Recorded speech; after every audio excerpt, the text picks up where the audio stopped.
Hey guys, welcome back to the channel. Today, we're starting part 1 of an awesome What If Deku's grief unlocked a quirk too powerful to control story.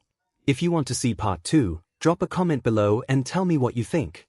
Don't forget to like, subscribe, and share. Now let's jump into the story. There was nowhere to hide. The small crowd of black-clad mourners, Midoriya Inko's friends and co-workers, stood at a respectful distance from the one person in the world who had been closest to her, unwilling to intrude on his grief. Midoriya Izuku had his mother's green hair and eyes. On normal days, he had her bright smile that could light up a room. That day, he stood alone at the front of the crowd, closest to his mother's grave, with empty eyes. The occasional blink was all that signaled he was alive. Midoriya Izuku was a boy who had eyes like stars. He shone brightly without consideration. No matter the person. There was something magnetic about his personality that caused people to gravitate toward the young boy with the radiant smile, at least until he had been diagnosed as quirkless. Midoriya Izuku was a star, but he was a collapsing star. There was no longer any substance to his light, not without his mother. When the ceremony was over, the mourners filed by him, offering what comfort they could. The young boy, not even in middle school, accepted hugs and firm handshakes and pats on the shoulder from the strangers around him with a stoic face. If they knew. He's so young, one woman said as she walked away. She had splotches of blue swirling around on her skin. Midoriya-san didn't have any relatives. He'll be all alone. She walked away arm in arm with a man. The patches of color lightened to a sky blue tinged with pink as she clung closer to him, and he squeezed her arm in return. Some kind of manifestation of emotion, Izuku thought idly. Like a mood ring. Most likely a very sincere person on account of that. Was it really the right thing to be distracted by quirks at his own mother's funeral? Probably not, but he couldn't help it. He felt so exposed. If only this were a nightmare. He could pull his blanket over his head to block it out, block out all the people who kept touching him, ignorant of what they were doing. If only he were in his room, with its 4 walls to box him in and keep him safe. The open air left him vulnerable, like he was out in the middle of the ocean with nothing between him and the elements, the currents pulling him about indiscriminately. He would have felt better if he could cry about it, instead of the numb state he was in. Normally, he had the opposite problem. It was difficult to hold back his tears most days. How ironic. He was such a crybaby over getting reprimanded in class but couldn't shed a tear at his own mother's funeral.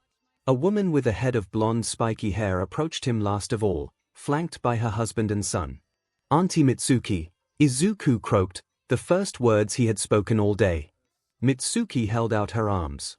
Others had simply hugged him, moved their condolences into his nerveless grasp. "I'm sorry for your loss." She was a good woman.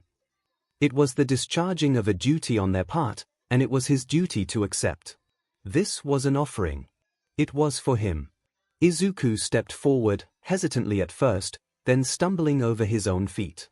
He wrapped his arms around Mitsuki. It felt safe. He was closed off from the rest of the world. He wasn't crying, couldn't cry, not yet, but the warmth of that embrace melted some of the icy numbness in his heart. How long had it been since the green-haired boy had been hugged so firmly? Uncle Masaru stepped forward and rested a warm hand on his shoulder. The gesture was reassuring. A man of few words, everything Bakugo Masaru did held weight. This was his offer of sympathy and support. "Get in here, brat," Mitsuki said, and pulled Kaken into the hug. Izuku's best friend looked damp. There was a grimace on his face, which was pretty standard for Kaken, but unlike usual, he wasn't looking Izuku in the eye. Aggressive eye contact was his style. Seeing him so out of it was unsettling for Izuku. He had already known that nothing would be the same after his mother died, but this was a concrete confirmation. He had kind of hoped that Kaken would be his usual brash self, inappropriate as that would be at a funeral. It would mean that nothing had changed in that aspect of his life at least. "If you need anything, call me, okay, Izuku? You have my number." "I'll be there right away," Mitsuki was saying. "I wish we could take you home with us, but there's a lot of paperwork in the way." She sighed aggressively. "You'll have to wait a little while." Eventually, she let go, and Izuku was drowning in the open space again. A social worker came to pick him up. He said goodbye to auntie and uncle. 𝐭𝐿 didn't look at him, but he did give Izuku a hug after a sharp elbow from his mother. Heaving his duffel bag over his shoulder, Izuku followed the social worker who was picking him up to her car. It contained everything he was bringing from his home. Everything else would be in storage until he came of age. Strangely, he hadn't wanted to bring much of it with him. He had packed before the funeral, staring at his hero merch and the posters and figures that adorned his walls like they belonged to someone else. Maybe they did. In the end, he had left most of his merch, only packing an All Might hoodie that was several sizes too big and an Eraserhead hoodie that looked like an ordinary black hoodie except for the golden goggles embroidered on the cuffs. He had hesitated over his notebooks but ended up taking them with him. They were so much a piece of him that being separated from them would have been unbearable. He could enclose his knowledge and observations within their pages, so that it would still be there even if he forgot. In a way, part of him was stored between the pages. Clothes, toiletries, his medicine box and first aid kit, his notebooks, a blanket his mother had crocheted. That was all Izuku took with him. The drive to the home was silent. Evidently, the social worker was content to let him be. She had faintly blue skin, fin-like ears, blue freckles along the sides of her cheeks. Aquatic quirk. Maybe a secondary mutation. Her DMNT quirk could be an emitter type.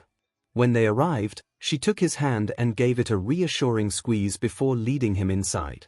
Izuku wasn't sure exactly what was going on, so it was a good thing the social worker was handling everything. There was a roaring in his ears. He looked around the home. Big rooms with high ceilings. They took him into the dormitory. Rows of beds along the walls. Nowhere to hide. Nowhere to hide. Nowhere to hide. Izuku wouldn't be staying there. Numb as he was, he had already come to that conclusion. The social worker, he had never caught her name, gave his hand a goodbye pat and she was gone and Izuku was alone, and everything was too big, too open, too much. It was fine. Everything was fine. The other kids were fine. That was probably because they didn't know he was quirkless yet.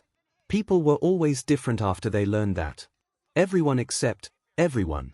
Even Auntie and Uncle Masaru had started treating him like he was made of glass. 𝐭𝐿 was the exact opposite. He had gotten more aggressive after Izuku's diagnosis. Somehow, Izuku had made it through dinner the night before. He followed the other kids, going out to a short recess before they were called back into the dormitory to shower, brush their teeth, and go to bed. One of the other boys helped Izuku make his bed. He was on the top bunk. The sheets the home provided were stiff with starch and scratchy to the touch. They gave him a blanket as well, which promised to be very itchy. It smelled funny, too. The whole home smelled weird, nothing like home. He was given a flat, lumpy pillow. It barely showed when he tucked it underneath the blanket. Izuku sighed when he was finished. It had helped, having something to do. He turned to his next tasks. The other boys were changing into their pajamas, so he did the same. He changed in front of other people before, but always in the school locker rooms, and everyone there already knew what his scars looked like, knew where they came from. Also, in the locker rooms, everyone faced their locker. There was no such rule in the dorm. Izuku unbuttoned his shirt, letting it hang loosely on him while he maneuvered his sleep shirt over his head. Then he slipped his arms out of the sleeves and through the sleeves of his pajama shirt, pulling it down over his chest and stomach before anyone could see. The soft chatter in the room went silent. "Hey, new kid. What got you here?" Izuku looked up to find the whole room staring at him. The boy who had asked looked older, probably a teenager. He had unruly black hair that hung in front of his eyes. He was half changed into a band tee, the name of which Izuku couldn't read. "Did your parents hurt you?" This time it was the boy who had helped Izuku with his sheets. He had big blue eyes and mousy brown hair. As he spoke, one of his fingers turned into a corkscrew. Realizing that the other boy must have seen Izuku's scars, Izuku tugged his shirt down more securely. The silence in the room stretched on. "No," Izuku said at last. "What are you doing here, then?" the older boy asked again. "I'm in 'cause my old man likes to drink his paycheck and my mom skipped town. You don't have to worry. Most of us are the same, just waiting for the next foster. My mom got caught in a villain fight. Izuku said. It still felt so unreal, like he shouldn't even be saying it.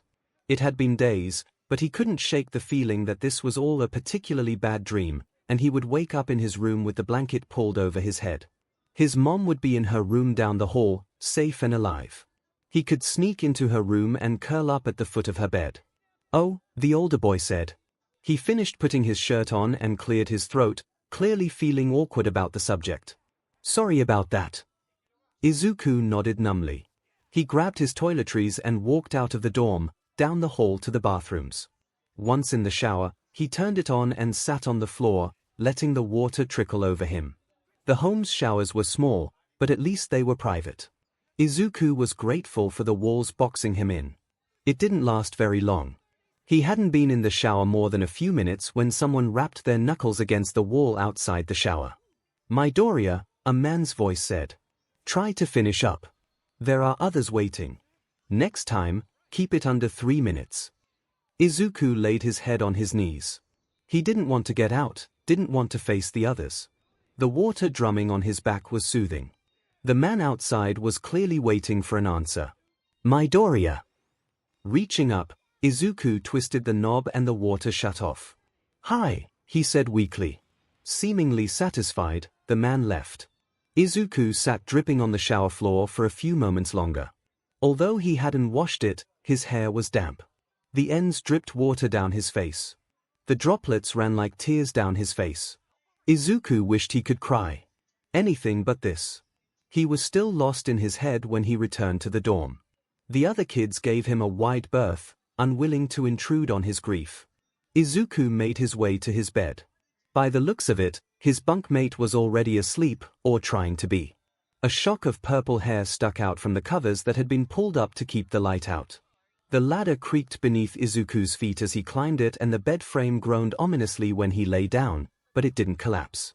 The mattress was thin. Izuku could feel the coiled springs in it, creating bumps and knots that dug into him uncomfortably. He pulled the sheets up to his chin, then over his head. After a few minutes, the supervisor came by to get everyone else in bed. The lights went off, and the door was closed. High on his top bunk, with the darkness all around him, Izuku felt even more vulnerable than before. He was floating in a sea of inky blackness with nothing to shelter him. It stretched out for miles, forever maybe. He couldn't see where it ended. And there was no one to save him. His mother's warm arms were gone. He would never feel her quiet strength holding him up again. With her gone, all the warmth was scared out of his life, and he was left in this cold, swirling maelstrom, unable to cry because the tears were frozen in his heart. He didn't realize he was whimpering until a hand snuck under his sheets and shook his shoulder. New kid, a tired voice said. You were sleep talking. Sorry, Izuku whispered back. Bad dream. It wasn't a dream, but Izuku nodded his head. It was close enough. Realizing the other boy wasn't able to see the motion, he hurriedly whispered, Yeah. We all get them. You need anything. I can stay until you fall asleep if you want. Izuku shook his head, then remembered the other boy still couldn't see him. No, I'll be fine. If you say so. The ladder creaked as the other boy made his way down. He climbed back into his bed, shaking the frame ever so slightly.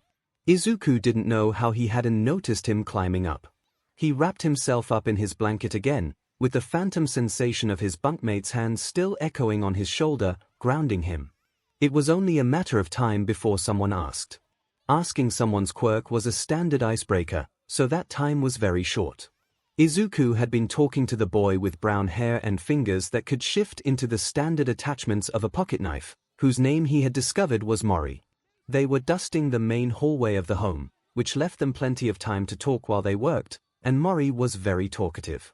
Izuku wanted to know if he could change multiple of his fingers at once, and then the other boy had asked him the fatal question, What's your quirk? Not for the first time, Izuku considered lying. In school, it was impossible. Everyone already knew. Even if they hadn't, Kaken would have told them. But there were other times, brief meetings, where he could just lie. It was too risky, he decided. His official records had that he was quirkless. If one of the supervisors heard about him lying, it might not end well. "I'm quirkless," Izuku said. "Oh," Mori said. "Is that why you're here?" "What?" "You know, a lot of kids get dropped off here because their parents don't like their quirks. Shinso's like that.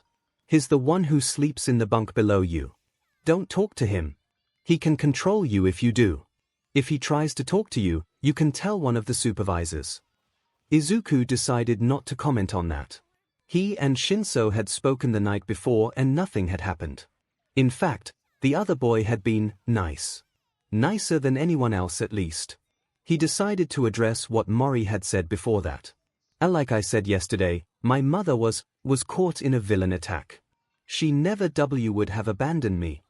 It felt like an insult to his mother's memory and her love to cast doubt on her like this. Mori winced. "Sorry, I remember you told us that. What about your dad?" "Not around," Izuku said. For that, Izuku didn't have an official reason. His father's absence dated back to his birth, so it might have been his fault. He would probably never know. If his mother knew, she had never told him and taken that secret to her grave. "He was never around," he clarified. Mori nodded, like he understood. Izuku didn't think he did. He probably took it to mean that Izuku's father had abandoned his quirkless son. Whatever. Mori was just a kid, younger than Izuku. He didn't know better than to construe the world according to his own experiences. Izuku grew to regret that conversation and his honesty by evening. Mori evidently hadn't kept his mouth shut. When Izuku entered the cafeteria, a number of curious and mischief-filled eyes turned his way. Squaring his shoulders, Izuku joined the line for the food. He felt like a fish among sharks, trapped in the vast ocean and surrounded by danger. The boy in front of him turned around, grinning widely. His teeth had metallic gleam to them. "You're the new kid, right? The quirkless one." Izuku's obvious discomfort was all the answer he needed. "Heard your mom died. That SCKS. Were you there?" "No," Izuku said curtly, praying for the line to move quicker. The other boy laughed. Laughed. "Not that it would have mattered. You wouldn't have been able to do anything anyways, am I right?" He leered at Izuku, taking advantage of the few centimeters he had on him. His square face and buzzed hair looked no better up close. Several other kids laughed with him, clearly enjoying the spectacle, probably expecting it, too. "Hey, was she quirkless, too? That would explain why she died, and why she had a weak kid like you." Izuku clenched his tray tighter, until he thought the plastic might crack beneath the strain. "Tanaka, cut it out." The older emo boy from Izuku's dorm barked somewhere further up the line. "I was just messing with him," Tanaka whined. For a few brief moments, Izuku saw a light, like maybe it would be different in the home than it had been at school. Sure, a lot of people already looked down on him, but he could deal with it as long as the no bullying rules were enforced. It all came crashing down with the next words. "Save it for later." Izuku hunched his shoulders even more. So what if he was safe for the duration of the meal? After, it would be just like school. It already was. Just like how the teachers told the other students to keep it down in the classroom but turned a blind eye to whatever happened between classes and after school. After the meal, the kids were herded outside for some fresh air before dormitory. There wasn't much in the yard, and there was nowhere to hide. Izuku was cornered immediately. It was a familiar feeling.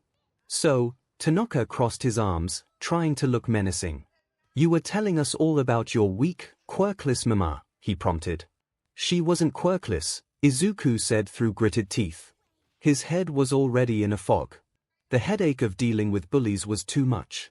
He was almost minded to just let them beat him up and get it over with. But he wouldn't tolerate any slander of his mother. "Sure," Tanaka drawled. "But you are, and you know what that means. Less evolved. What we're looking at here is an endangered species," he said to his goons. He stalked forward until he was in Izuku's face and grabbed his collar. Instinctively, Izuku curled in on himself, ducking his head in to protect himself from the blows that would be coming. Tanaka yanked him down sharply and kneed him in the stomach.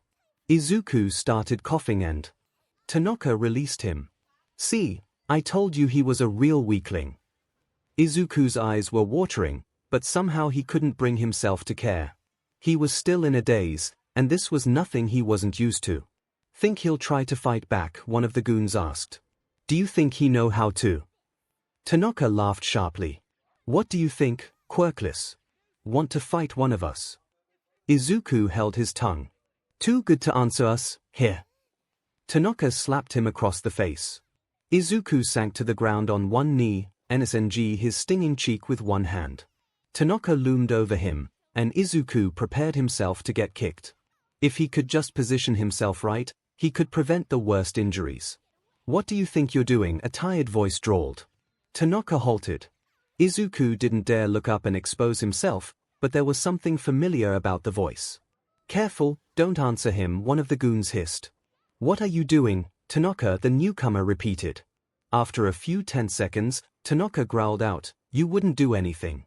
I'll tell Mr. Yamamoto, if you do. Leave, the newcomer ordered. And to Izuku's surprise, Tanaka turned and walked away without another word. The rest of you can leave, too. The rest of the goons followed their leader, although they were closer to shuffling away than Tanaka's steady gait. You can get up now, Izuku's rescuer said. Izuku looked up. It was ♀, his bunkmate. He was a little taller than Izuku, but not particularly intimidating. With the shadows under his eyes, he just looked like he needed a nap. But he had made the bullies leave. What had Mori said? Don't talk to him. He can control you if you do. He probably had some kind of mental quirk. I won't do anything. Are you okay? Izuku picked himself up. Apart from the blow to his stomach and face, he was unharmed, and neither of those were likely to bruise too badly. Thanks to you, he said. ♀ looked a little shocked but nodded. Good. Steer clear of them, if you can. They might come back. I'll try, Izuku said. I'm gonna go, ♀ said, jerking his thumb toward the building. Before I get in any more trouble. Tanaka's probably already tattled on me. See you tonight. ♀ grimaced as he walked away. We'll see. No one came back to bother Izuku for the rest of the recess. He was faster changing in dawn this time and got in the shower quickly. When he got out, ♀ wasn't in his bed yet. Izuku climbed into his own bunk, having nothing else to do. If he were at home, he would have used this time for his notebooks, but he didn't particularly want to pull them out at the moment. ♀ still wasn't back when the supervisor turned the lights out. The next morning, ♀ was in his bed. Izuku didn't know when he got there.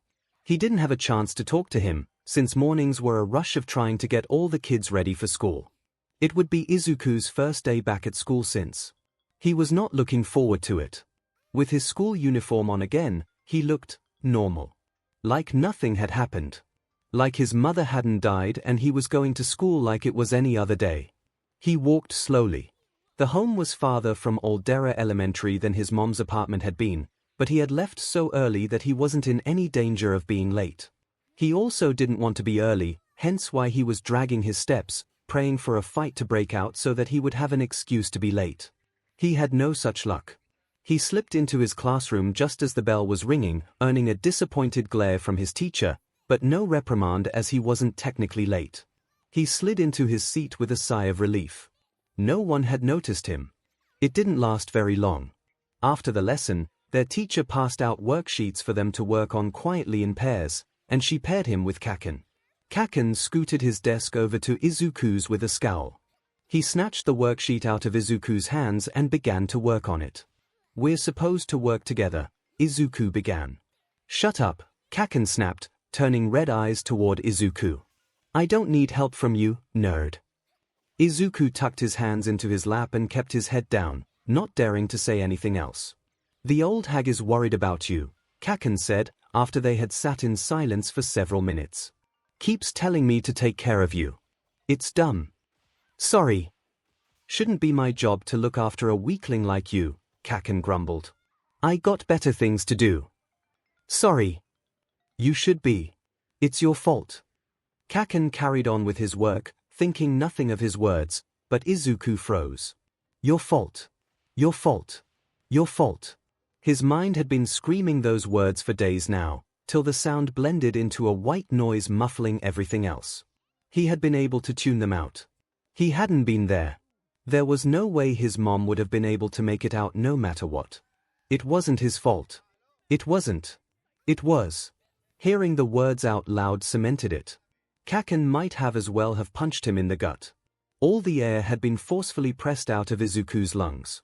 He was gasping for breath, but breathing didn't help, like he was too high in the atmosphere and there was no oxygen. Midoriya, the teacher's voice washed over his ears. You're disturbing your classmates. Please go out into the hallway. When Izuku didn't move, barely even registering what she had said, she rapped her desk. Bakugo, please escort Midoriya outside. There was a glint of vindictiveness in her tone. 𝐭𝐿 got up and hauled Izuku to his feet by the elbow, then marched him outside. Once they were in the hallway, he whirled on him. Why did you even come to school today? You shouldn't even be here. I shouldn't, Izuku agreed. Out loud, he said, I had to. 𝐭𝐿 snorted. Didn't even try saying you were sick. Izuku shook his head. You're such an idiot. I can't believe I'm stuck out here with you. Sorry. Izuku had his breathing a little under control now. The hallway was nicer than the classroom. Whatever. 𝐭𝐿 went back into the classroom a few minutes before Izuku. He had finished the worksheet by the time Izuku got back to his desk. Surprisingly, 𝐭𝐿 left him alone for the rest of the day. When the bell rang at the end of the day, he stalked over to the group of the rowdier kids that he often hung out with, the ones Izuku knew to avoid. Izuku slipped out of the room while they weren't watching. The walk back to the home was uneventful. Privately, Izuku wished a villain had attacked. If it killed him, better. He couldn't shirk the thought anymore. His mother was dead, and it was his fault. He couldn't keep putting it off dealing in hypotheticals, like maybe it wouldn't have made a difference. He would never know, and he would never be absolved. What would the police think when they figured it out? He wouldn't go to jail for murder, because he hadn't killed her, but he was the reason she was dead. Because he was a weak, quirkless Deku who made everyone around him suffer. Mom had said that it was okay, that he was just sick. And maybe she was right, because it had never happened again. It was just a side effect of being quirkless. But other people might not see it the same way. They might lock him up so it wouldn't happen again, experiment on him. Izuku wandered back into the home still in a daze. He was directed to a study hall, where they could work on their homework. He settled down at a desk and began to work through his assignments. He had almost finished, when there was a disturbance. A titter went through the room. Izuku looked up to determine the cause, and saw 𝐭𝐸 walking in. He looked like he had just gotten back from school. His backpack was slung over his shoulder and his eye bags were deeper than ever. But what really caught Izuku's eye was the muzzle covering the lower portion of his face. Izuku's blood turned cold with horror as he processed what he was seeing. 𝐭𝐸 had a quirk that had to do with speaking. He had used it the other day to save Izuku from the other kids. They had threatened to tell a teacher, and the teacher, Izuku, gulped. If this what they did for a quirk that had hurt no one, he didn't want to imagine what would happen if they found out he was the reason his mother was dead. His hands trembled as he completed the last of his homework. It was pointless really, but he couldn't leave it undone. Fear weighed on him, a thundercloud ready to burst into storm. At any second, they might find out, and then it would be over. He nearly jumped out of his seat when the supervisor rose from their desk to announce it was time for dinner. This time at recess, he didn't go outside. Instead, he stopped to use the restrooms while the other kids were filing out. Once the recess supervisors had followed them out, and the dinner supervisor had gone off to eat their own meal, he slipped out and snuck back into the dorms. He packed everything back into his bag, except his pajamas and toiletries, then lowered it out of one of the dorm's windows. They were on the first floor, so it was no risk. Outside the window were several bushes in need of trimming, which Izuku took advantage of to conceal his bag. With his preparations complete, he snuck back out to recess. He was only outside a few minutes, not enough for anyone to take notice of him, before the kids were called inside again. He went through the now familiar motions of getting ready for bed. 𝐭𝐸 was in bed already when Izuku got out of the shower, blanket pulled over his face. It was yet another thing Izuku was at fault for. Waiting for the others to fall asleep once the lights were out was torturous. The darkness seemed to swallow him up. His heart was pounding so loudly he was sure the others had to be able to hear it. And then, everyone was still.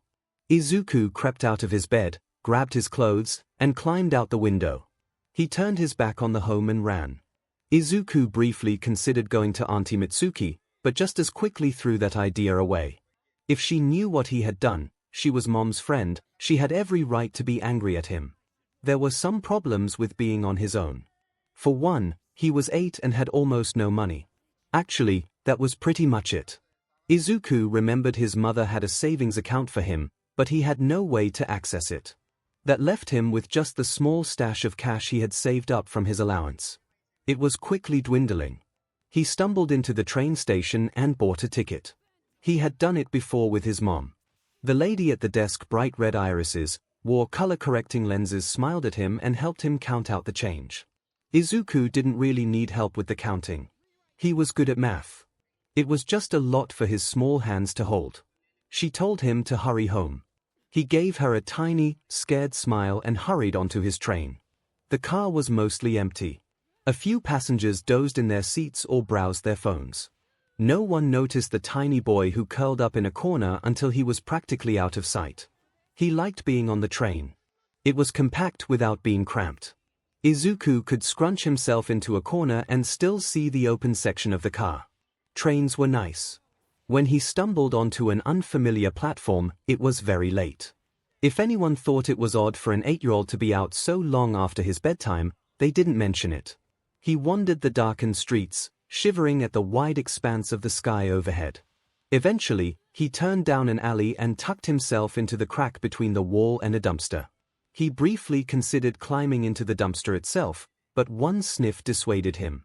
He no longer had access to a shower. Mom had always told him to shower after he got messy.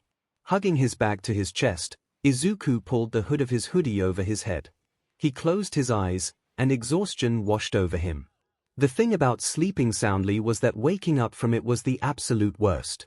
Izuku was out like a light, but when he woke to someone shaking his shoulder insistently, he felt like he hadn't slept at all. He might as well have just blinked. The hand that gripped his shoulder was small. That was the first thing Izuku noticed as he snapped awake. The second thing was how yellow the girl's eyes were. She had pale blonde hair cut in choppy bangs across her forehead, but her eyes were a stark cautionary yellow in contrast. She grinned, showing off pointed fangs. A secondary mutation. Izuku thought. Probably an animal or BLD-based quirk. Hey, the girl chirped, still shaking his shoulder, bringing Izuku's attention back to her. My name's Himiko. What's yours? My name's Izuku. Izuku. That's so cute. Almost as cute as Himiko, don't you think? She peered at Izuku with insistent eyes, until he nodded. Why are you out here? I had to run away. Mom and Dad looked at me weird. They didn't like my quirk, but that's okay. Nobody likes my quirk. Did you run away, too? Izuku sat up, wincing at the stiffness in his limbs. Yeah, no, I mean, yes. Not from my parents. My mom, he swallowed thickly. My mom is dead, so they sent me somewhere else, but they weren't nice. There was a boy who helped me, but they muzzled him because they didn't like his quirk, and I couldn't stay. Why? Himiko ped her head to the side, like a bird, watching him curiously. Did they not like your quirk? I don't have one, Izuku admitted nervously. But I'm sick. My mom said I have to be careful not to get anyone else sick. And if they knew, my mama said I was sick, Himiko offered. But I don't think she was right. I'm not sick. Sick is when you take medicine and it gets better. But I couldn't take any medicine. She said I was sick in the head. Are you sick in the head? No, Izuku shook his head. I have medicine, and it gets better when I take it, but I have to keep taking it, or I'll get sick again, and I'll get other people sick, too. Himiko wrinkled her nose. That's an awful sickness. I hate taking medicine. She brightened. You don't have to take the medicine anymore, though. Izuku's throat constricted. Himiko didn't know. She wouldn't say that if she knew. No, I have to keep taking it. His ears buzzed with a non-existent rushing, and he hunched over again. That's stupid, Himiko pouted. She grabbed Izuku's arm and pulled him out of his hiding spot. You should come with me. I know all the best places. Izuku pulled his arm away from her. You shouldn't touch me, he warned the little blonde girl. I'm sick. Himiko pet her head inquisitively. But you said you were taking medicine. So, aren't you not sick? Maybe, Izuku said hesitantly. If he was telling the truth, he didn't really know himself. He knew that if he stopped taking the medicine, he would be sick again, and he would get other people sick, but if the medicine didn't really make the sickness go away, then wasn't he still sick? His mom had always been careful to keep her distance, even though he was taking the medicine, so maybe he was. Maybe the medicine just stopped him from getting other people sick. And even though he was taking the medicine, he still felt sick. All the time. Or, he thought he was sick. That one time he had gone to the school nurse, she had told him that what he was feeling was being sick, but he always felt like that. It was confusing. What you're thinking about? Himiko cut into his thoughts. Do you think I'm cute? What? Izuku gaped. That question had come out of nowhere. Was it rude to say no? Was it weird to say yes? Why had she asked that? Had he been staring? Oh, he had been staring again. Kaken always said it was creepy. Himiko was probably creeped out. She wouldn't like him for staring at her. She would. I think you're cute. Himiko exclaimed. You've got freckles. I wish I had freckles. Do you think I would be cuter with freckles? I don't know. Izuku said weakly. Come on, you keep staring at me. I gotta know what you like about me. Izuku felt his face heat up. He was utterly unused to this kind of interaction. He was being teased about having a crush, wasn't he? He'd heard other kids being teased like this at school. No one talked to him much, so it had never happened to him before. He was unprepared. He didn't have a crush on Himiko. At least, he didn't think he did. What exactly was a crush? He'd never really found that out. He thought Himiko was nice. She wasn't being mean to him, but that couldn't be all having a crush meant. I was wondering about your quirk, he stammered out. It was half true. He was curious about her quirk, even if that hadn't been exactly what he was thinking about. Or, Himiko cooed. I can tell you about that. I can turn into other people if I drink their BLD, isn't that cool? My parents didn't like it. That's why I ran away. It's much nicer without them. BLD is so pretty. Don't worry, she must have noticed how Izuku stiffened. I'm not gonna take your BLD, 'cause you're my friend, unless you want me to. As wide and bright as her smile was, something about it didn't sit right with Izuku. But, she had heard he was quirkless and didn't seem to care. She had held out a hand to him when no one else had. He was so used to having to keep people at arm's length. Not that anyone at school would have touched him. They knew. Stay away from Deku, he'll infect you with his quirkless germs. They knew to stay away. Ever since his diagnosis. His quirklessness was a disease that would poison everything. Even Izuku's own mother barely touched him. Not after that last hug. Izuku liked to remember that last hug. She had never given him another one, even if she had still been kind, the best mother he could have asked for. And here Himiko was, reaching out a hand without a care in the world that he was sick. Maybe, this could be different. He took the hand outstretched to him. As it turned out, Himiko-chan, as she insisted he call her, hadn't been on the streets much longer than Izuku had, a few weeks at best, but she still knew much more than he did. She showed him how to run away from the heroes that patrolled the streets. Izuku was able to help them avoid patrols in the areas he knew the schedules of. He discovered that they were safer in the areas more heavily patrolled by spotlight heroes than in those protected by underground heroes. The spotlight heroes wouldn't spare a second glance at two young kids running in and out of alleyways, but the underground pros were more observant. Several of them had gotten very close to catching the duo. You're really good at this, Izuku-an. Himiko had giggled, after they managed to evade one of the pros. Izuku had noticed the hero seemed to have some kind of reptile mutation. Since it was so dark, he deduced the hero was following them by smell, so he and Himiko shook him off by a visit to one of the smelliest spots they knew of. It wasn't very comfortable. Izuku wanted a shower and a warm bed more than anything, but nothing was worth going back to the home, so he just smiled at the compliment. "Thank you, Himiko-chan. I just like learning about heroes. We should get going, before he picks up our scent again." Later that night, when Himiko enlisted Izuku's help to get the tangles out of her hair, she was rooting through his bag and pulled out his notebooks. "Ooh, Izuku-an, are these all yours?" Izuku blushed, thankful she couldn't see him from where she was seated at his feet. They were in a gutted apartment building, probably the aftermath of a villain fight. Himiko flipped through the pages of one of Izuku's more recent notebooks, oohing and ahhing over it. "Can you do me?" she asked with a sparkle in her eyes. "You draw so good. Draw me." Himiko didn't let up, so when Izuku had untangled her hair as best he could, knowing it was only a matter of time until her hair got snared in something else, he took his notebook back and made an entry for Himiko. He took note of her quirk, everything she had told him about it, and some of his own observations. Then he made a quick sketch that Himiko squealed in delight over. "It looks just like me." "It would be better if I had my pencils," Izuku responded. He kind of regretted not bringing his art supplies, but he hadn't anticipated needing them for anything. "I don't mind," Himiko declared, looking at her page with starstruck eyes. And Izuku basked in the warmth of having another person close to him. Izuku didn't know why he let Himiko convince him. He knew better. But he let her convince him to stop taking his medicine. At first, when he didn't take it in the morning, nothing felt different. As the hours passed, he still felt fine. In fact, he felt better than usual. His head was clear. Everything was sharper and more in focus. His stomach didn't hurt as much. Could it be that he really didn't need his pills? He wasn't sick anymore. He felt so good.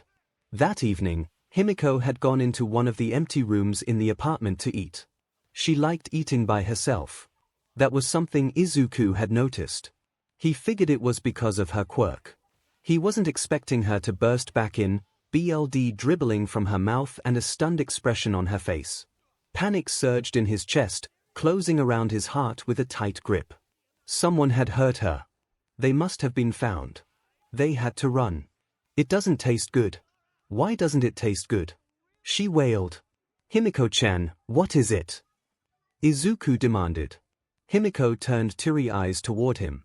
"It doesn't taste good anymore, Izuku-an. I can't eat it." Izuku caught sight of what she was holding in her hand now. The limp body of a rat hung at her side, half hidden in her skirt. His stomach turned. Himiko had said she drank people's blood, but seeing it himself was different. He tried to tell himself that it was just her quirk. Why else would she have her pointy teeth, unless it was to drink blood? It was natural for her. "What do I do, Izuku-an?" Himiko threw herself at him, wrapping him in a tight hug. Izuku jumped at the contact, still a little spooked, but Himiko didn't relent. She lay her head on his shoulder, her blonde hair tickling his neck. "Izuku-an, you have to help me." A feverish heat swelled in Izuku. It began at his sternum and expanded outward until it reached his skin. Himiko flinched back, tearing herself away from him. Her eyes wide in horror. The heat disappeared, like it had been sked back into the source, replaced with an empty cold. But Himiko was still staring at Izuku in disbelief, her mouth agape. Her pointy canines were gone. "You were glowing, and it felt funny," she stuttered. It feels weird. No. This can't be happening. Izuku-an." Himiko's voice was trembling. "I'm sorry," Izuku gasped out. He stepped forward. To console her. To hug her again. Himiko flinched. Izuku felt like a tornado had just run through him, throwing everything in his life into disarray and taking his breath away, like All Might had used his Oklahoma smash. "Stay away." Himiko shuffled backward. And Izuku's throat constricted. Realization dawned on her face, like doom peeking over the horizon. "You're sick," she whispered it like an accusation. Izuku nodded in shame. Himiko fled after that. Izuku packed his things and left, too. He took his pill before he left, promising himself he wouldn't skip a day again. Never again. He was out on the streets again, friendless and homeless, just like the first day, with no idea where to go. He couldn't stay in the area and risk running into Himiko again. She might tell someone about him. Izuku walked until his feet were sore and the sun had gone down. He was in an unfamiliar part of the city, walking up a tall hill. Thankfully, this area seemed to be fairly empty. There weren't many shops or apartment buildings. Just a lot of trees and grass. Maybe he could find a place to sleep. Being in a nicer area of town meant he needed to keep an eye out for heroes, but if he was far enough away from civilization, it shouldn't have mattered. Walking along a sidewalk bordered by a tall wall, Izuku thought over his options. He would probably have to sleep outside. There weren't any empty buildings in this part of town.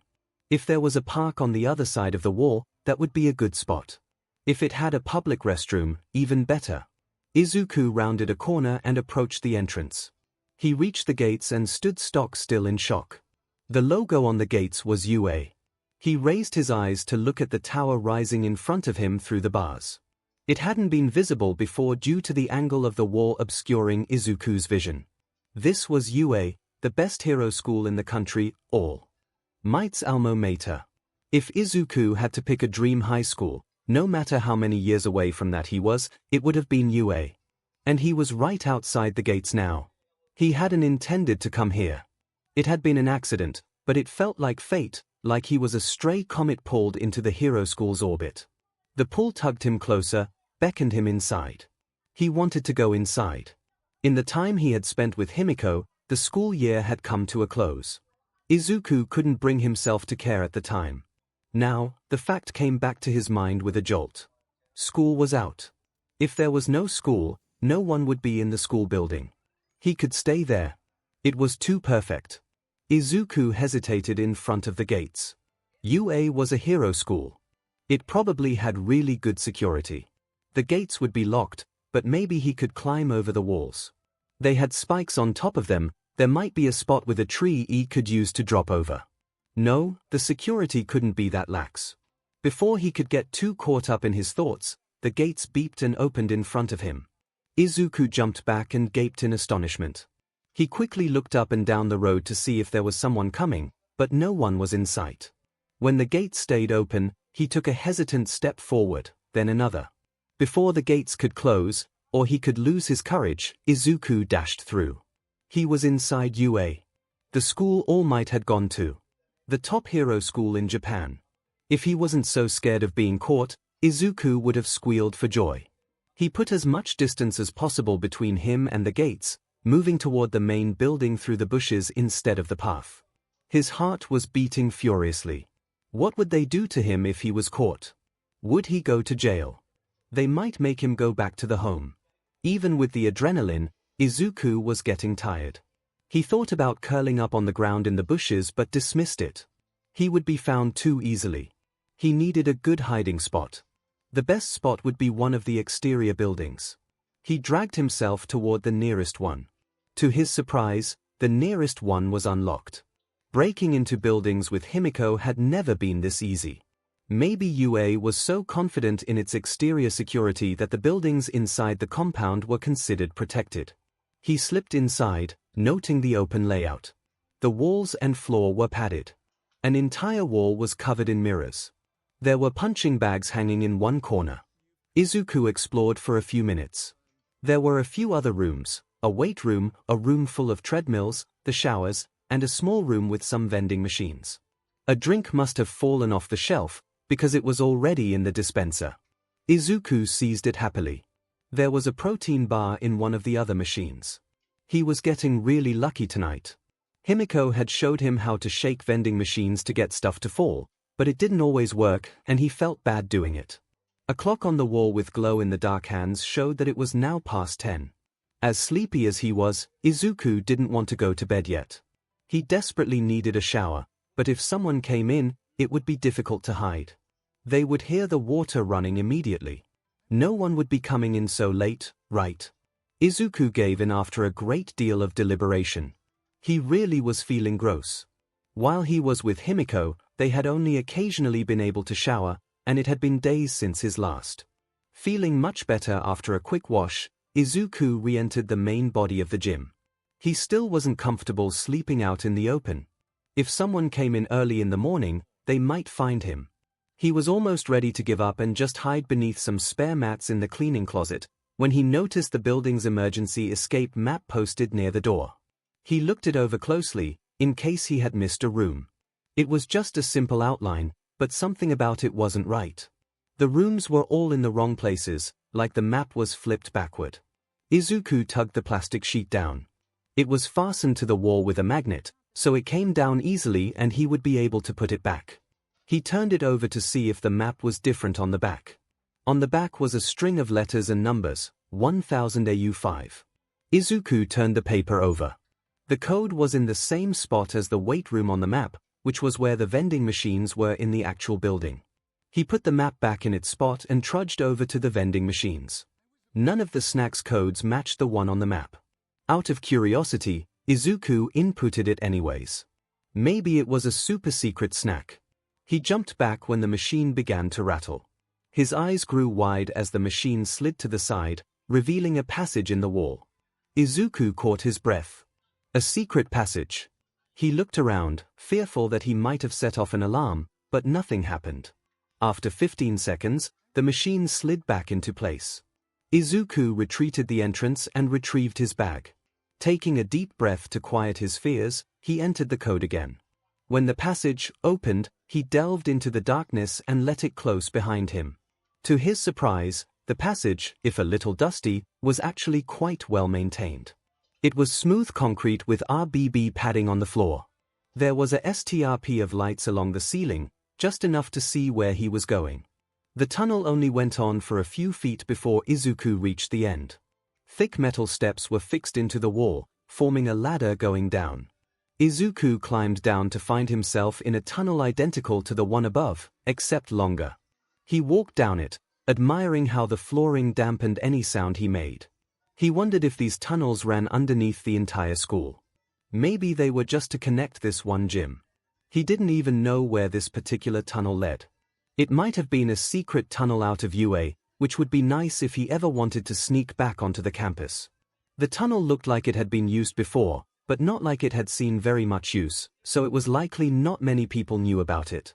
After walking for several minutes, the tunnel branched off in two different directions. Between the fork was the outline of a small door, just barely perceptible.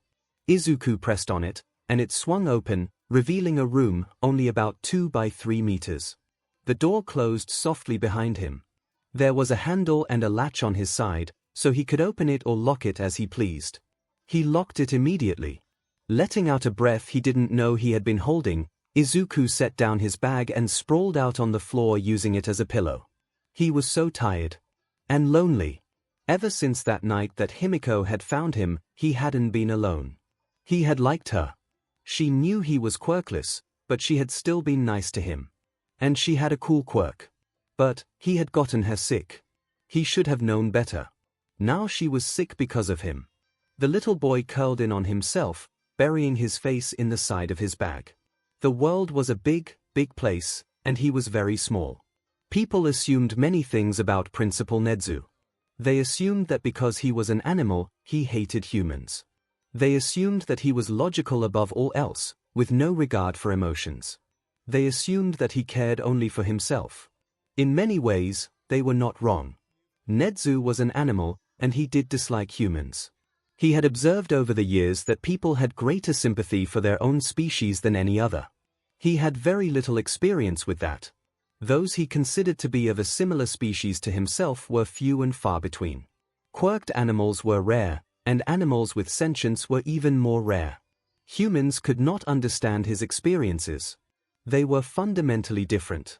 And so, without that shared humanity, Nezu felt distant from most humans. Now, he didn't necessarily hate humans. Hate was a strong word. He had no love for them. Humans had experimented on him and put him through unimaginable horrors.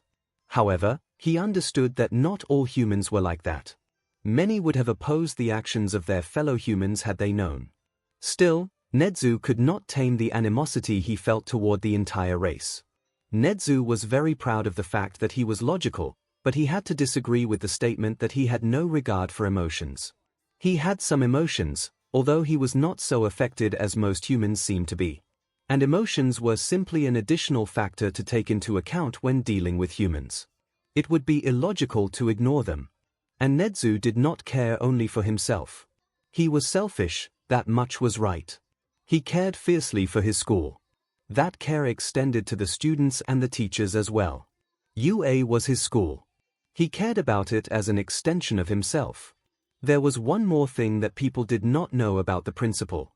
He was well aware of the rumors that spread even among his own colleagues that he was a power-crazed rodent of questionable sanity. He didn't mind. They weren't all that wrong. Also, he found the rumors quite amusing. People could conceive of him being jaded, nefarious, sadistic, but they never seemed to entertain the possibility that 𝐻𝐻𝐻 could be kind. Terrible suffering creates many kinds of people: angry, vengeful people, broken people, and kind people. Not that the principal thought of himself as kind. He may have had exceptionally soft fur and great potential for cuddling, but the principal was not one to give away cuddles. It went against his image. However, as 𝐻𝐻𝐻 sat in his office brewing himself a fresh cup of tea and pondering what projects to take on while school was out, something snagged his attention. On the camera feed of the main gate, a small boy came into the frame. He was disheveled, curly green hair falling in a mop around his face. His eyes were swollen. He looked underweight and malnourished.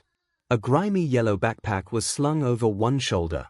𝐻𝐻𝐻's gaze narrowed. He zoomed in on the child's face. There was wistfulness there, and a shadow of sadness.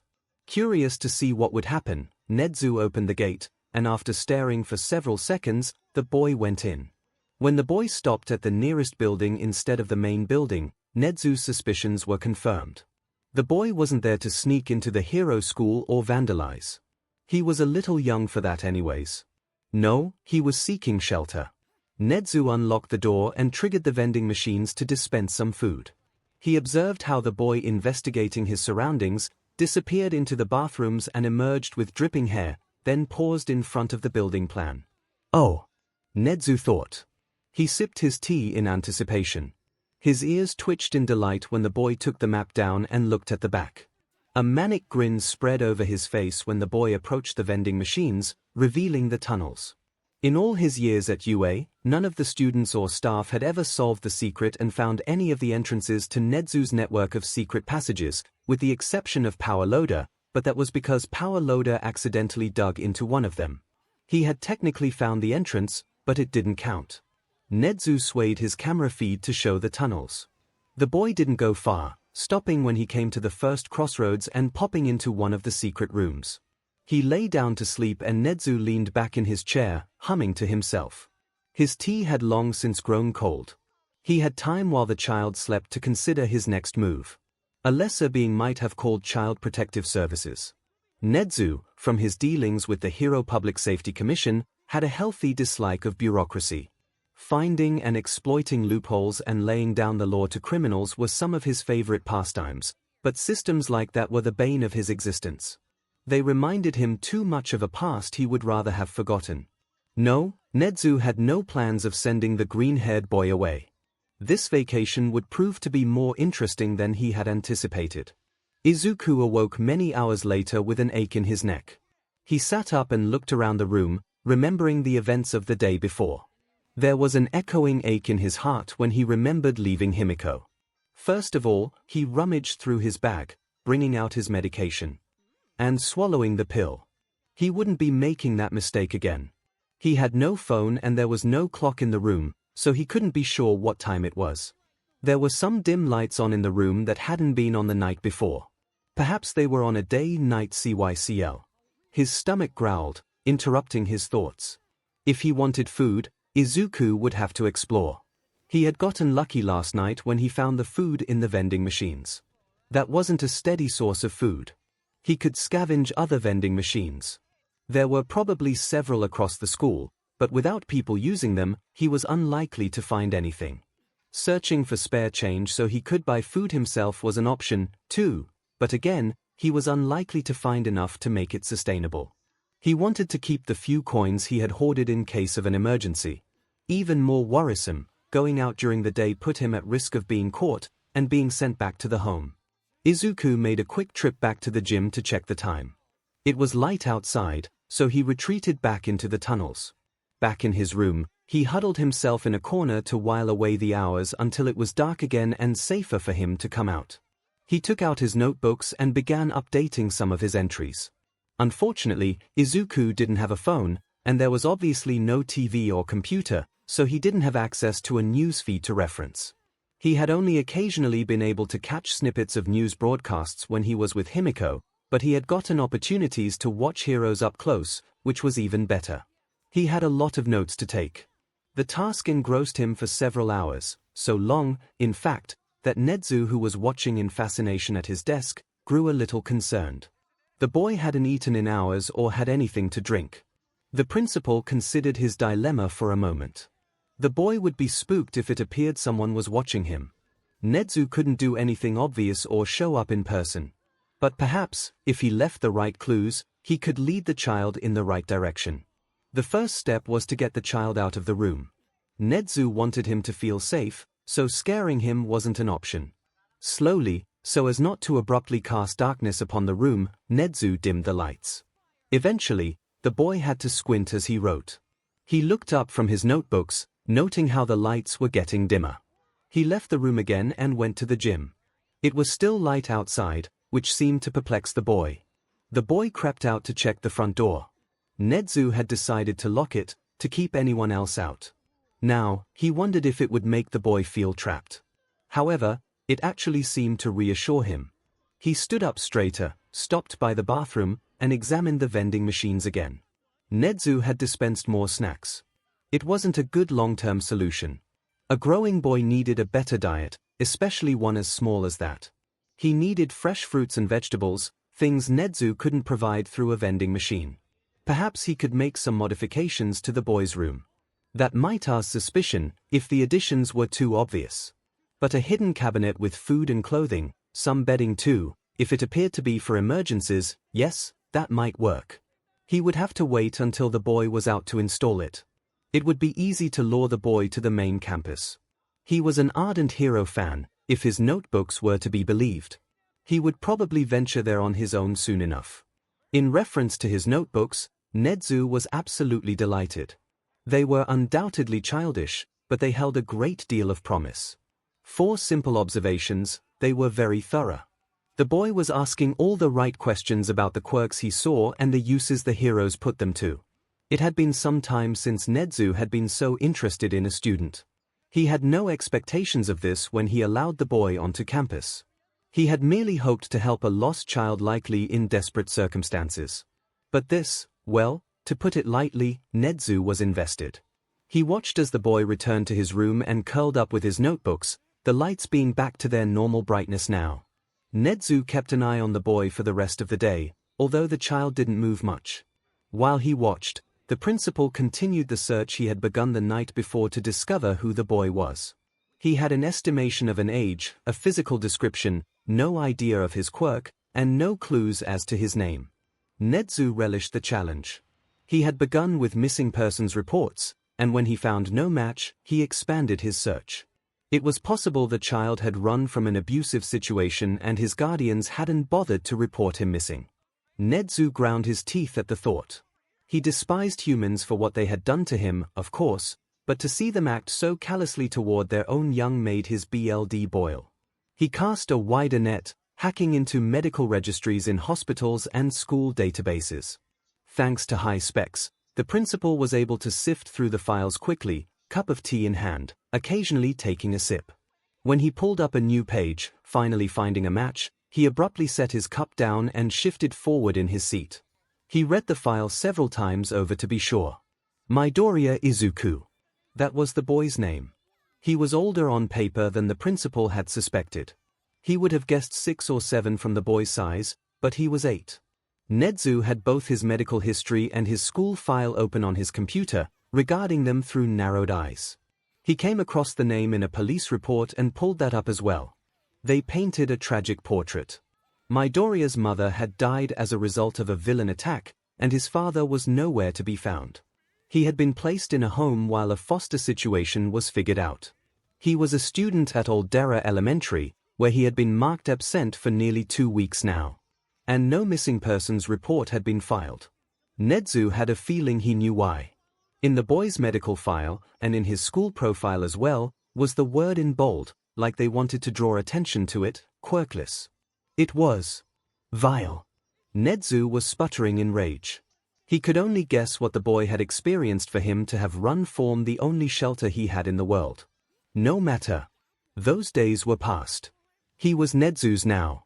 𝐒𝐿 was snapped out of his trance for the second time that day by the lights dimming again. He got up and stretched. This time, when he exited the passage in the gym, the sun had gone down. It sent a thrill down his spine. He could look around now. The vending machines were empty, which was to be expected, so 𝐒𝐿 just refilled his water bottle from the sink. The door to the gym was locked still, but it didn't bother 𝐒𝐿 that much. He was sure there were other exits to the tunnel. He was excited to be able to wander the campus more freely, now that the sun was down, and no one would be out and about.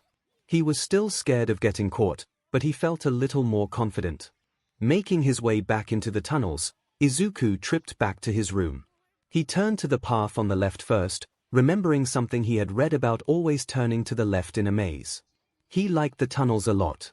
As he walked, he ran his fingers along the wall. It was nice, having the walls so close to him.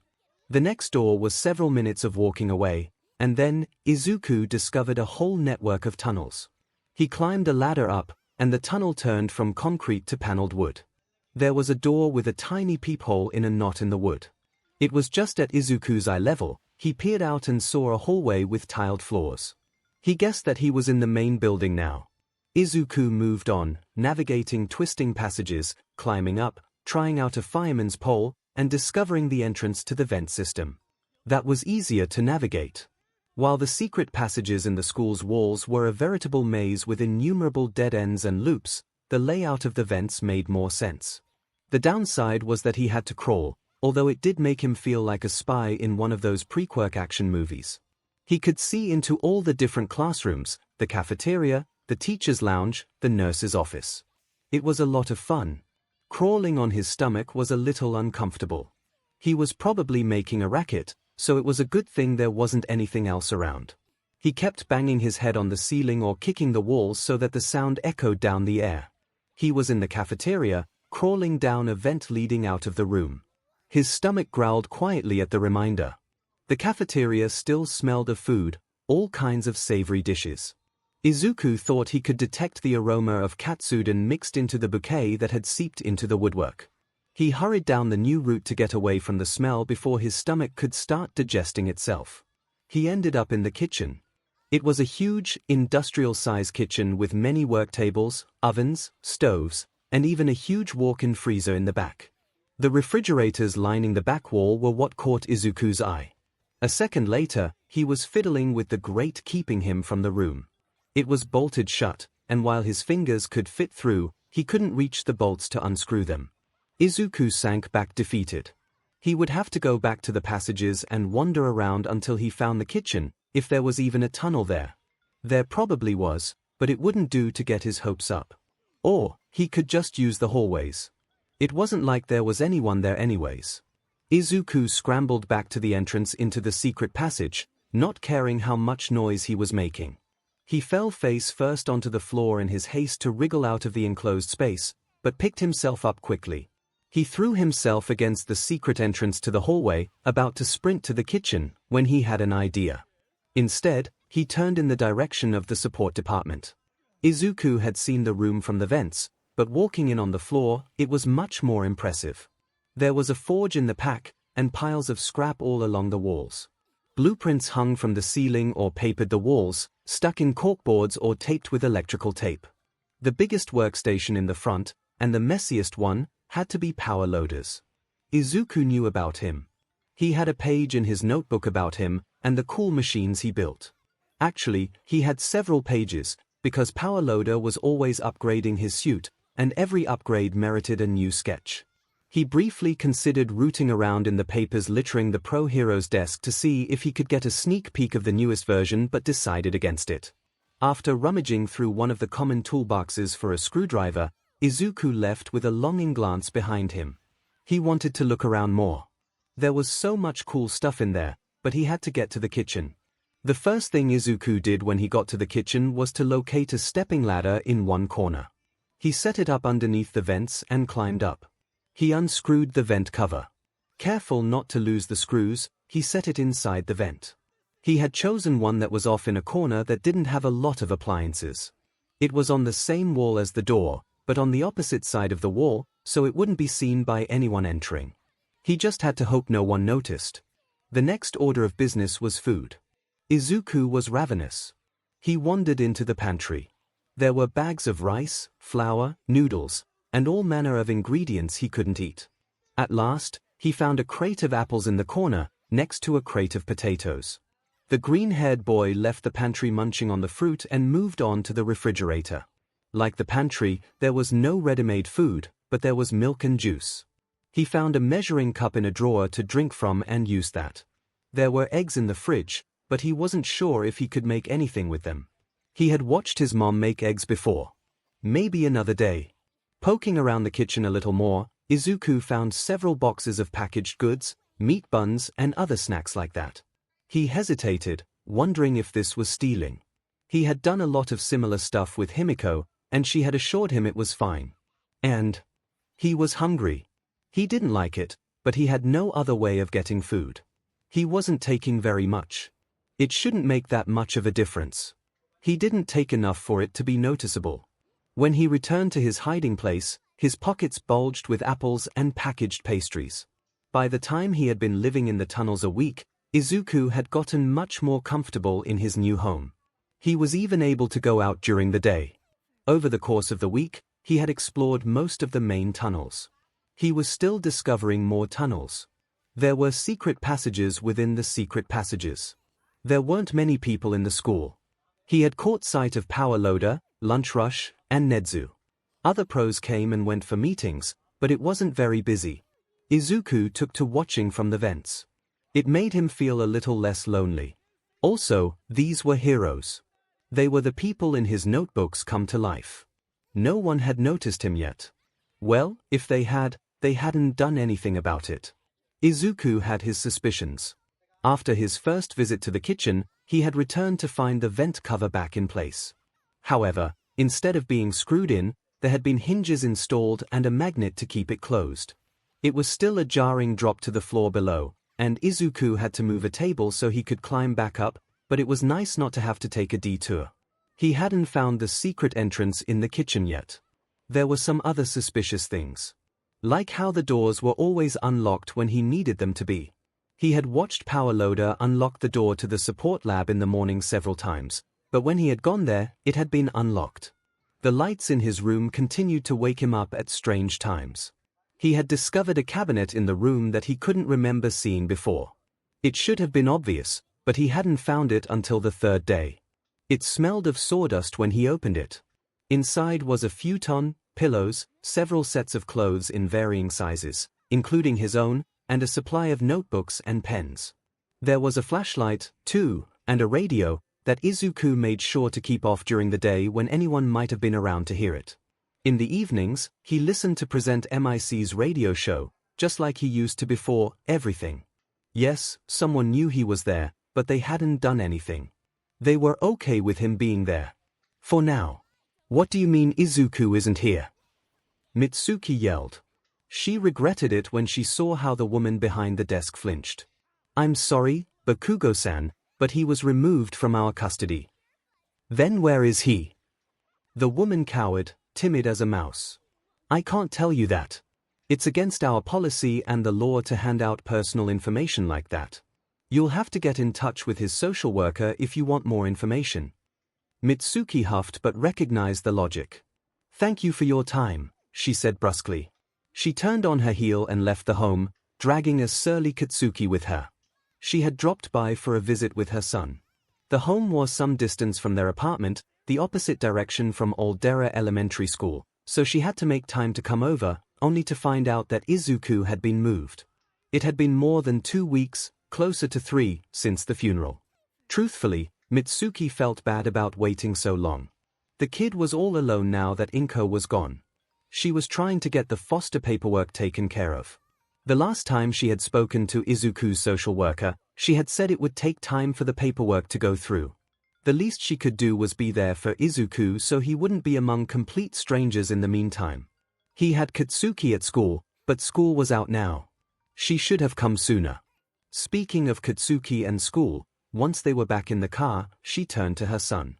"Did Izuku mention anything about moving homes at school?" she asked. Katsuki crossed his arms and stared back at her in indignation. "I dunno." "Katsuki," she scolded. Somewhere behind the angry front, Katsuki looked worried. "He wasn't at school. I thought they moved him." "Since when?"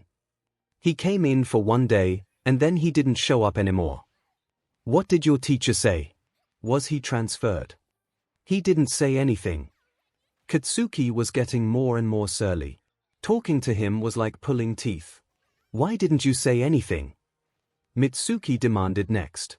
"I thought you were seeing him every day. You told me he was doing fine." "I didn't say anything, you just assumed it. Why do you keep asking about stupid Deku?" Katsuki exploded, literally. The smoke curled from his palms. Mitsuki pursed her lips. "I'm worried about him, brat. It's all you ever talk about. Deku this, Deku that. Who cares?" "Katsuki!" Mitsuki said, appalled. Inko, her friend, was dead. Izuku had no family left anymore. Katsuki needed to understand this. Izuku is your friend. You need to be understanding. Deku's not my stupid friend. And what? Katsuki and Izuku had always been friends, best friends. What do you mean by that? Mitsuki's voice was deceptively level. He's a useless Deku and he's not my friend. Mitsuki tried to appeal to his and Izuku's history when they were tots. Didn't you always say you were going to be heroes together? What happened to that? He doesn't have a quirk, so he can't be a hero. He needs to stop following me around. He's always getting in the way. Ah. Izuku didn't have a quirk. Was that where all this was coming from? Mitsuki had spent hours on the phone with Inko over the past few years, hours of Inko sobbing because there was nothing she could do to help her little boy whose dreams had been crushed, and Mitsuki couldn't understand that pain. She had consoled Inko, saying that at least Katsuki would be there for him. Apparently not. The little brat had decided he was too good for Izuku. "We're going to have a talk when we get home," Mitsuki warned. She couldn't trust herself not to lose it having this conversation with Katsuki, hearing that her own son, and herself through negligence, had contributed to Inko's pain. She needed Masaru to be there. He was always so calm, able to handle Katsuki's tantrums and her own short temper. In the meantime, Mitsuki took a deep breath to calm herself before she took out her phone to call Aozara-san, Izuku's social worker. The call didn't do much to calm her nerves. "I'm truly sorry, Bakugo-san, but I don't know more than what I've told you. Izuku-kun's case has been taken out of my hands. I no longer know his whereabouts." "He's safe, at least. Not missing?" Mitsuki asked, because she had to confirm it. "I believe so. He was unaccounted for during several days. The home didn't tell me, not until I had to call them to have Izuku-kun removed from their roster. Only when I was removing him did they tell me he had been gone. But he is in good hands, now. That is what I was told. I will pass on anything else I learn, Bakugo-san." "Thank you." Mitsuki swallowed thickly, feeling like she had failed somehow. She and Masaru had planned on fostering Izuku and adopting him if all went well. He was Inko's son, and Katsuki's best friend. There was no reason for him to go to a stranger when they had room in their house.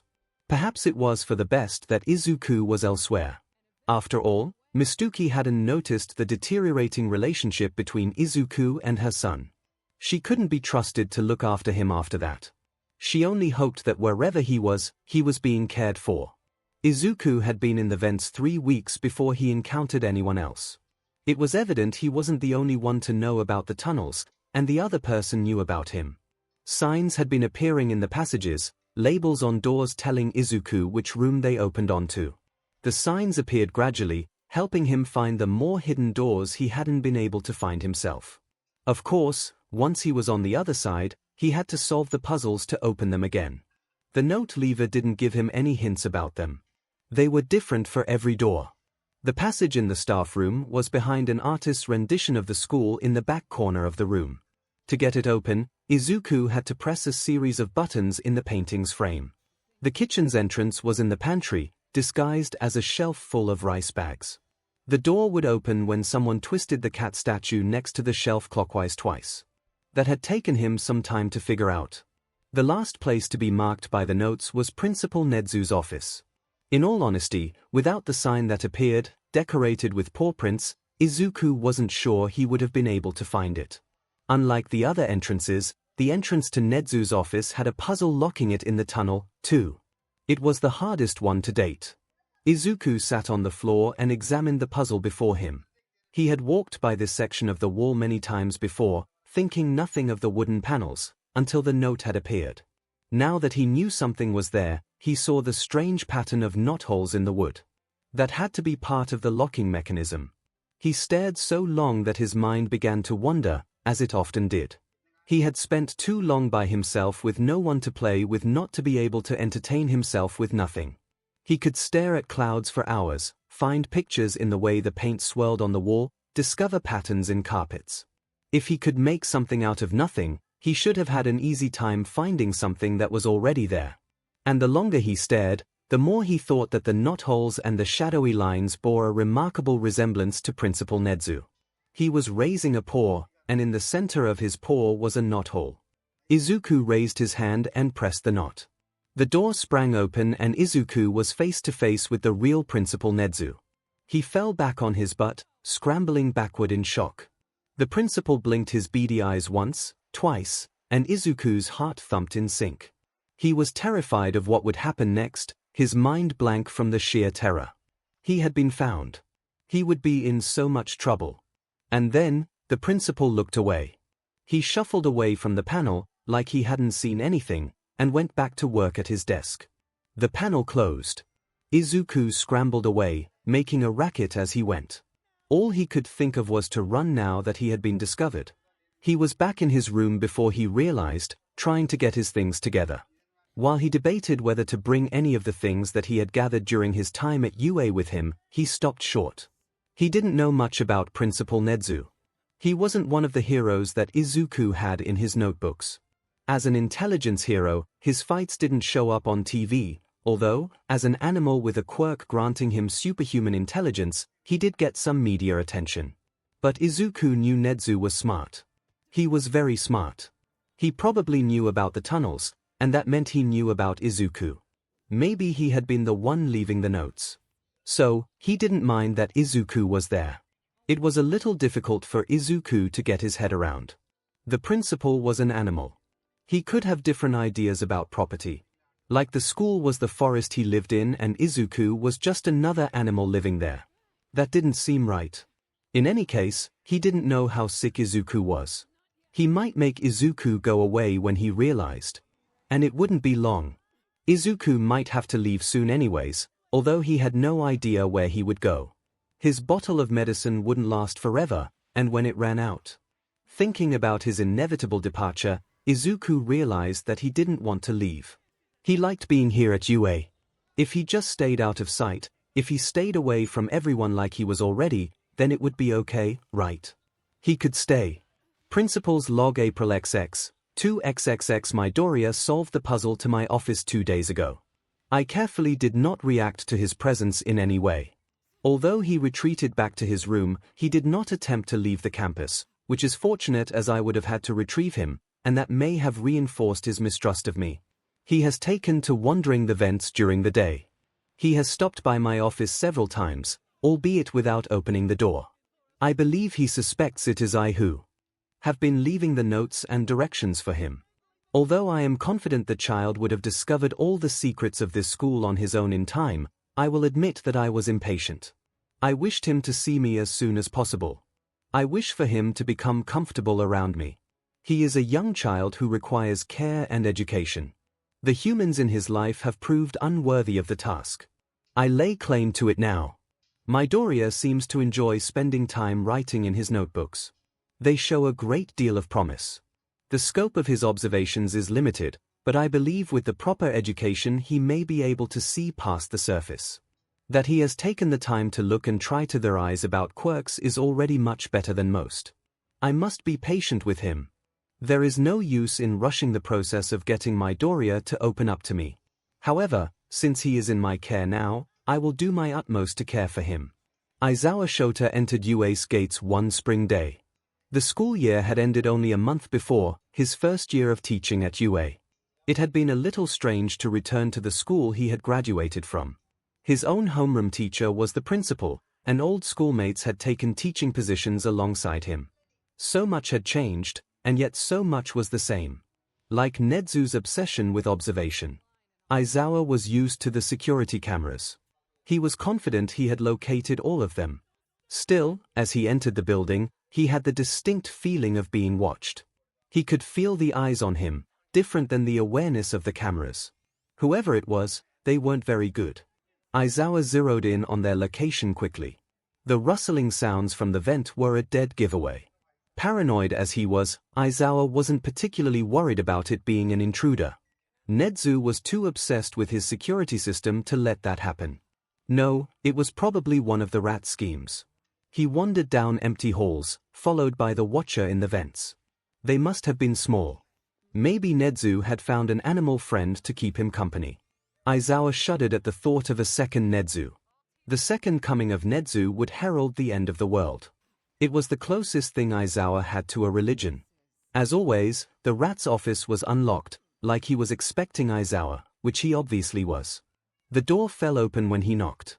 Nedzu had done the same thing when he was a teacher, always popping up right when someone went to go look for him. It was eerie just how accurate he was. Nedzu looked up from the cup of tea he was pouring and gave Aizawa a toothy grin. "Aizawa, welcome. Just on time." Aizawa grunted in response, shutting the door behind him. "Who did you have tailing me?" Nedzu blinked, then laughed. "Oh, I didn't assign anyone to tail you." It was Aizawa's turn to blink. "Then who was following me?" Nedzu wiped away a tear and offered Aizawa a lightly steaming cup of tea. "It's no fun if I tell you. You're too observant, Eraserhead." The principal used his hero name. "It's part of the job. Care to explain?" "I don't think I will. Not yet at least. I'll have to ask you not to confront them either.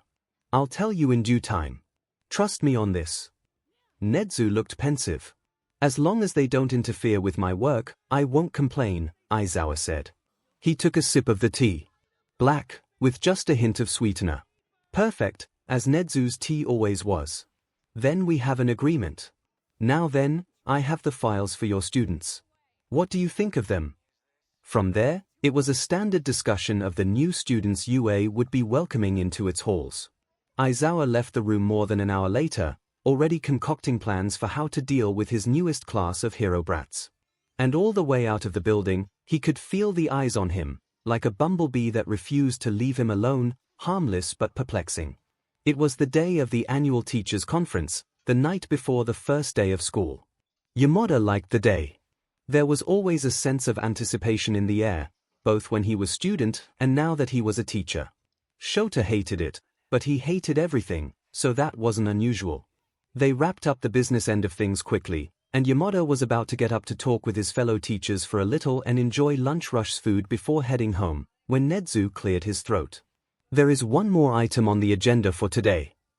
He had everyone's attention. Yamada thought over the meeting, wondering what they had missed. "Some of you may have noticed, but UA has a new resident.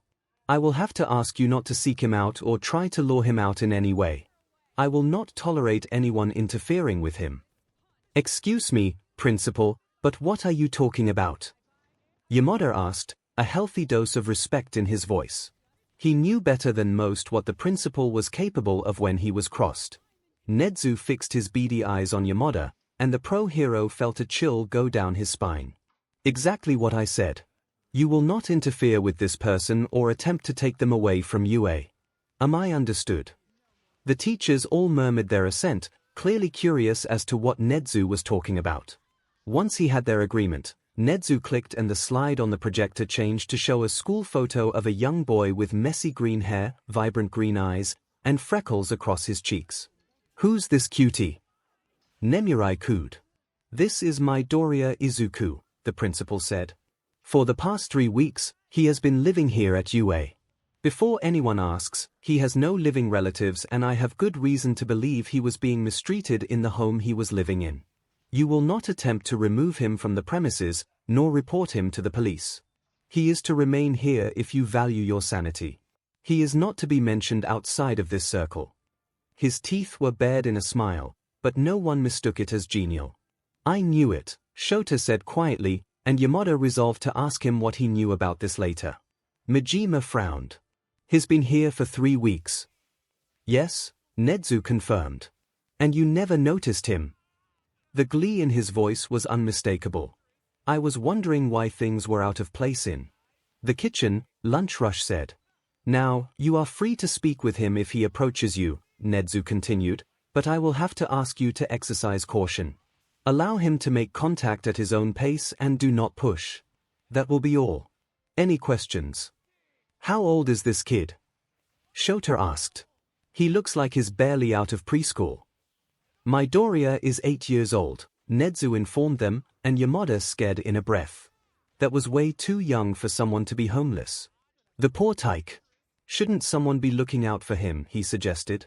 I do not believe the boy wants to be found, and I plan to respect that.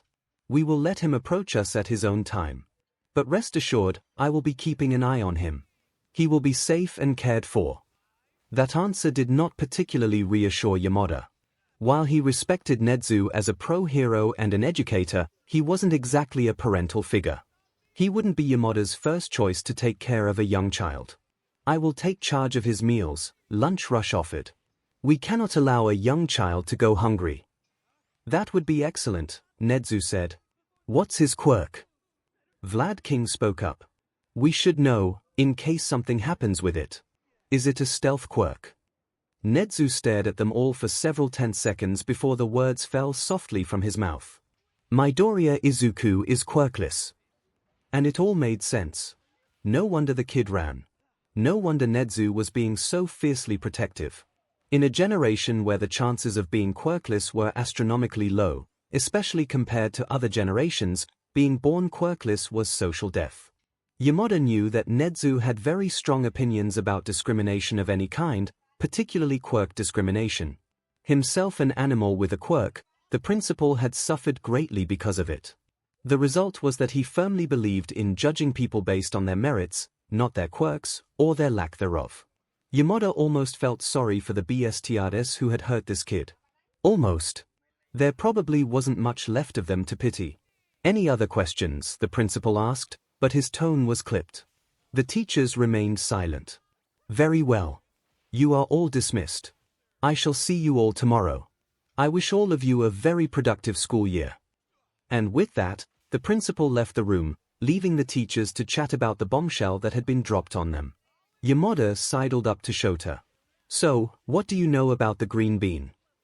Shota grimaced. He had been sitting half-zipped up in his sleeping bag the entire meeting, and now he zipped it up so that only his face was left visible. I don't know any more than you do. I just felt something when I came in for my consultation with Nezu. Someone was tailing me. Not very well. He probably tailed the rest of you, too. Don't tell me none of you noticed. That's something I was wondering, Majima said.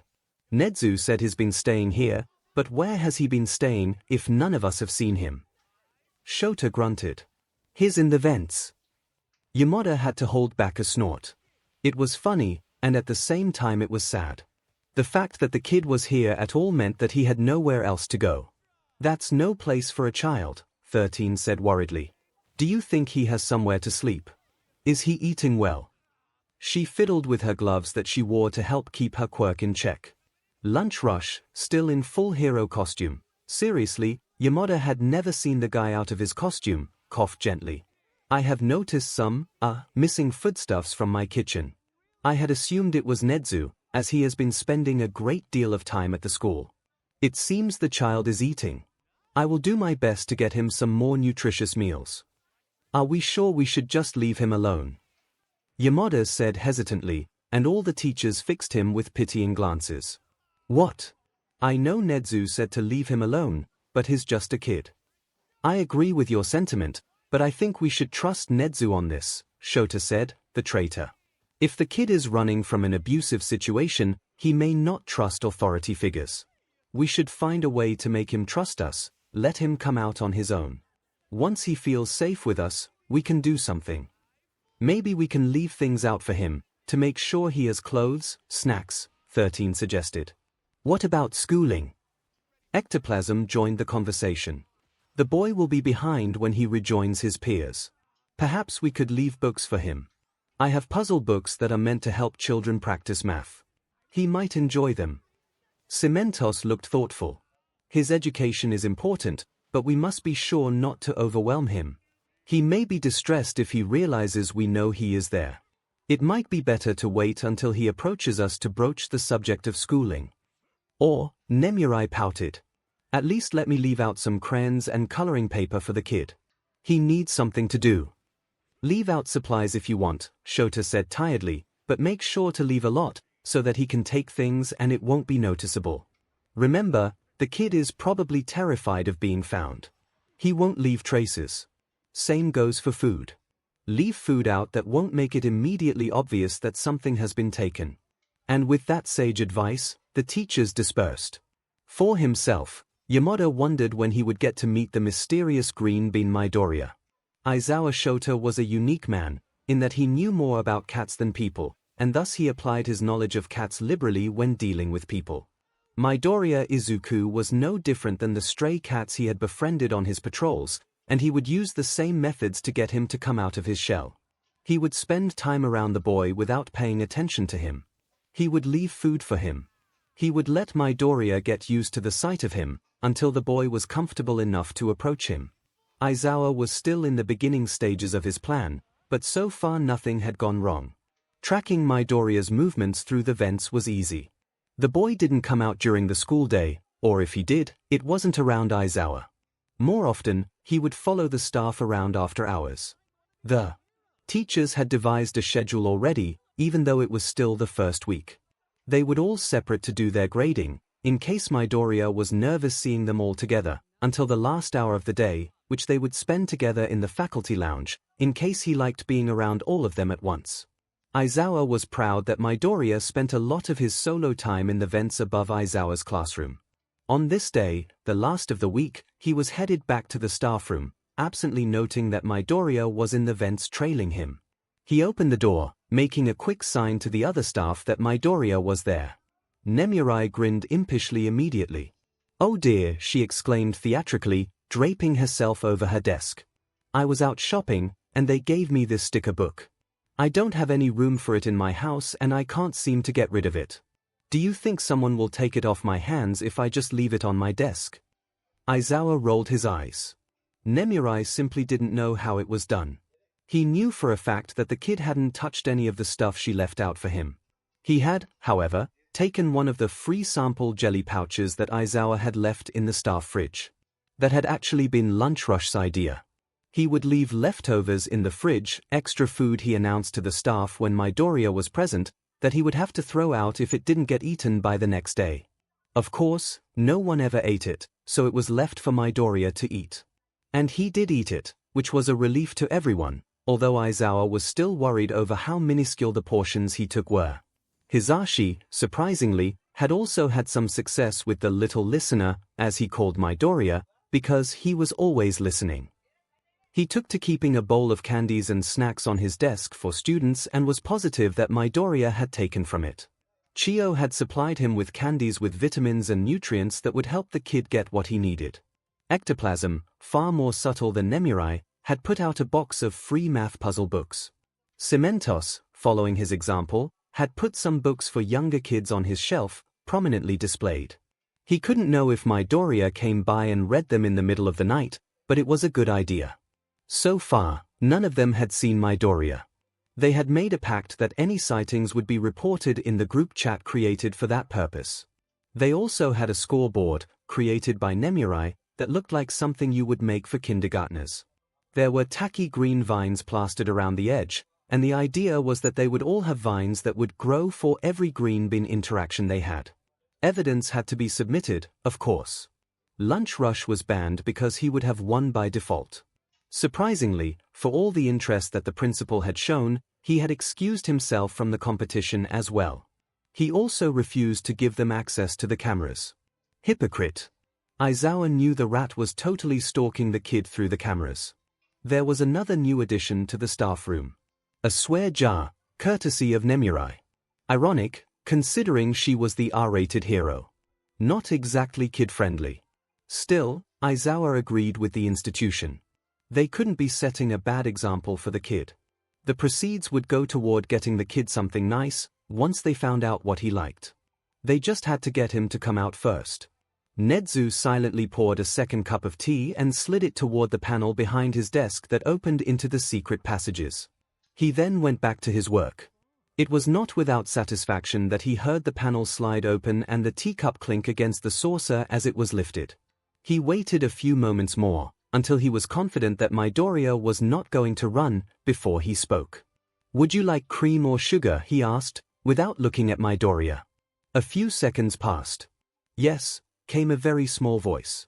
Nedzu picked up the sugar bowl, selecting a cube with the tongs. He spun slowly, turning to face Midoriya. The boy had the teacup clutched in both hands. He was looking down at it with a trembling expression. Nedzu dropped the sugar cube in, stirred the tea to dissolve it, then added the cream. "Is it good?" he asked. Midoriya took a sip, then he nodded. Satisfied, Nedzu went back to his work. It was several minutes before Midoriya spoke again. Nedzu-san, why am I still here?" "Because you have not left." "But you know I'm here, and I'm not supposed to be here." "Who says you're not supposed to be here?" Nedzu asked. The boy shifted behind him. "I mean, I'm not supposed to be here, am I?" Nedzu decided to turn back to look at him again. The boy's face was twisted, like he was expecting a punishment. It was an expression Nedzu did not like, that resignation. "This is my school. I can do what I want. The only reason you would not be allowed here is if I said so. Have I told you you're not allowed to be here?" "No." "Then, you are allowed to be here. I certainly do not mind. You may stay as long as you like." "Really?" Midoriya's eyes were wide in disbelief. "Of course. I mean what I say. I shall not turn you away from UA." Satisfied that he had said what he needed to, Nedzu went back to his work again. Midoriya was free to stay in his office or return to his room as he pleased. He had now made it clear that Midoriya was welcome. The boy had chosen to show himself. The fact that he already knew Nedzu knew about him was a point in his favor. It was all according to Kakaku. Kakaku means plan. "Nedzu-san." "Yes." "Can I stay here?" Nedzu let his lips curl in a smile. "As long as you like." Izuku liked the teachers. Nedzu-san had given him a list of their names but told him to find out their quirks on his own, which would have been hard, since the teachers didn't often use their quirks in school except, he already knew most of the teachers' pro-hero identities. And for those he didn't, Nedzu-san had given him a tablet connected to the school Wi-Fi. He was learning a lot more about them, now that he could observe them up close. Nedzu-san said that as long as he could get in, he could go anywhere. Sometimes, the vents and passages to the staff room or Nedzu-san's office would be blocked off, so Izuku knew he wasn't supposed to be there. He didn't have to worry about accidentally going somewhere he wasn't allowed. He could wander wherever. Midnight-san loved art and taught art history. Cemento-san liked to read aloud to the other teachers, or sometimes just to the empty room. Power Loader-san had a collection of model construction equipment, all of it functional. Ectoplasm-san played Sudoku in his spare time. Present Mic-san, whose radio show Izuku had listened to, was really good friends with Eraserhead-san. Izuku really liked Eraserhead-san. It was Eraserhead-san's quirk that Izuku thought was the most interesting. Erasure. He could erase the quirk of whoever he looked at until he blinked. And he had a super cool capture weapon that he could use to restrain villains. He was a hero with his quirk, even though it meant he had to fight quirkless. Eraserhead-san liked cats. Izuku had seen him looking at cat videos. He also ate jelly pouches. Izuku tried one of the free samples. They weren't bad, but Izuku liked Lunch Rush-san's food more. And so, Eraserhead-san was the first of the staff that Midoriya decided he would talk to. Nezu-san had told him that the staff already knew about him, and they didn't care. They were pro-heroes, so it was no surprise that they had noticed him. He didn't come out much during the school days, but after school he liked following the heroes. It was 2 weeks since school had started. Eraserhead-san was in his classroom marking papers. A black mug decorated with white paw prints and filled with coffee sat on the desk next to him. Izuku was nervous. Even knowing that Eraserhead-san already knew about him, it might be that he only tolerated him. Maybe he wouldn't like Izuku and would tell him to stop following him. That would break Izuku's heart. He clutched his card closer to his chest. He had made it specially for Eraserhead-san. Eraserhead-san's goggles were drawn on the front, and inside was a breakdown of the statistics on why Eraserhead-san should at least be the number 2 hero. All Might would always be number 1, but Eraserhead-san would be a better number 2 hero than Endeavor. Accounting for the fact that Endeavor had an entire agency at his disposal, Eraserhead-san had just as many incident reports as the number 2, if not more. As an underground pro, he was not in the popularity polls or the official rankings, but Izuku was sure that he would be number 2 if keeping out of the public eye wasn't necessary for his line of work. Eraserhead-san also had almost no counts of property damage, and what damage did occur was mostly due to villains he apprehended. So, Eraserhead-san for number 2. He would always be number 2 in Izuku's heart. Before he could lose his courage, he slipped the card through the slats of the vent so that it dropped down behind Eraserhead-san, then he scurried away. The pro hero wouldn't be able to fit in the vents like Izuku did, but he could probably find another way to catch him. Aizawa was feeling very smug when he walked into the teacher's room that Friday, card in hand. The other staff had already gathered. Nemurai and Hisashi would have to go out on patrol in an hour or so, but everyone else was settling down to try to finish grading and lesson plans before the weekend. After ascertaining that the green bean was not in earshot, Aizawa walked over to the announcement board and pinned his card to it, before turning around to grin at his colleagues in his signature Cheshire manner. "Is one of your hell children a fan, Eraserhead?" Nemurai asked. "I thought you were allergic to getting recognized." "Not one of my hell children," Aizawa said gruffly. Nemurai gasped. "I knew someone used the Prismacolor pencils I left out. It's the green bean. What a betrayal." She sank to the floor. "The bean has made contact?" Hisashi asked, looking up from his desk where he was arranging flashcards of English vocabulary. Aizawa definitely had everyone's attention. "What did he say?" 13 asked. "Kid didn't say anything," Aizawa said. "Just dropped the card and left. Didn't even leave the vents." Cementos approached the bulletin board and scrutinized the card. "He believes you should be the number 2 hero, Eraser. What have you been doing to him?" Nemurai was right behind him. "Or, he's a little artist." And then ectoplasm was there, too. A little mathematician, too. "Look at these figures. Did you give him them by any chance?" "No, kid figured it out on his own, I'm telling you." "The goggles look very good." This was Majima's contribution. Hisashi came to stand next to Aizawa.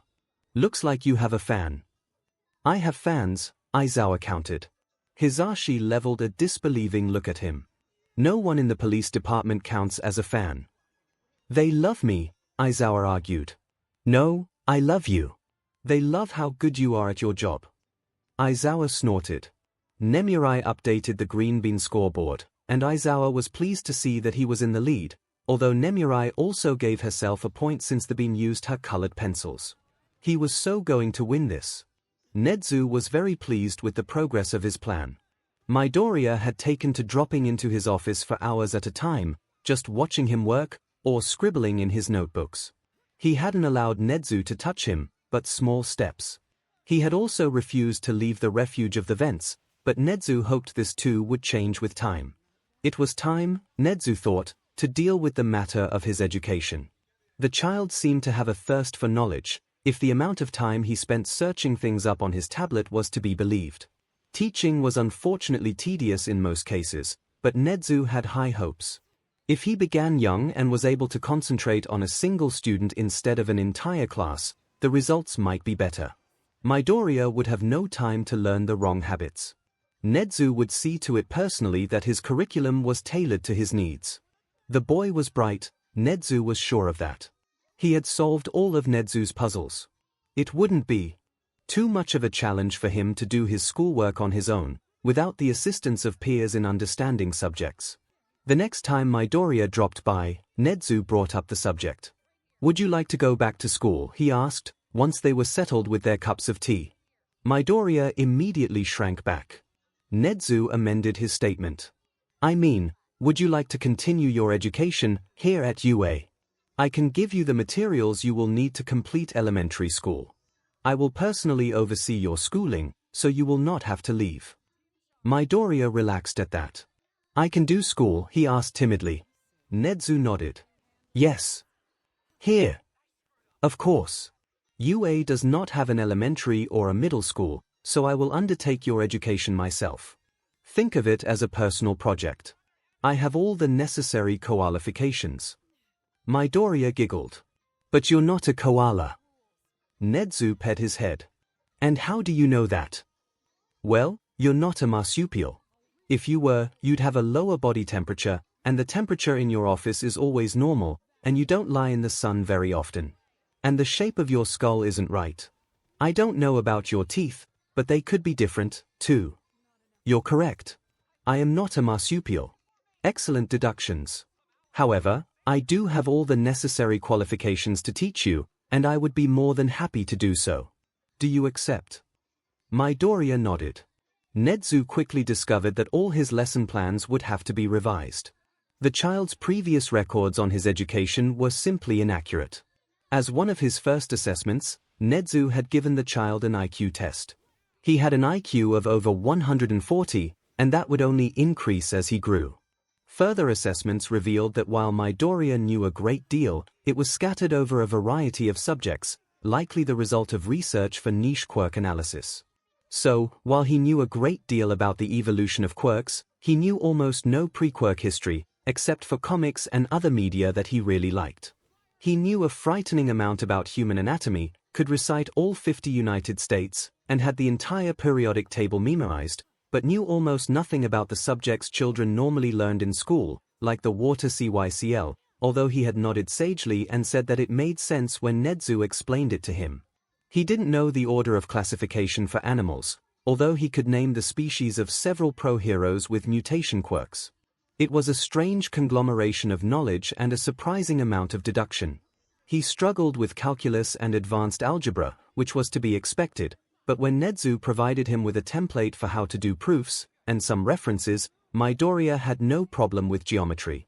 He was excellent at mental math. His writing needed work. While Midoriya's thoughts, observation, and analyses were excellent, the way he presented it left much to be desired. He just poured the words out as fast as he thought. 𝐻𝐻𝐿 could draw connections between the facts he presented, but a being of lesser intellect would struggle. Midoriya needed to work on being coherent. It was not what 𝐻𝐻𝐿 had expected. He had thought the boy was bright from seeing his notebooks, but this went beyond that. He suspected that the work he had seen in Midoriya's notebooks had not been his best, since he hadn't had access to reference materials to research the quirks he analyzed and the science to enhance his understanding. That would change now that Midoriya had entire databases at his fingertips. Nonetheless, 𝐻𝐻𝐿 was immensely pleased. He did not regret his decision to get Midoriya named as a ward of UA. It had been relatively simple. He was a pro-hero, and the principal of the best hero school in the country.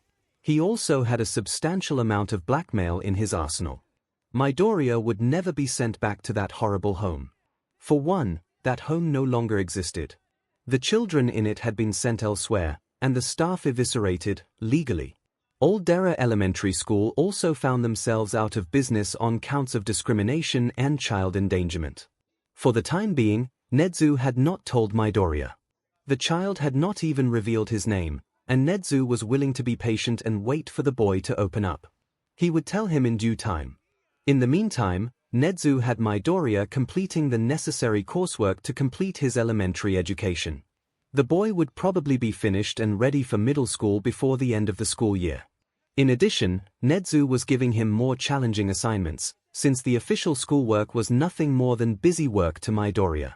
He had to explain things sometimes, but Midoriya was a quick learner, and anything he could figure out logically he didn't need any instruction for.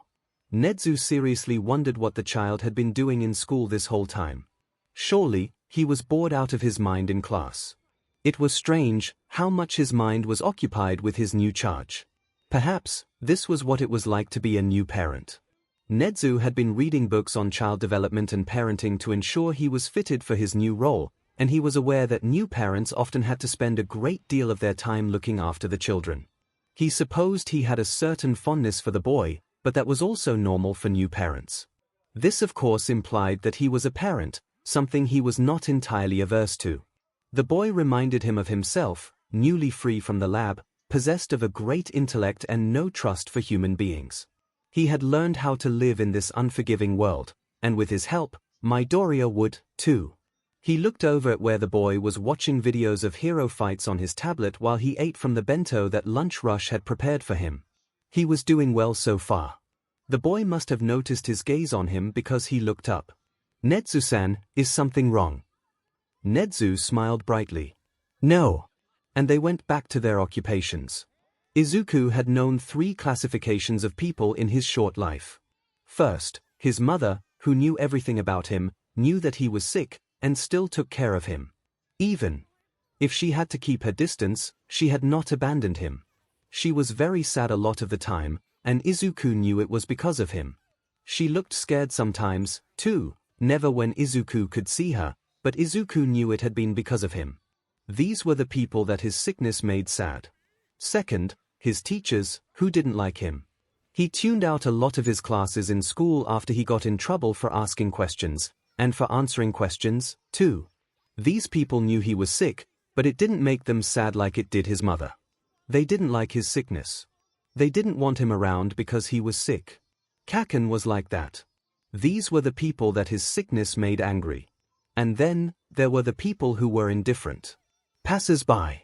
Thus far, the staff at UA fell into the third category.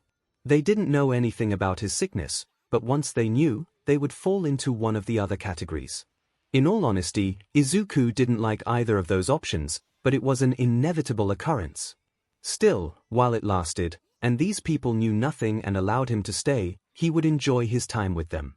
He liked hearing Midnight-san laugh and talk with present MIC-san and Eraserhead-san. She always left art supplies out on her desk for students to use. Izuku had found that the pencils colored much more smoothly than any he had used before. And the graphite pencils were nice for sketching. Present MIC-san was just as funny and upbeat in real life as he was on his radio show. Lunch Rush-san made really yummy food. 13-san, who had such a cool quirk, had a little model of the solar system that could spin around and show the planets in orbit. Izuku thought that was really cool. It was so much fun to prowl around the staff lounge after dark, when everyone had gone home. They had really soft chairs, fun books on the shelf, puzzles, art supplies, and there was his card for Eraserhead-san framed in a place of honor above the hero's desk. And then there was 𝐻𝐻𝐻-san, who was unlike anyone Izuku had ever met. He treated Izuku's presence as something matter of fact, like it was the way things were supposed to be and he wouldn't even question it. Even before they had met, 𝐻𝐻𝐻-san had showed him around the tunnels with signs. And he was so smart. 𝐻𝐻𝐻-san had been able to answer all of Izuku's questions and show him where he went wrong on some of his work. He was always at his computer, working cases for the police or with other heroes. He knew that because 𝐻𝐻𝐻-san had showed him a few times. 𝐻𝐻𝐻-san had been kind to him in a way that no one except his mother had been in a long time. He wanted to make sure he could trust the principal not to change his mind when he found out the truth about Izuku. In all honesty, Izuku was pretty sure the principal already knew everything there was to know about him. But he wanted to tell 𝐻𝐻𝐻-san himself. He would tell him everything. So, one day, the end of the 3rd week of the school year, after the other teachers had already left, Izuku entered 𝐻𝐻𝐻-san's office through the secret entrance. 𝐻𝐻𝐻-san didn't make a move at the noise of the panel sliding open, just sat at his desk while Izuku took his seat, a round cushion that 𝐻𝐻𝐻-san had given him that sat just inside the entrance to the tunnels. It was very comfy, and big enough to curl up in if he got tired during the day, as he often did, since he liked to wander the school at night. While he waited quietly for Nezu-san to finish, Izuku reflected on how familiar this felt. His mother had always been busy. Izuku had to be careful not to distract her. Not that she would have gotten mad, but it would have made things harder for her, and Izuku never liked being a burden on her. He would just wait until she was done with what she was working on, and she would turn her attention to him with her soft smile and ask, "What is it, Izuku? What is it?" Nezu-san was looking at him, head tilted to one side. "Can you?" Izuku hesitated, then pushed forward. "Can you call me Izuku, please?" Nezu-san smiled. "Of course, Izuku." "Thank you, Nezu-san. In return, you may call me Sensei." "Yes, Sensei." It felt a little strange calling Nezu-san, no Nezu-sensei that. Nezu-sensei was a far cry from any of the teachers Izuku had ever had. Learning with him was nothing like being in school. It was like his notebooks, but for all kinds of things, not just heroes. He got to look up things and solve problems, and Nezu-sensei didn't try to trip him up with questions, instead he answered Izuku's questions. "Would it be okay if I talk to the other teachers sometime?" Izuku asked nervously. He didn't know if this was crossing a line. Nezu-sensei didn't have a problem with Izuku staying at the school, but he might not like it if Izuku bothered his staff. If Sensei said no, then Izuku would stay away from them, no matter how badly he wanted Eraserhead-san's autograph. Nezu's lips twitched a little. "You may talk to them if you wish, although there is no need to do so if you do not wish to." "Oh," Izuku wilted. Nezu-sensei studied him. "Do you wish to talk to them, Izuku?" Izuku looked up at that. Yes. I would. I'd like that. If I'm allowed to, Sensei." "Then, you may do whatever you wish." Principal's log April XX, 2xxx Midoriya has allowed me to call him Izuku. He calls me Sensei now. He still refuses to leave the tunnels, but I am confident that in time he will be able to in due time. It had been weeks since he last saw Deku, and Katsuki didn't care. He didn't. He wasn't going to Old Dera Elementary anymore. It closed over the break, so he was attending a new school with new classmates. Deku wasn't there. Deku had always been there. Not that he cared. The old hag had grounded him because of Deku, because he was insensitive and hadn't told her that Deku hadn't been at school for the last week. As if he was stupid Deku's babysitter or something. It had been strange. Deku hadn't been there to butt into his fights. For the first time in a long time, he had been able to finish his fights without the green-haired boy throwing himself into the middle of it. He had been sent to the principal's office once, but the principal had just laughed it off and told Katsuki to be more careful with that powerful quirk of his. It had been worse when one of the extras' moms had called his old hag and she had yelled at him about it and made him apologize. Even worse than that, his dad had looked at him like he was disappointed. It wasn't fair. Katsuki wasn't supposed to be a disappointment. He had the best quirk ever. He had the best grades in his class. He was better than Deku in every way, but his parents never looked at Deku like they were disappointed in him, only like they were worried. And for the past couple weeks, they hadn't stopped talking about Deku, where he might be, if they could get him back. He was sick of it. He was also lonely. Every time they talked about Deku, he remembered that he was gone, and then Katsuki hurt. In his chest was a funny hurt. There wasn't a bruise or a cut, but there should have been, because why else did it hurt? Izuku stared at his medicine bottle. There were only a few pills left, just covering the bottom of the orange bottle. He poured the pills out into his hand to count, careful not to lose a single one, and counted. Enough for 2 more weeks. That would get him to the day of the sports festival. After that, he didn't know. Aizawa was grading his Hell Children's essays in the piece of his classroom. With the green bean, Hisashi was really getting to him with that name, watching from the vents, when a small voice interrupted his thoughts. Number 17 is wrong. The legislation for telepathic quirks does not include empathy quirks. Aizawa checked the question again, and the kid was right. His student had included empathy-type quirks under those affected by the law, and he had missed it. "You're right," he said gruffly and marked it on the paper.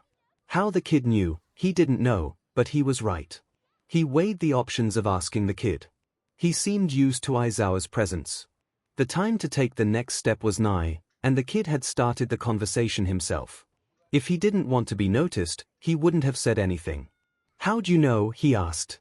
"Nezu-sensei gave me the material for all the classes, in case I wanted to listen along, and I looked it up a while ago, when I was curious about it." The reply was quiet. "Impressive," Aizawa huffed. He returned to his work without glancing back at the vent on the wall above his head that he knew the kid was in. He really did have a lot to do. The sports festival was fast approaching. Honestly, it was a massive pain having it be so close to the start of the year. He barely had any time to work with his students on their fighting styles and quirks. By the end of the year, they would already be massively improved from their showings at the sports festival. It would have made more sense to wait, at least for the first years. But the second and third years competed, too, and they needed the festival to land internships and work studies, so he didn't have much of a say. Absently, he noted the bean crawling away through the vents. He had gotten better at moving silently in the past few weeks, although Aizawa still had no trouble recognizing when he was there. When he finally packed up and headed to the teacher's lounge to join his co-workers, his head was a muddle. He had a patrol that night, just like he had the night before. There would be a few hours to sleep before he had to leave, and then a few after he got back. Not nearly enough. He hadn't counted on being a teacher during the daytime when he decided on his career in underground heroics. Hisashi had a similarly awful schedule, having either early morning or evening patrols and his radio show, but somehow managed to be much more chipper. The staff room was loud. Everyone turned to look when he came in. "Sho, did the bean talk to you, too?" Hisashi asked excitedly. "Too? Yeah, corrected one of my papers." "What of it?"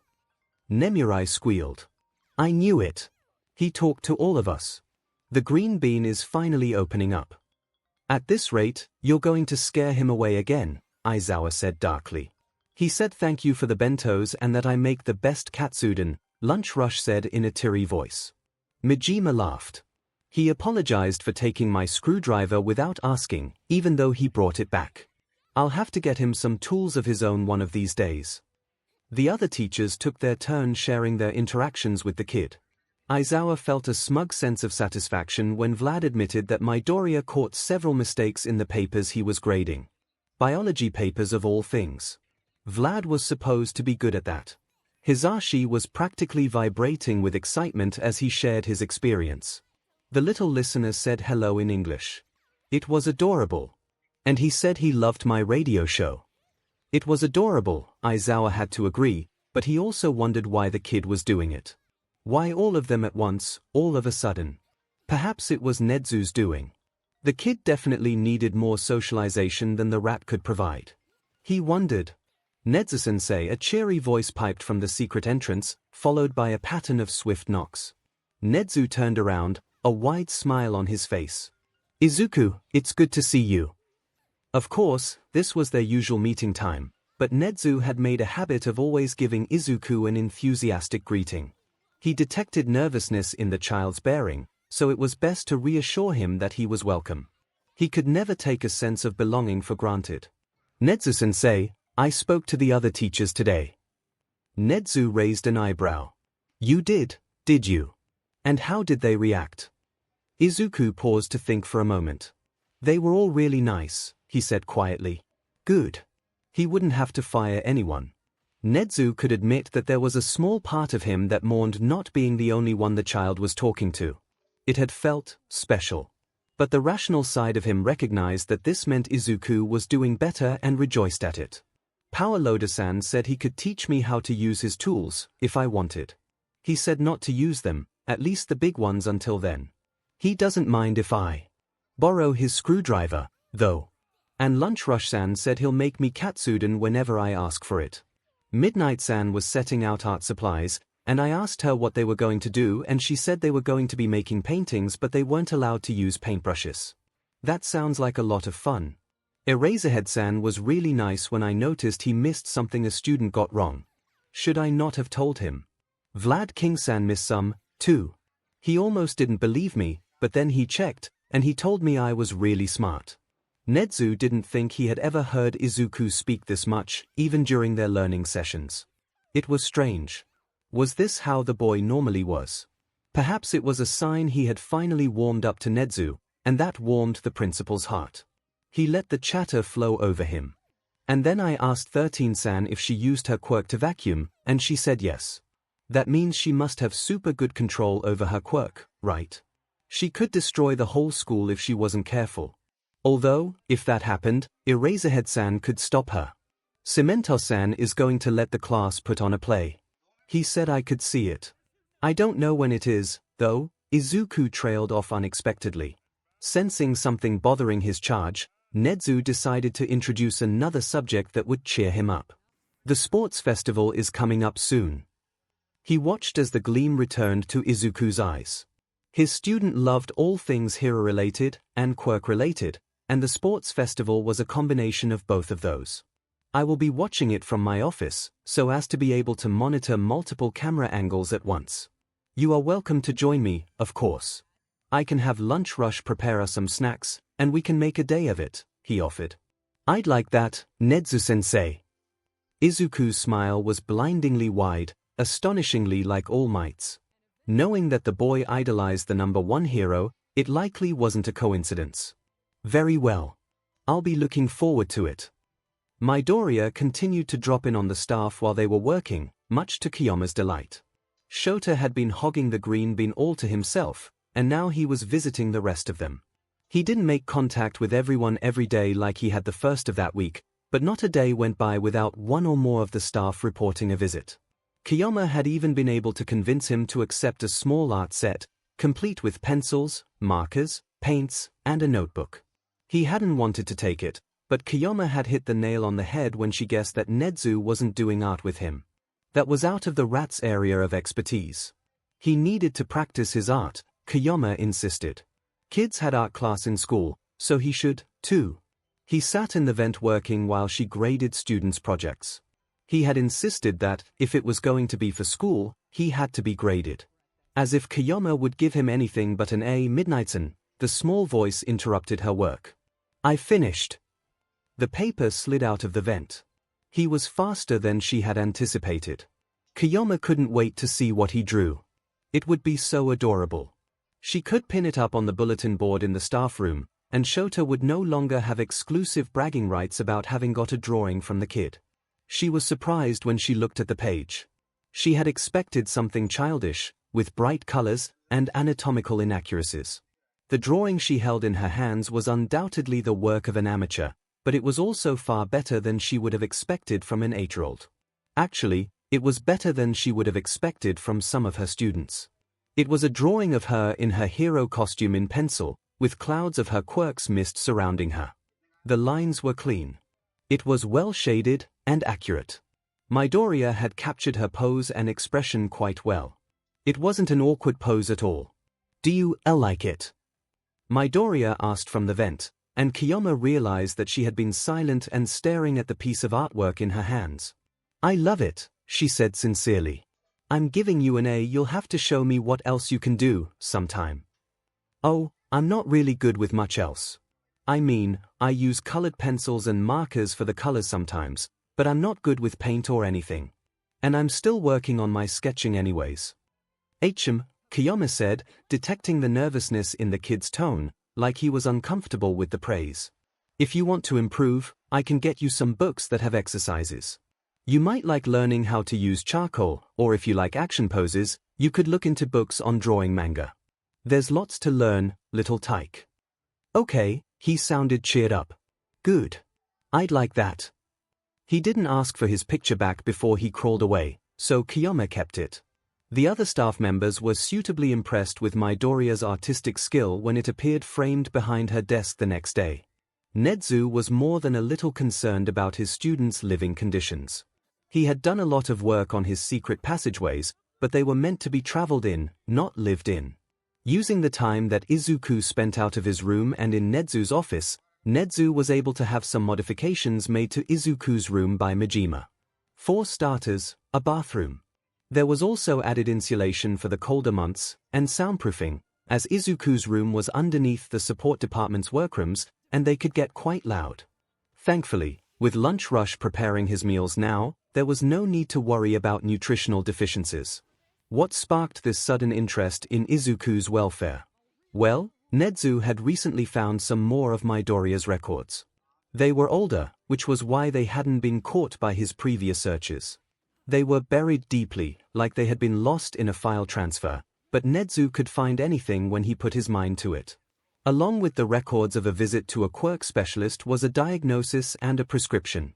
What was odd was that the diagnosis came from a quirk specialist and not a pediatrician. And also, that it did not appear anywhere else on Izuku's medical records. In fact, there were no follow-ups with specialists or other visits related to the condition. It seemed to have been buried. Izuku had only gone to the doctor for routine child wellness checks and nothing else. It certainly was strange, although, given Izuku's quirkless status, it was possible that Izuku had been dismissed by other doctors. Perhaps the quirk specialist was the only one to really look at the boy and realize that he had a condition that needed care. Nezu was aware of the quirkist propaganda that had somehow made its way into the scientific field, which stated that the quirkless were naturally weak. It had been disproven time and again, but somehow, like a hydra, refused to die and only spread more. The fact that Izuku had an actual diagnosis for a weakened immune system, and not just a note under his quirkless status, told Nezu that this diagnosis was likely not a prejudiced one. Coupled with Izuku's stunted growth, the paleness of his skin, and the medicine he was taking every day, the prescription was for a supplement, well, Nezu was convinced. He needed his student's trust if he wanted to take care of him properly. Chiyo-san should take a look at him, and he should have a proper room and a personalized meal plan. There was no reason his student couldn't live a happy and fulfilling life, so long as his underlying health problem was properly managed. He went back to the drafts of a new room for Izuku, after making a copy of the files for his own private record and then deleting any trace of them. The day of the sports festival was always a busy one. Thousands of spectators poured into the stadium, security was tight, and Aizawa was dragged into the announcer's booth for the second year in a row. He was just grateful he got to do it with Hisashi, who didn't need his help to commentate, and only asked him questions that he could reply to with facts or his own opinions. He didn't ask him to be bright and bubbly. Aizawa could be as gruff as he wanted and leave the optimism and sunshine to Hisashi. It was hard to get hyped when he was inwardly cringing at his students' inexperience. Scratch that, he just wasn't the type of person to get hyped. He shivered, trying to imagine himself acting like any of the spectators out in the crowd. Absolutely not. That just wasn't him. Aizawa was thankful when the whole thing was over. His class had done well, better than Vlad's class in his opinion. They still had a lot to improve on, but that was okay. Those of them who had been eliminated early on or suffered any kind of loss would have additional motivation to work hard and surpass themselves. The sports festival in their first year wasn't nearly as important as it would be in their second and third years. First years didn't have to worry about securing work studies. Sure, pros watched the first years, but they knew that a lot would change by the same time next year. Really, the only people that the first-year sports festival mattered to were students in Gen Ed trying to transfer to the hero course. They were at a disadvantage, not having the same training as the hero course students, and few Gen Ed students ever made it past the first round, much less placed. There was an exception, but Aizawa didn't like to toot his own horn. Unless Vlad was around, in which case he would. The BLD hero had been in the hero course class 1B from the start of the year. He was one of many students that Aizawa used in the tournament round to show off his potential, a performance that led to his transfer. Vlad still held a grudge for being made a fool of, although Aizawa fervently believed that he had made a fool of himself all on his own.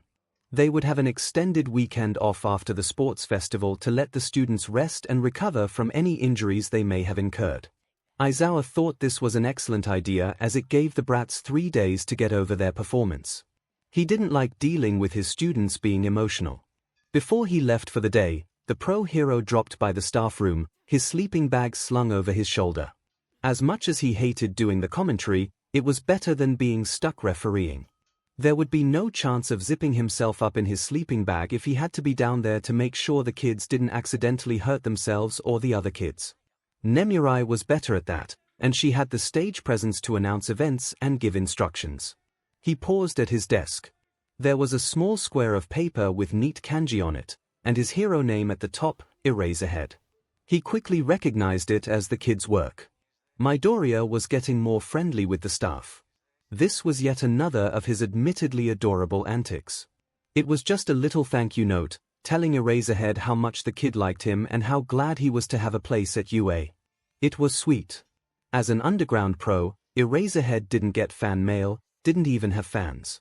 He had never wanted to be a spotlight hero, but if there was one thing he envied the spotlight heroes, it was that they got fan mail. He didn't even want a lot, just a note or two he could cherish. He did get thanked for his work, but oftener than not he never properly met the people he saved. Midoriya's card, and now this note, filled a space in his heart he never would have admitted was aching to be filled. A quick glance at the other teachers' desks revealed that they, too, had each received a note. Aizawa tucked his away in a drawer for safekeeping and left. The first day after the sports festival, when Izuku didn't show up to his office for lessons, Nezu wasn't too worried. Izuku was often late if he stayed up late the night before. He might have slept in. Growing children needed their sleep. He checked in on Izuku's room and saw the boy there, seemingly asleep, so he left him. After watching the sports festival, Izuku had seemed tired and down. It was probably a lot. Maybe too much screen time. Letting him rest was for the best. Besides, the other students were getting the next few days off school, why shouldn't he? But the second day, Nezu reviewed the footage, and Izuku hadn't left his room at all since. He had returned from Nezu's office. He had barely moved at all, only getting up for a few minutes at a time to use the restroom that Nezu had installed for him, complete with a full shower and bathtub, and to eat something from his store of snacks. There was something else off, something missing. No matter how many times Nezu watched through the footage, he couldn't tell what it was. He was missing something. Nezu felt himself, was it worried? It was an unfamiliar emotion. Fear he knew well enough, but worry, anxiety, those were different. He was never worried about outcomes, because he always anticipated how things would play out, and he was usually right. Now, he realized that he had far too little control over this situation. Izuku could be sick. He might not take it well if Nezu or Recovery Girl invaded his space to check on him. He needed to be cared for if he was sick. How to do it? Just then, Majima knocked on the door of his office. Nezu looked away from the security feeds of Izuku's room to usher the support course teacher in. "What brings you here, Majima-san?" he asked, all business despite his newly acquired worry. Majima scratched his head, pushing his bangs away from his eyes. "I was wondering if I could get a look at the receipts from the last shipment of materials that we got. I know I looked over them when they arrived, and I marked it in the inventory, but I don't know where my copy went. I think I may have made a mistake inventorying, either that or the company sent us the wrong materials." "Of course." Nezu pulled up the file and printed it out, passing the sheet of paper to Majima. "Is something wrong?" The other teacher scanned the page. "Well, that's odd. I've been having a few problems in one of my labs. I have some students in, doing remedial lab safety classes, and working on some projects. Some of them noticed their quirks not working.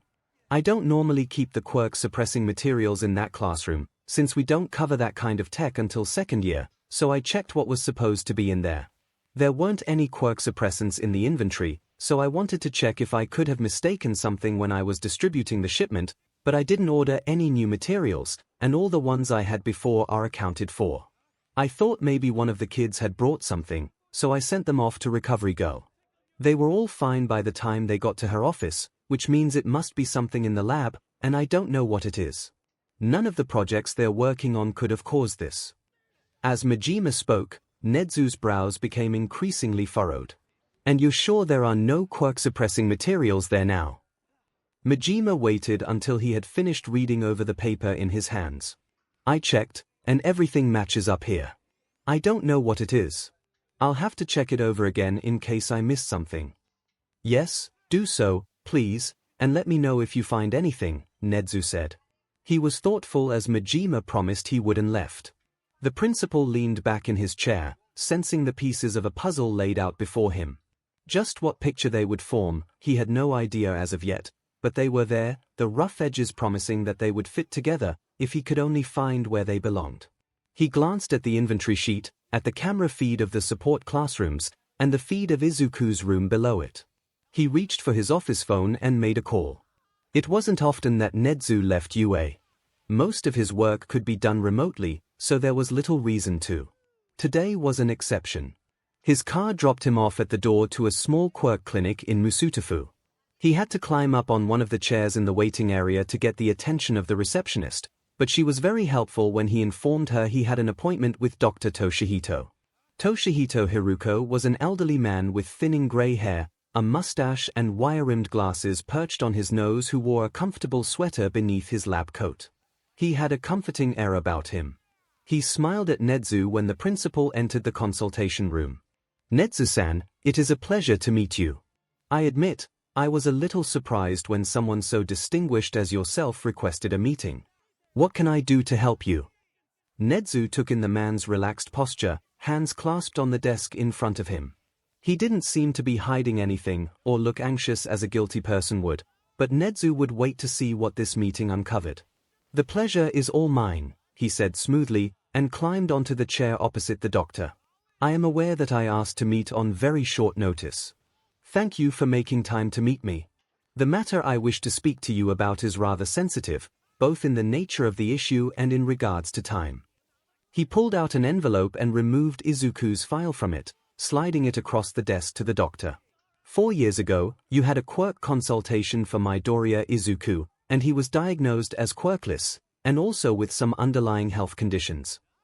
As 𝐻𝐻𝐻 spoke, the doctor's expression went through several minute changes, from confusion to worry, and then carefully blank. His gaze traveled over the papers, obviously recognizing Izuku's picture and the information on it. I am afraid I cannot give you that information, 𝐻𝐻𝐻-san, Toshihito said, passing the file back to 𝐻𝐻𝐻. That is confidential, as I am sure you are aware.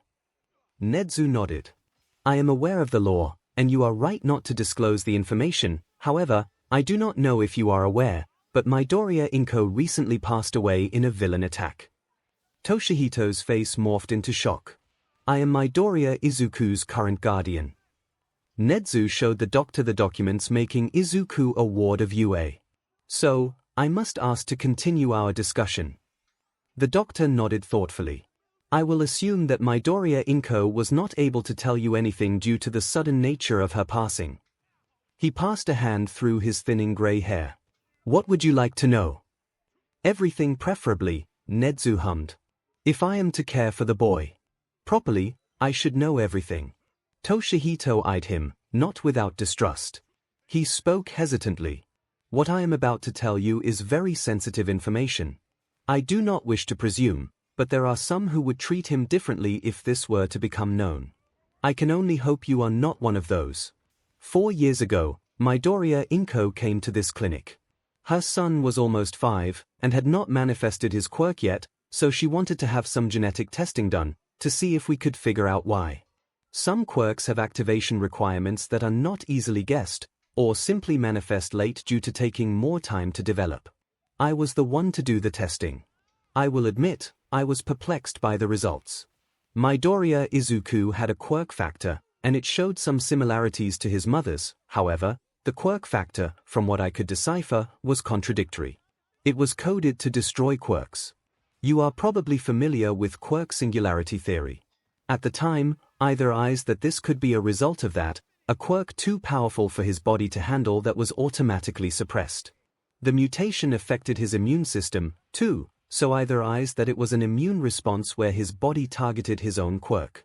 Perhaps you may think me unwise for that assumption, and perhaps I was, but his quirk factor was like none I had ever seen.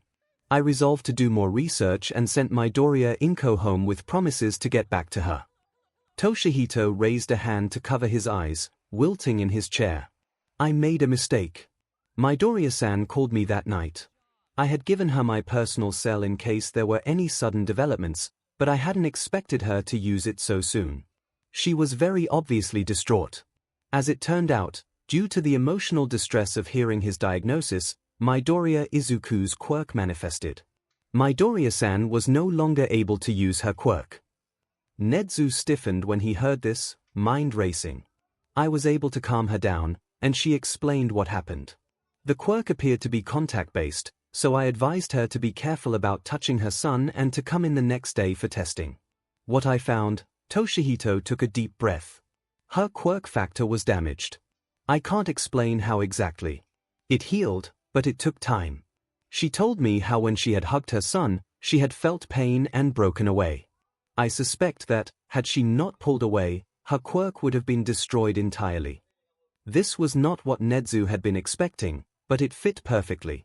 All the pieces fell into place, creating a hitherto unknown picture of Midoriya Izuku. It was a delicate situation. Had it been a simple suppressing quirk, like the erasure of the pro-hero Eraserhead, which in itself is an unusual quirk, it would have been better. Surely, you can understand, 𝐻𝐻𝐿-san, how a quirk like Midoriya Izuku's would make people feel. I do not think I made the right choice, however, even now, I can see no other choice. I would do what I did again. Midoriya-san knew as well as I did what could happen if Izuku's quirk got out. She begged me to change his record, and I did. I listed him as quirkless and got her quirk suppressants to help manage his quirk. She kept in touch with me. I hoped that when Izuku was older he could be told and learn to control his quirk. Quirk suppressants are not a long-term solution, and the effects of long-term use on children is unknown. The side effects for adults are already leaning towards unethical. You are a hero, 𝐻𝐻𝐿-san. I am trusting you with this information because you are Midoriya Izuku's guardian. Please, keep him safe. The doctor bowed his head before 𝐻𝐻𝐿. The principal could not fault him for his actions. They were logical. Quirks like erasure were already feared, as 𝐻𝐻𝐿 knew from his days as Aizawa Shota's teacher. He had seen the man struggle as a student. But a quirk like this was dangerous. It threatened the whole order of society. In the wrong hands, it would be a weapon the likes of which no one had ever dreamt of. 𝐻𝐻𝐿 shuddered to think of what would happen if the child fell into the hands of villains, or even the Hero Commission. Would they dispose of him to protect society, or keep him to keep society in check? The doctor had made the correct choice, as had Midoriya's mother, in choosing to hide his quirk. It had hurt Izuku, that much 𝐻𝐻𝐿 was sure of, but the alternative was much worse. Thank you for telling me, 𝐻𝐻𝐿 said, schooling his expression to be carefully neutral. I recognize your concern, however, you may rest assured that I have Midoriya Izuku's best interest at heart. This information shall not reach the wrong ears. I appreciate all you have done for Izuku up until now. Your actions undoubtedly saved him from a worse fate. I only wish I could have done more, Toshihito said, looking a little guilty. In the end, I was only able to hide him, not help him with his quirk. Indeed, his situation is unfortunate. Especially with the passing of his mother. I will do my best to help him, 𝐻𝐻𝐿 looked the doctor in the eye. I doubt you will do anything to endanger him, but please continue to keep this information to yourself. I would be grateful if you would send me the results of his genetic testing, if you still have it. I kept a copy, the doctor admitted. It's not in the database. It's a personal copy. That was a wise decision. 𝐻𝐻𝐿 nodded.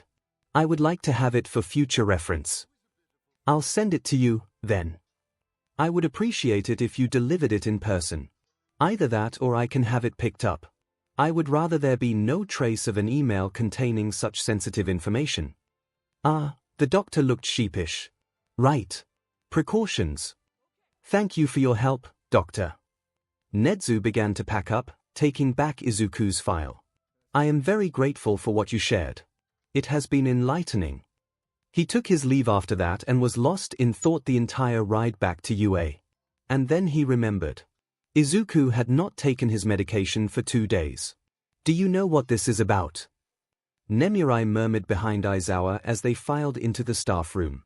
Late in the afternoon of their second day off, 𝐻𝐻𝐿 had sent an alert to all the pros on the staff to report to the school immediately, with no other explanation. Hisashi wouldn't be there, as he had his radio show. Aizawa had been woken from his comatose state to come to this meeting, and Hisashi wouldn't even be there to make it tolerable. He was going to kill someone. Hopefully Vlad King. No one would be mad at him for that. No idea, he answered, halfway to a growl. The other teachers were gathered around the conference table when they arrived, in varying degrees of their hero costume. Some were in full costume, others just wore their support gear over street clothes. Aizawa himself was wearing sweats and had his capture weapon around his neck. Nemurai was wearing jeans and a blouse. She hadn't brought her WHP with her. Nedzu looked up when they entered. The rat was pacing back and forth on the conference table, looking uncharacteristically agitated. Aizawa didn't think he had ever seen him so agitated. Midnight, Eraserhead, just the heroes I was waiting for.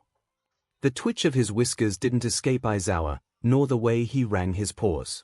Please, take a seat. They had to wait a few more minutes for ectoplasm to arrive, but once he was in his seat, Nedzu turned on the projector and got down to business. I must thank you all for coming in on such short notice, and on your days off, as well. The principal nodded at all those present. This is something of a personal matter. That piqued Aizawa's interest. Nedzu didn't have much of a personal life. He had his secrets, sure, but he was the principal of UA, in and out. If he had a personal life, it was kept under tight wraps. His employees only ever knew him in a professional capacity. You all know by now not to speak a word of this matter outside of present company and those of our colleagues who are not present, but I will remind you once again. Do not speak of this to outsiders. He was pacing again. You all know of Midoriya Izuku. I believe he has made contact with all of you individually at this point. He has been living here and taking classes under my supervision. As of 2 days ago, after the sports festival, he has not come to see me nor left his room. I confirmed with the security footage. There have been several things about the child that I have found curious. I have been looking into him, Nedzu admitted. Aizawa didn't doubt that. When the rat was presented with a mystery, he was, for lack of a better simile, like a rat after cheese. He found out everything. But then, all the mirth drained out of him, because Nedzu leveled a glare at the entire staff. It was a glare that Aizawa had seen before, on rare occasions. He had seen it used against those who opposed his admission to the hero course. Personally, he had felt inspired by it. But having it used against him was terrifying. It was cold and heartless and inhuman. Aizawa had visions of death and of unknown, eldritch horrors that would destroy the human mind. What I say to you now will not be repeated. It will not be reported. Not to the Hero Commission. You will not even record it in your diaries, and Nedzu's glance seemed to fix on Vlad, who paled. Aizawa would laugh if Nedzu wasn't being so terrifying. I told you before that Midoriya Izuku was quirkless, because that was what was in his file. That information was false. Aizawa's heart began to beat in a strange rhythm. A sense of foreboding settled over him. I gained access to his old medical records. The report of him being quirkless was falsified. Nedzu left a heavy pause. To protect him. He let the words wash over the room. Aizawa could see his co-workers thinking, trying to guess at how being quirkless could be a protection. And he could see when they figured it out. People like 13, someone with a destructive quirk, realized it quickly, about the same time as Aizawa did. The kid had a dangerous quirk. Either dangerous to himself, or to others. No, more than that. Something that would have put a target on his back. If it wasn't even in the system, it meant it wasn't just dangerous in a way that might attract villainous organization or cause some minor property damage. It was putting Midoriya in danger from the authorities. The exact nature of his quirk is unknown, however, from the information I have been provided, I can tell you that his quirk affects the quirk factor of others. With direct contact, he can remove another's quirk. Like erasure. Nemurai said hesitantly, and Aizawa felt several of his colleagues turn to look at him. Erasure temporarily suppresses the quirk factor of those in Eraserhead's line of sight, Nedzu explained. It does not affect mutations. Midoriya's quirk acts directly on the quirk factor. It does not suppress it. It destroys it. The stunned silence in the staff room couldn't have been cut with a knife. It would have required industrial-grade mining equipment. He has been on quirk suppressant since it manifested. He has run out of suppressants. Recovery Girl frowned. She was perhaps the only member of the staff who had not met Midoriya. Quirk suppressants have adverse effects when used regularly. And they are not for children. Nezu, how long have you known this? I only learned that piece of information this afternoon. Nezu quieted her suspicion. His quirk appears to be in full force now, and he has no control over it. He is most likely distressed. I would like to request your help to get him out of his room so that we can help him. He bowed to the gathered staff. It was a delicate situation, Aizawa recognized. Touching the kid could be dangerous. If he didn't want to leave his room, they risked upsetting him more by taking him out. They would have to handle him with gloves, literally and metaphorically.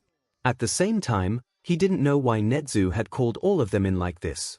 Surely, he could have handled it himself. He was the closest to the kid, since he was teaching him and everything. He quirked an eyebrow at the principal. What do you need us for? Why can't you help him? You know him best. Nezu's face was grim. I would go myself, but there is another aspect to Midoriya's quirk. He suppresses quirks in, from my calculations, a 10-meter radius. Yet another reason why we must deal with this before classes resume. I do not know how it will affect me, he admitted the last part with a quiet voice. If Nezu lost his quirk, would he keep his sentience, or would he revert back to an animal state? Aizawa didn't know. His erasure had no effect on Nezu because he wasn't human, but Midoriya's quirk was an unknown. Nezu might very well be useless if he got too close to Midoriya.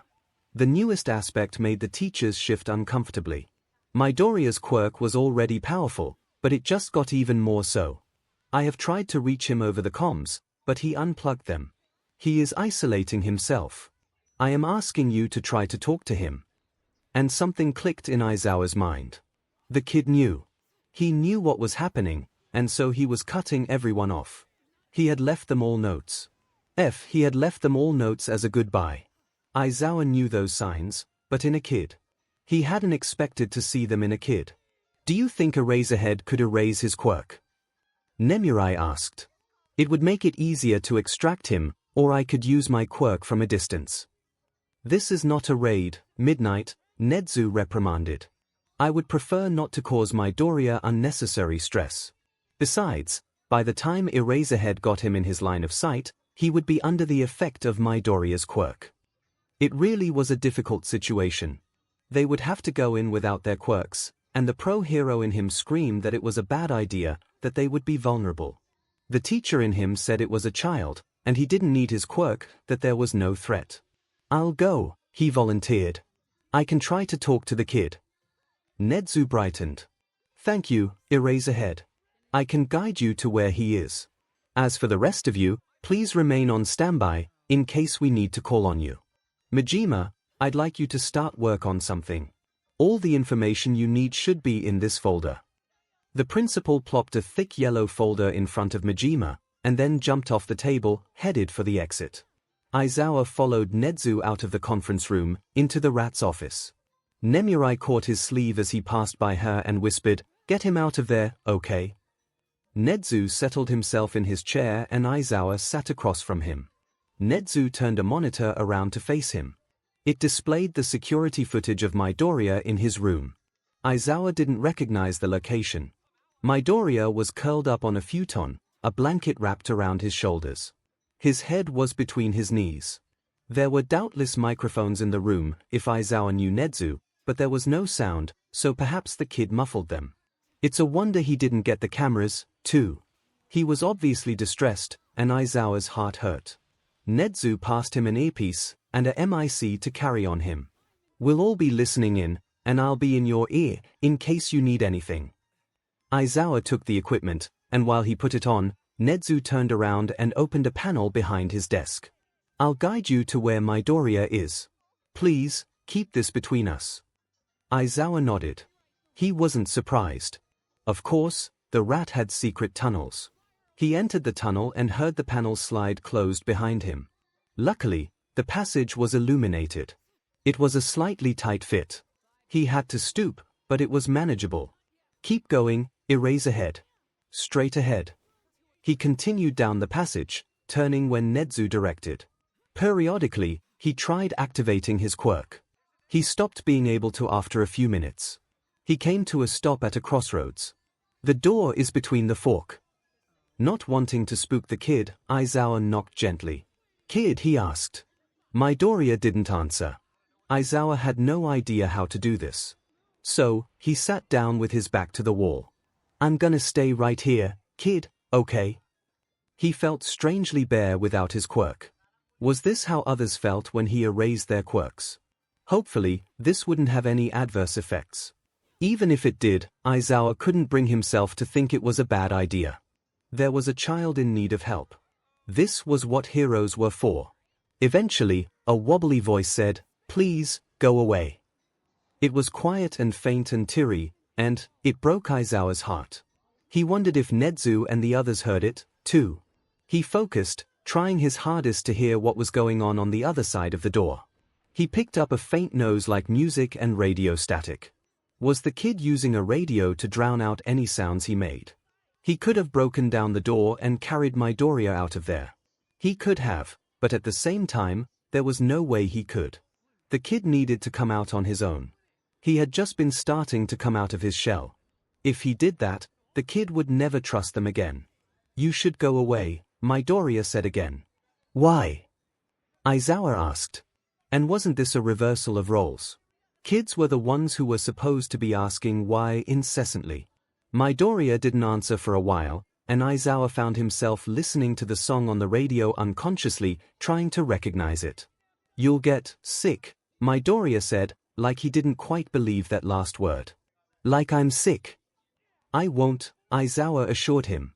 If Midoriya was referring to his quirk, 𝐒𝐻𝐽 would be the last one to call it a sickness. No quirk was inherently villainous or evil, no quirk was a curse or a sickness. No matter what people said or thought of them. Can you come out, kid? More silence. 𝐒𝐻𝐽 heard the end of the song on the radio, and then Hisashi's voice, so familiar and reassuring in this situation. All right, listeners. How was that? Next up, this week's greatest hits. Coming at you live from Put Your Hands Up Radio, I'm your host, Present MIC. The next song began. No, Midoriya said, and it had been so long that 𝐒𝐻𝐽 almost forgot what he had asked. I can't. His voice was strained, like a choked-back sob. 𝐒𝐻𝐽 had never been a hugger, but in that moment, all he wanted to do was scoop the kid up in his arms and hug him, Quirk be diamond.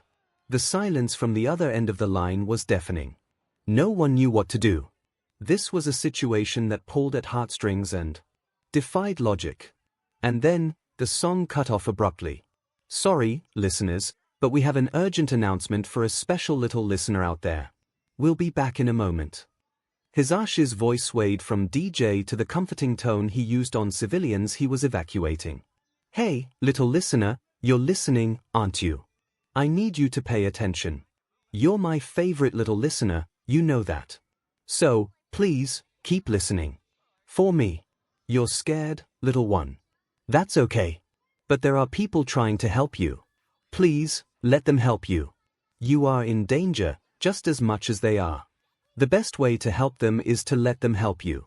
We'll all find our way out of this together, little listener. You won't hurt anyone, I know that. The radio clicked off, and 𝐒𝐻𝐽 heard it distinctly for the first time, the harsh sob that came out of the kid's throat. It was raw and grating, like it was tearing the boy apart in its effort to break out of him. He was ready to break down the door to get to the kid. He couldn't just sit there. It went against everything he believed as a teacher and a hero to sit by and let a child cry alone like this. He probably would have kicked in the door, if 𝐻𝐻𝐽 hadn't appeared just then and put a paw on his elbow, holding him down. He hadn't even heard the rat coming.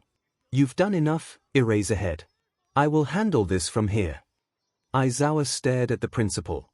He still had his wits about him, which meant that the quirk dampening field, at the very least, didn't affect him. Please, go back to the other teachers. 𝐒𝐻𝐽 was still straining to go, but he heeded the principal's words. If 𝐻𝐻𝐽 was there, it meant he had a plan, and 𝐻𝐻𝐽's plans were to be trusted. 𝐻𝐻𝐽 didn't have a plan.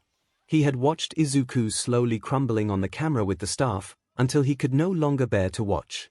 Midnight had the idea to call Present MIC for his help, since they could hear his radio on in Izuku's room. that had bought him some time. He scampered into the passages, not really aware of what he was doing. That was Izuku, the boy who came to the school and discovered his secret passages. The boy with the brilliant mind who looked at Nezu like he was the sun and the stars and the whole universe combined. That was Izuku crying like his heart was breaking. And Nezu's own heart was breaking. It was difficult to breathe, but he wasn't sure whether it was from the running or from something else. He came to Izuku's room just as Eraserhead looked like he was ready to break down the door and storm in, and Nezu couldn't blame him. Izuku was sobbing, heart-wrenching sobs that could have made a stone weep.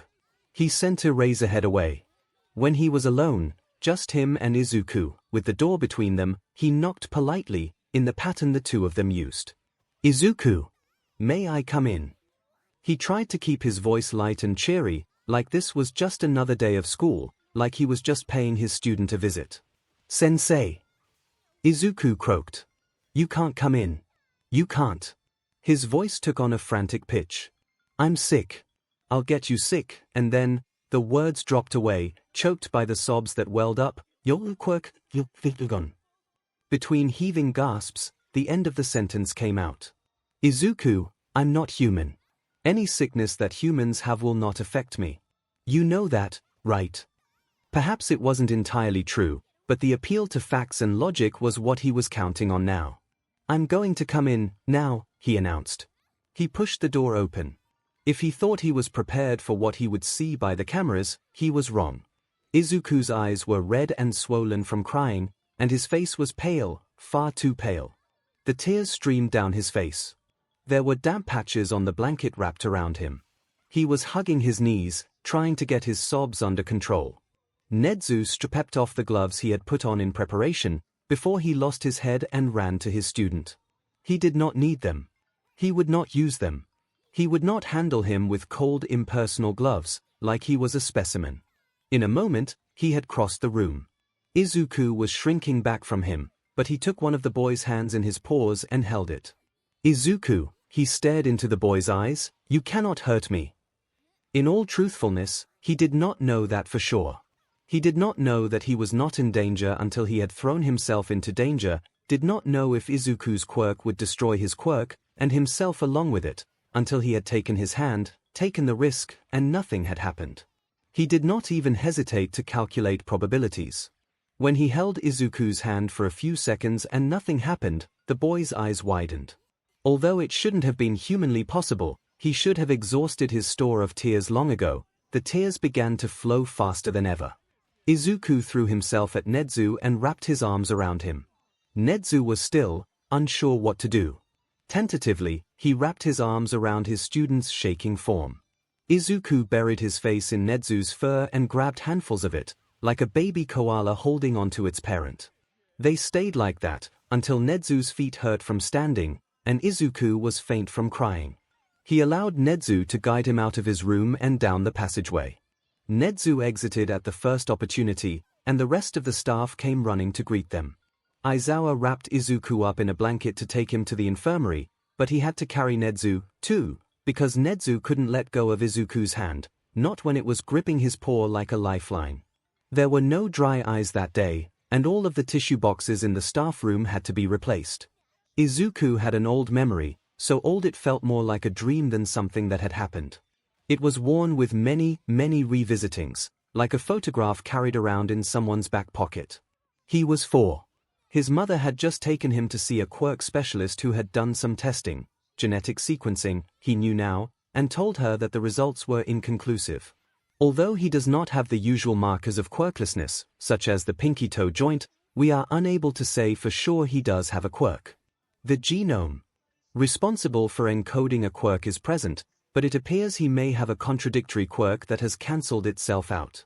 As quirks continue to grow stronger with each generation, combining and being passed on, this is a possibility. Sometimes, contradictory quirk factors combine, resulting in dual quirks like the ability to both attract and repel objects, to create and destroy, but sometimes they simply negate each other. I suspect that may be the case here. Either that, or it has been suppressed by his body. The genome, I've never seen one quite like it, but it seems almost cancerous. Its function appears to be to destroy quirk genes. It appears to be an immune response. The body is protecting itself from something that could hurt it. However, as it stands, it poses no threat to your son, the doctor had said. He was very nice, not like the other doctor had been. There had been more things Izuku couldn't quite understand when he was 4 years old and very tired. But his mom told him later, when they got home, in words he could understand. He had been crying because he didn't have a quirk and everyone had a quirk, and without a quirk he couldn't become a hero like All Might. The ground had been swept out from under his feet and left him floating without an anchor. His mother had hugged him, and that was always the best and the worst part of the memory. It was so warm. He wished he could have told his younger self to hug her back more tightly, and not to let go. He liked to remember that hug. He'd wrap himself up in blankets, trying to simulate the warmth and pressure, but it was never the same. At least, doing it was a reminder. Then, it had been cold.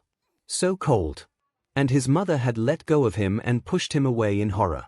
She had apologized afterward with tears in her eyes, and of course Izuku forgave her, but she never hugged him again. Never like that. Only half hugs, pats on the shoulder, never a hug where he was pressed up close against her, close enough to feel her heartbeat, close enough to hear the moment it quickened in fear. There had been phone calls after that, phone calls where his mother cried and cried. And then she talked to him. She explained to him how he really was quirkless. The doctor had just told them a theory. Izuku was quirkless. He had to remember that. If anyone asked, he was quirkless.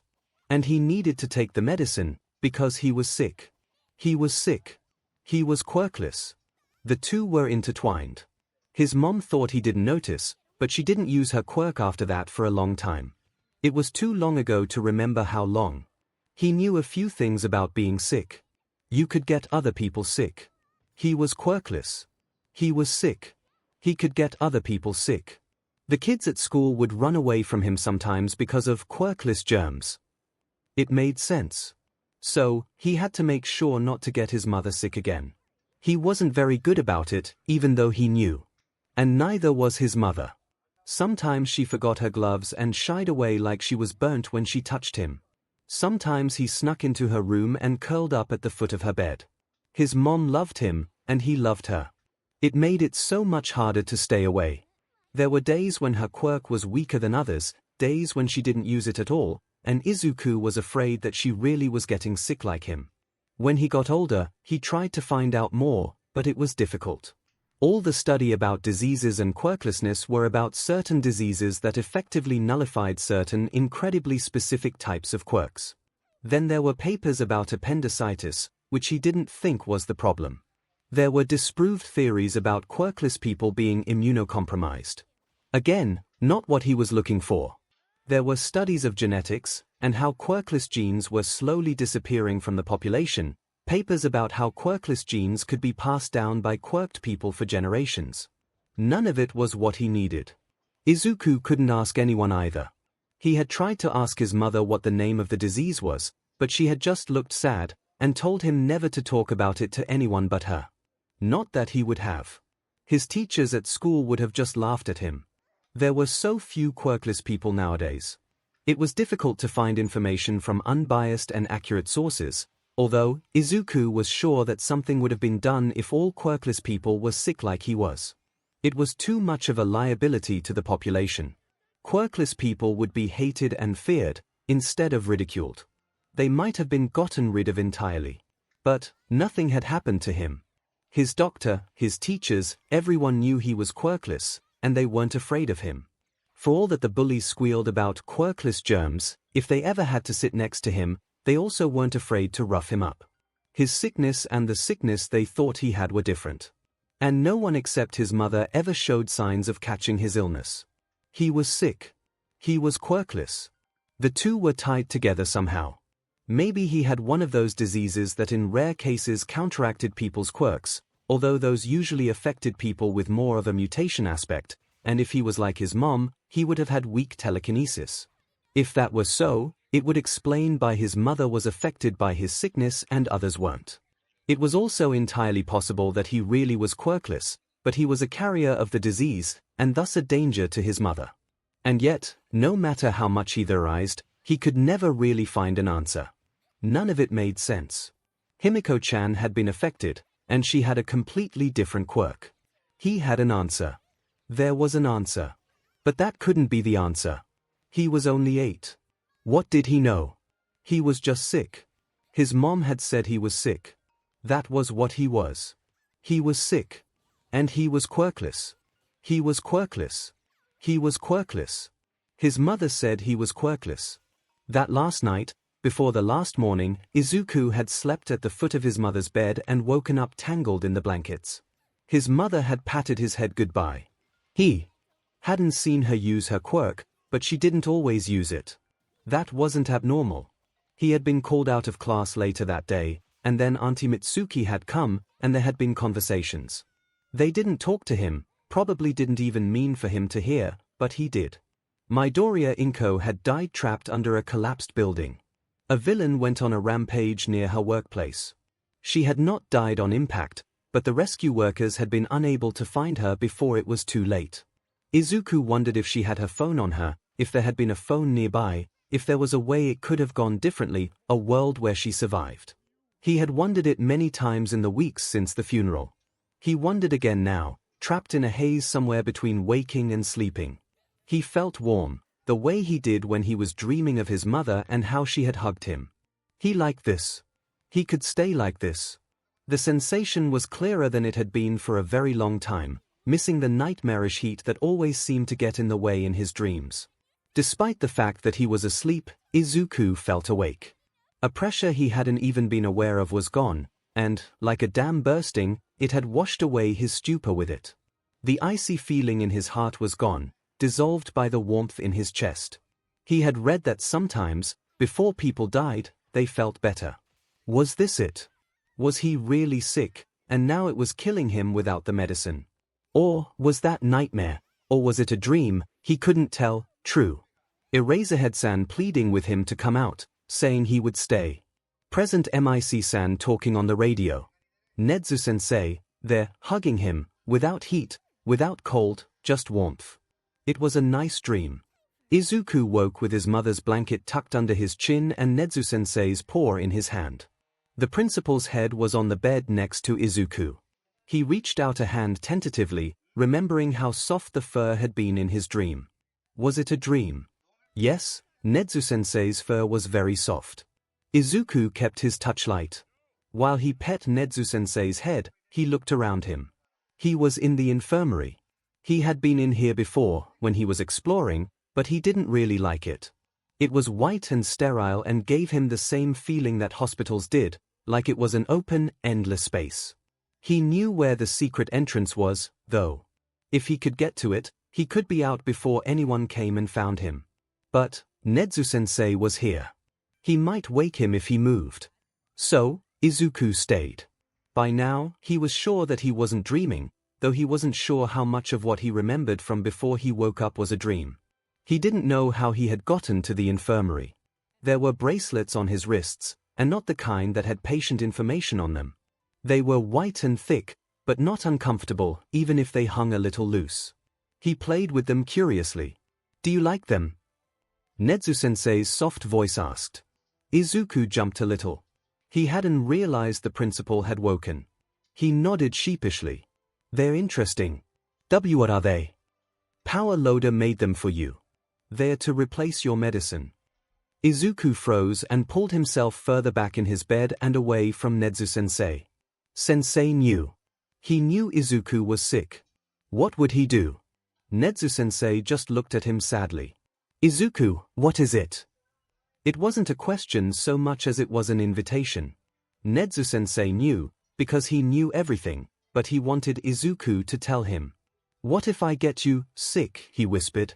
In answer, Nezu-sensei closed a paw over Izuku's hand again. "You don't have to worry about it, not when you're wearing those bracelets. Even when you aren't, I'm not human and thus unaffected by your sickness." And if Nezu-sensei wanted to call it something else, he didn't, even if his mouth twisted at the word like it was something distasteful. He knew. "I won't." Izuku asked. It was too good to be true, to think that the fear that pressed in on him from all sides would be lifting like this. 𝐻𝐸-sensei smiled. You know you can trust me, Izuku. You don't want me to go away.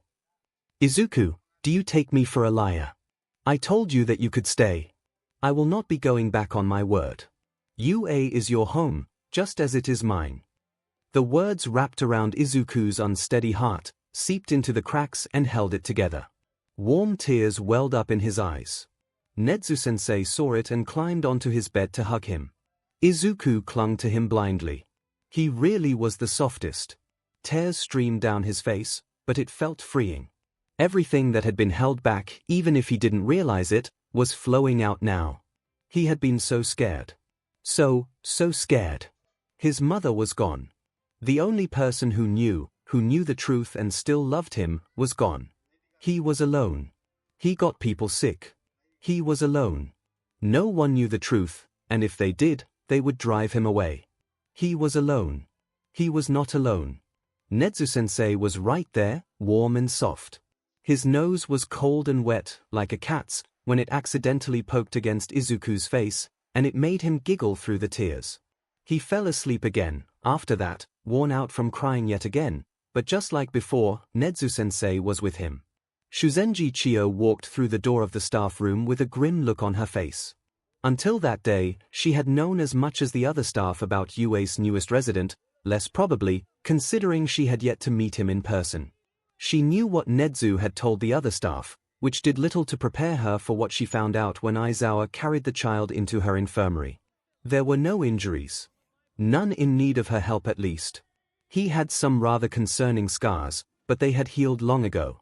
There were other much more pressing concerns. She had done a quick BLD test and found trace amounts of quirk suppressants still in his system, which was to expected from what Nezu had told them. It was only when Aizawa brought her back the bottle from Izuku's room and she was able to read the dosage, that she really grew furious, and she wasn't often angry. She was a medical professional, and that required a very long fuse and lots of patience. The usual maximum dosage of quirk suppressants recommended for adults was around 300 milligrams depending on the weight of the individual, and even then, it was considered unsafe to keep a person on quirk suppressants for more than 2 weeks. Midoriya had been taking 500 milligrams daily. More than enough for a grown man 8 times his size. According to the information Nezu had given her, his dosage had been lower when he was younger, which was a relief, but it had been raised when it was proving ineffective. She could understand why it was done. She really could. But she could not forgive it. The other staff members were waiting in the lounge, faces tense with worry, like the faces of family members in the emergency room waiting for a loved one to come out of surgery. Even Aizawa was sitting on the couch instead of being in his sleeping bag. They all looked to her expectantly for news. Chiyo sighed. She was too old, and she had seen too many terrible things. As a medical professional, all the ways that people could be hurt had become familiar to her, and it never got any easier. "Is the little listener all right?" Yamada asked. He hadn't been there during the initial operation, but he had come in as soon as his radio time slot finished and sat with Aizawa. "He's asleep. Nezu's with him. The principal asked me to tell you what I found for him." She grimaced. Normally, you would not be privy to a young child's medical information, but as you are all his legal guardians, you are entitled to it. At least, the short version. Legal guardians? Kuro's asked, looking up at Chiyo with wide eyes from beneath her bangs. Chiyo looked them all over. Children, all of them.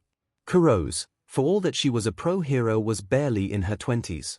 Yamada, Aizawa, and Kiyama weren't much older. Same with Khan and Majima.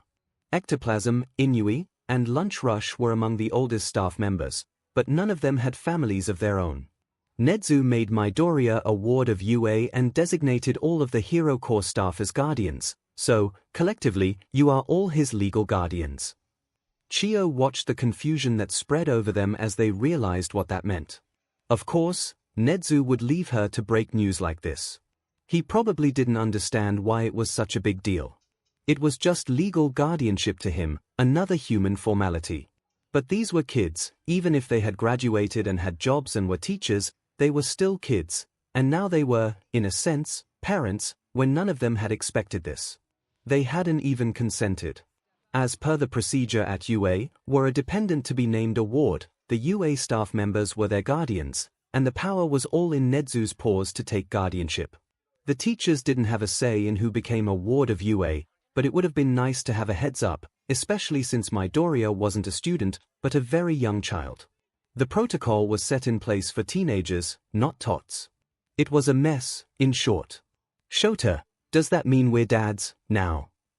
Yamada murmured, a strange look on his face. Aizawa elbowed him hard. We're just legal guardians. We're not adopting him. It's different. Dibs on being the fun aunt. Kiyama called. The other staff were, well, they were taking it in. Poor Kuroz seemed especially in shock. She really was too young for this. Chio thought she was taking her new status as grandmother well. She tapped her cane against the ground to get everyone's attention back. Nezu wanted me to share a few things with you regarding Midoriya's condition. He will likely be recovering for some time. As the principal informed you, Midoriya has been on quirk suppressants from a young age. Fortunately, the effects are not as severe as they could have been. He seems to have suffered no lasting cognitive impairment. His growth may be permanently stunted, although only time will tell that. Hopefully, his appetite will improve now that he is no longer taking the suppressants. The real damage was to his quirk factor. As you all know, the reason quirk suppressants are not used regularly, even on criminals, is that they have been shown to have negative effects on a person's quirk to a degree deemed unethical. Midoriya has been taking the suppressants for 4 years now. He still has a quirk, though. It was working fine, right? Yamada asked. He shifted nervously on the couch, and Aizawa put a hand on his leg to calm him. Yes, he does have a quirk still, Chio confirmed. I am afraid, however, that he may have some issues with control. He may have permanently lost functions as well. In addition, having never undergone quirk counseling of any kind due to being diagnosed quirkless and then constantly being on suppressants, he has no control whatsoever. He's wearing the cuffs Majima made for him now, but he can't wear them all the time. Although the effects are much milder than those of the drags, suppressing a quirk is not something physically or mentally healthy for a person. He wasn't being abused, was he? Before he came here? Kuroz asked, and she sounded nervous. Chio felt her face struggle not to morph into something like a funeral mask. I do not know, she admitted. Whatever the case, Midoriya's mother is dead now, and his father was never around to begin with, so there's nothing to be done.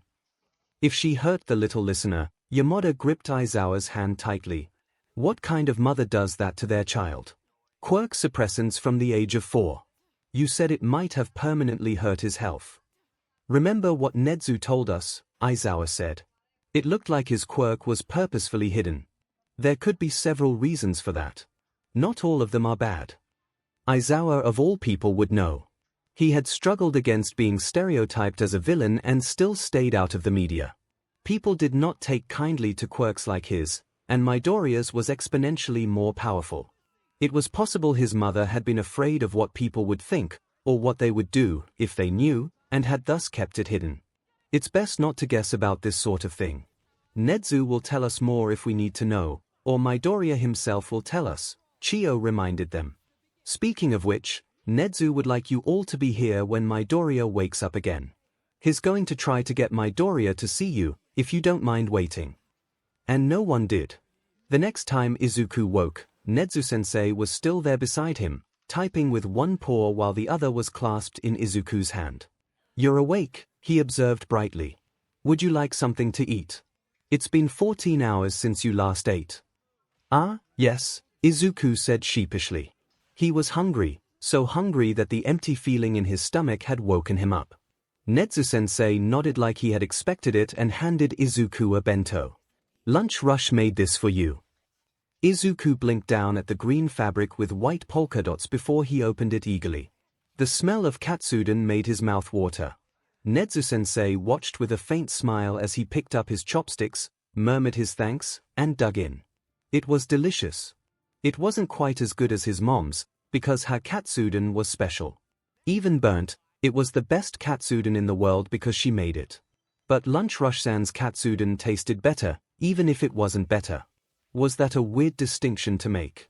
When he was finished, surprisingly, he ate the whole thing, and he only felt a little full, not like he was going to throw up. Nezu-sensei put away his laptop. Would you like to see everyone? He asked. They've been worried about you.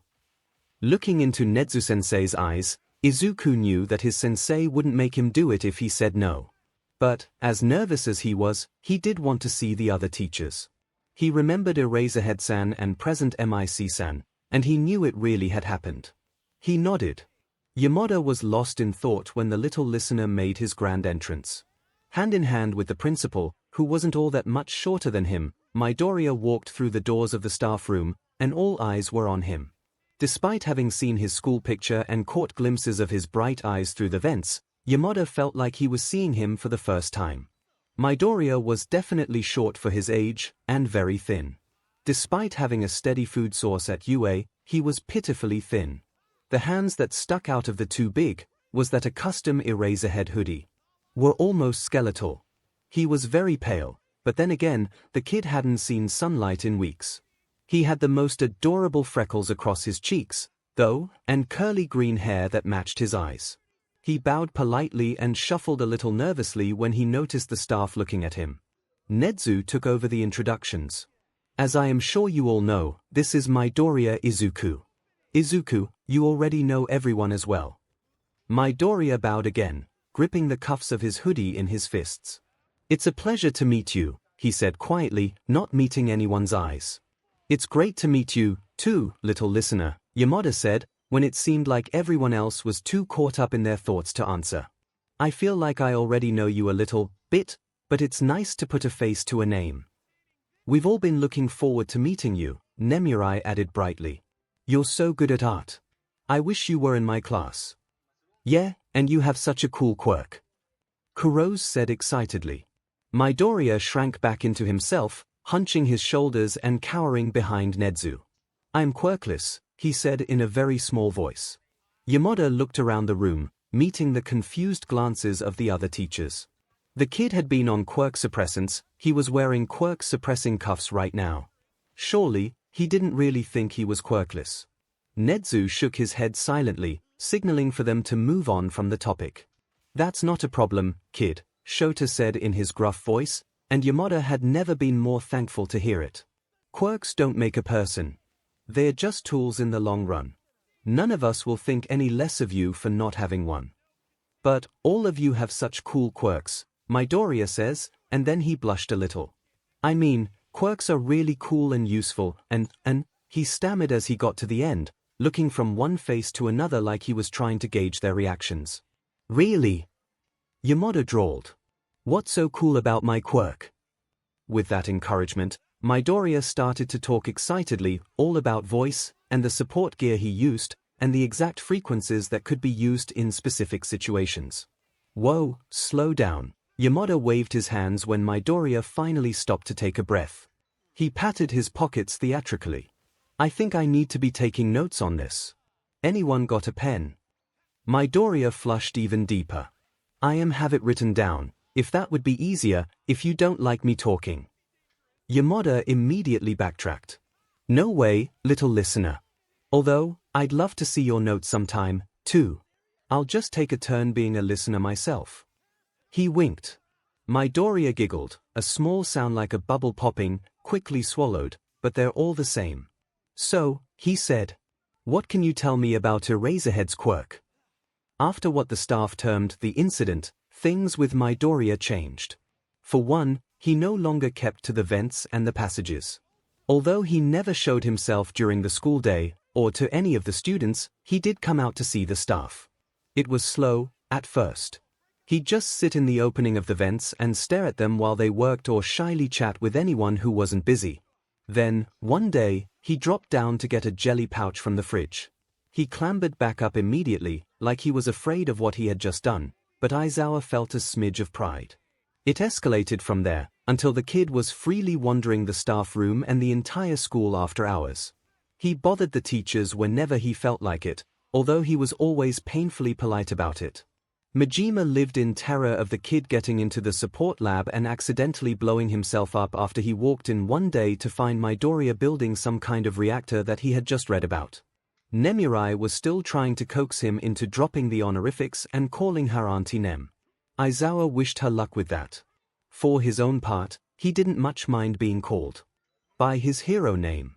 He had no idea how the kid knew about him, or why he had an Eraserhead hoodie when Aizawa didn't even have merch, but he had to admit it was kind of cute.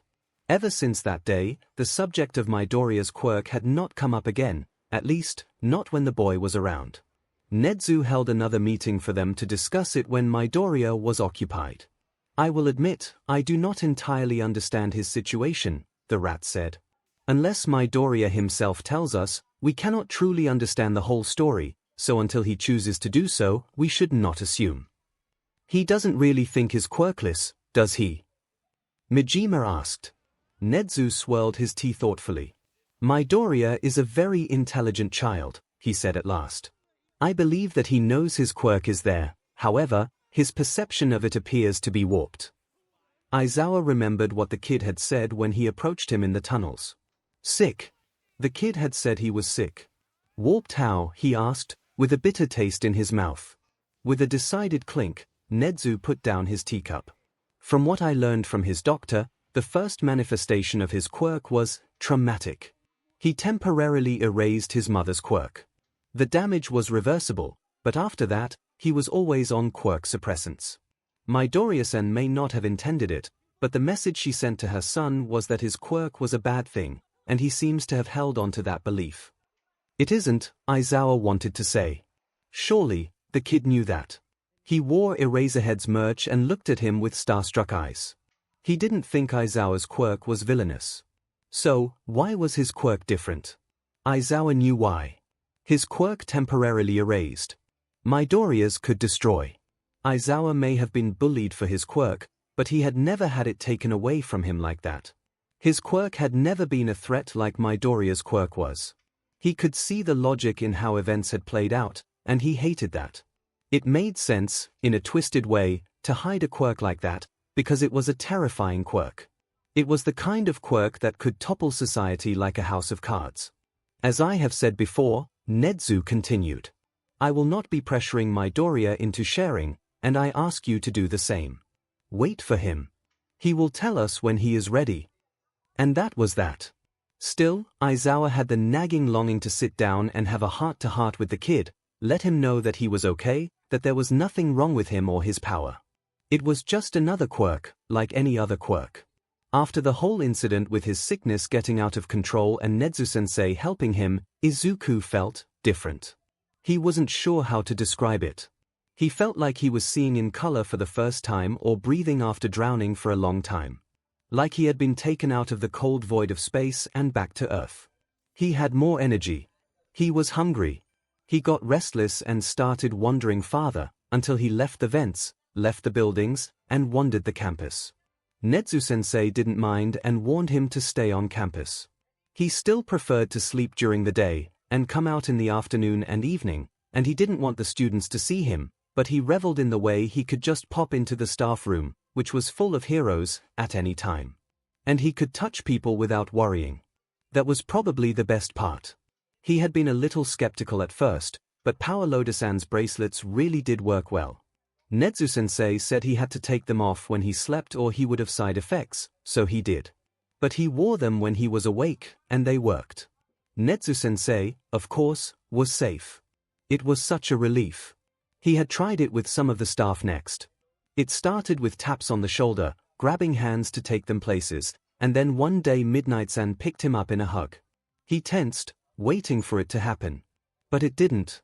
There was no heat, no coldness, just warmth. And then he hugged her back, crying. That turned into 15 minutes of cuddling and smothering affection that present Mic-san and 13-san invited themselves to. Hound Dog-san ruffled Izuku's hair when he passed by. After that, Izuku sat with the teachers as often as he could. He could curl up next to Eraserhead-san, and the man didn't seem to mind at all. Midnight-san let him use her desk to write on. The Hound Dog-san brought him his own beanbag chair to sit on, and Power Loader-san made him a collapsible desk that he could use to write on. Izuku brought some of his notebooks in, just the ones about the teachers, and they were put on a bookshelf, locked because Eraserhead-san said Izuku was too good at it, which made Izuku giggle a little, because he wasn't that good. Do you think there are bad quirks? Izuku asked, and Nedzu's attention was ripped away from his work. The boy was fiddling with one of his pens. Why do you ask that? Nedzu asked in turn, keeping the eagerness out of his voice. Izuku had not brought up his quirk, yet. It was something Nedzu knew they needed to speak about, but he wouldn't mention it until Izuku did. This could be the perfect opportunity to get his student to open up. It's just, all quirks are really cool. Teach, that's what I think. But some people have quirks that other people don't like. They think they are villainous. That sort of thing. Like how people don't like certain types of mutation quirks. It's not the quirk that's villainous, though. People with quirks like that aren't bad just because of their quirk. The intonation turned the statement into a question. Of course, Izuku's quirk was one of those, a quirk that would be feared. Anyone who saw it would immediately think how well suited it was to harm, and then it would be labeled villainous. Nedzu considered his answer carefully. I'm sure you've heard Eraserhead say this, but quirks are like tools. They may affect people's personalities in some ways, but they do not make a person good or bad. It's just genetics. In the end, it's the choices that you make for yourself that matter, the principal said, making a note to add philosophy to Izuku's course load. He might find it interesting. And then he waited for Izuku's reaction. It was not what he had expected. Before I came to you, Izuku said hesitantly, I met someone, a girl. She was only a little older than me, and her parents were mean to her because of her quirk. She could turn into people whose BLD she drank, and they didn't like that. Her quirk made her drink BLD, although she never tried to take any of mine. I only ever saw her drink animal BLD. Does that make her bad, that she had to do that? A quirk like that, well, it was understandable that it was seen as villainous. BLD-based quirks, when they weren't like Vlad King's which used his own BLD, weren't well received. Quirks like those make life difficult for those who bear them, Nedzu began. It doesn't make them a villain. Nothing can ever really make someone bad. It's just harder for them to be good, and that's why so many of them turn bad, because everyone told them they were bad and they were struggling and no one helped them. It isn't the quirk that makes them bad. It's what they do. It was a complicated topic, and one he would have to go into in more depth with Izuku sometime later. So, he changed the topic. You said you met this girl before you came to UA. Was she in the home you were in? Izuku's shoulders hunched the way they always did when the subject of his past came up. He knew that Nedzu knew about it, since Nedzu had explained that he was now a ward of UA, but it was one of many subjects that did not often come up between them and that Nedzu would not address first. She wasn't, although there was a boy there who also had a quirk people didn't like. She ran away from home. She was alone, like me. What was her name, and do you remember where she was? Nedzu coaxed.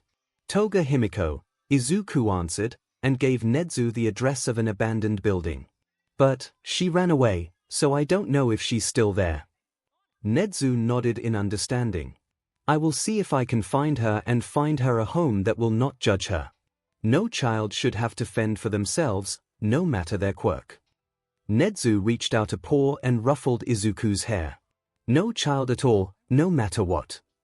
And if he tracked down the girl and found her a placement in a foster home with guardians who also had BLD-based quirks that called for special diets, well, no one needed to know he had put off his other cases to get it done so that he could tell Izuku that all was right with the world, and a child with an undesirable quirk had a loving home.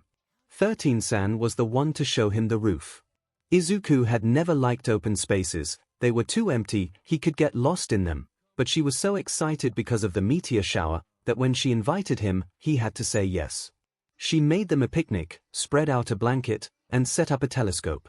And for the first time, the night sky didn't seem so empty. When you see a shooting star, you have to make a wish. But don't tell anyone, or it won't come true, 13-san said. I can make a wish, Izuku murmured. There were a lot of things he could wish for. He would change the past if he could, change himself. He would wish that he didn't hurt people because of something he had never chosen. But that was all in the past, and the only wishes that mattered were for the future. Izuku wished, the same wish he had kept burning secretly in his heart at the core of his being. He wished to be a hero, to be someone who saved. He hadn't been able to save his mother, and perhaps he would spend the rest of his life atoning by saving others, by making sure no one else would suffer because of him. He thought of the boy with the purple hair from the home, and Himiko, others who had suffered because of him. Yes, he wished to be a hero. He would be the first quirkless hero. 𝐻𝐻𝐿 had always considered his life to be entirely professional. Really, he had nothing outside of his work, so he made it his everything. Until 𝐒𝐿. At first, it had been just another duty as a hero and the principal of UA. 𝐒𝐿 was his student, albeit a very young one, and a full-time one. But then, something shifted, and 𝐻𝐻𝐿 found himself putting away his work, and spending time with 𝐒𝐿 when he wasn't teaching him and, well, some might have called it his personal life. Somehow, the rest of his staff were included in this personal life of his, as far as 𝐒𝐿 was concerned. They spent time with him outside of work. Some of them spent more time at school when they weren't working than they did in their own homes, and 𝐻𝐻𝐿 came to know them as, well, themselves, and not just professionals. Not that he hadn't already known a great deal about their personal lives, but it wasn't anything they had told him. He had found it out for himself, observed it. It was entirely different for them to offer him that precious personal information, to show him their real faces devoid of their hero personas, of their own volition. And 𝐻𝐻𝐿 wondered if he was losing his hero persona, the persona that had been his identity. Or perhaps, that persona was becoming just that, a persona instead of a personality, because there was more to him now than the smartest being in Japan, more to him than a calculating genius with a vengeful streak that matched the scar on his face. He had 𝐒𝐿. He had his school that was really turning into whatever ephemeral thing humans called a home, and he dared say that what he had was approaching a family, even if it wasn't in the nuclear sense. So, when the end of the year approached, and school let out, he felt a little lonely, in a way he had never expected. Christmas and the New Year were holidays typically celebrated with family. The staff, even if they didn't have families of their own, still had extended family, parents, and siblings they could visit. The halls of UA would be empty when the holiday rolled around. It would just be him and 𝐒𝐿. 𝐒𝐿 was up to something, that much he knew. The little imp had been very busy. 𝐻𝐻𝐿 was glad for that. He didn't want 𝐒𝐿 to be lonely. It would be his first time spending these holidays without his mother, after all. If he noticed 𝐒𝐿 being very busy with his notebooks and craft supplies, well, he turned away from the camera. And if some of the cameras were tampered with, he could let it slide. There were some people who thought that 𝐻𝐻𝐿 did not sleep. In one sense, they were correct. 𝐻𝐻𝐿 did not sleep like a normal person did. He had perfected the art of power napping. Contrary to some theories he knew floated around the staff room, he really did need to sleep to support his massive brain power. He achieved his mythological status of never sleeping by learning to fall asleep at the drop of a hat, and to wake himself just as quickly. He slept at all hours and was awake at all hours. Which was why, when 𝐒𝐿 burst into his office at 5 a.m. on Christmas morning, he was wide awake and at work. 𝐻𝐻𝐿-sensei! 𝐒𝐿 exclaimed as he tumbled out of the secret passage. 𝐻𝐻𝐿 looked up, surprised to see 𝐒𝐿 up so early. He took in the boy's appearance. His unruly curls looked like they had been lightly brushed. He was wearing a Christmas sweater that had probably come from Kiyomi, if the amount of glitter and pom-poms was anything to go by. "What is it, 𝐒𝐿?" he inquired. 𝐒𝐿 just giggled. "I have something to show you," he said. He grabbed one of 𝐻𝐻𝐿's paws and tugged him down from his chair. "Come with me." 𝐻𝐻𝐿 followed the grinning boy into the passages, down the familiar path that led to the staff room. He was genuinely surprised at the sight that awaited him. The main lights had been turned off, but the entire room was strung with lights. In the center of the room was an evergreen, wrapped with ribbons and decorated with ornaments. 𝐒𝐿 looked up at him with eyes shining with stars, taking in his surprise. "Do you like it?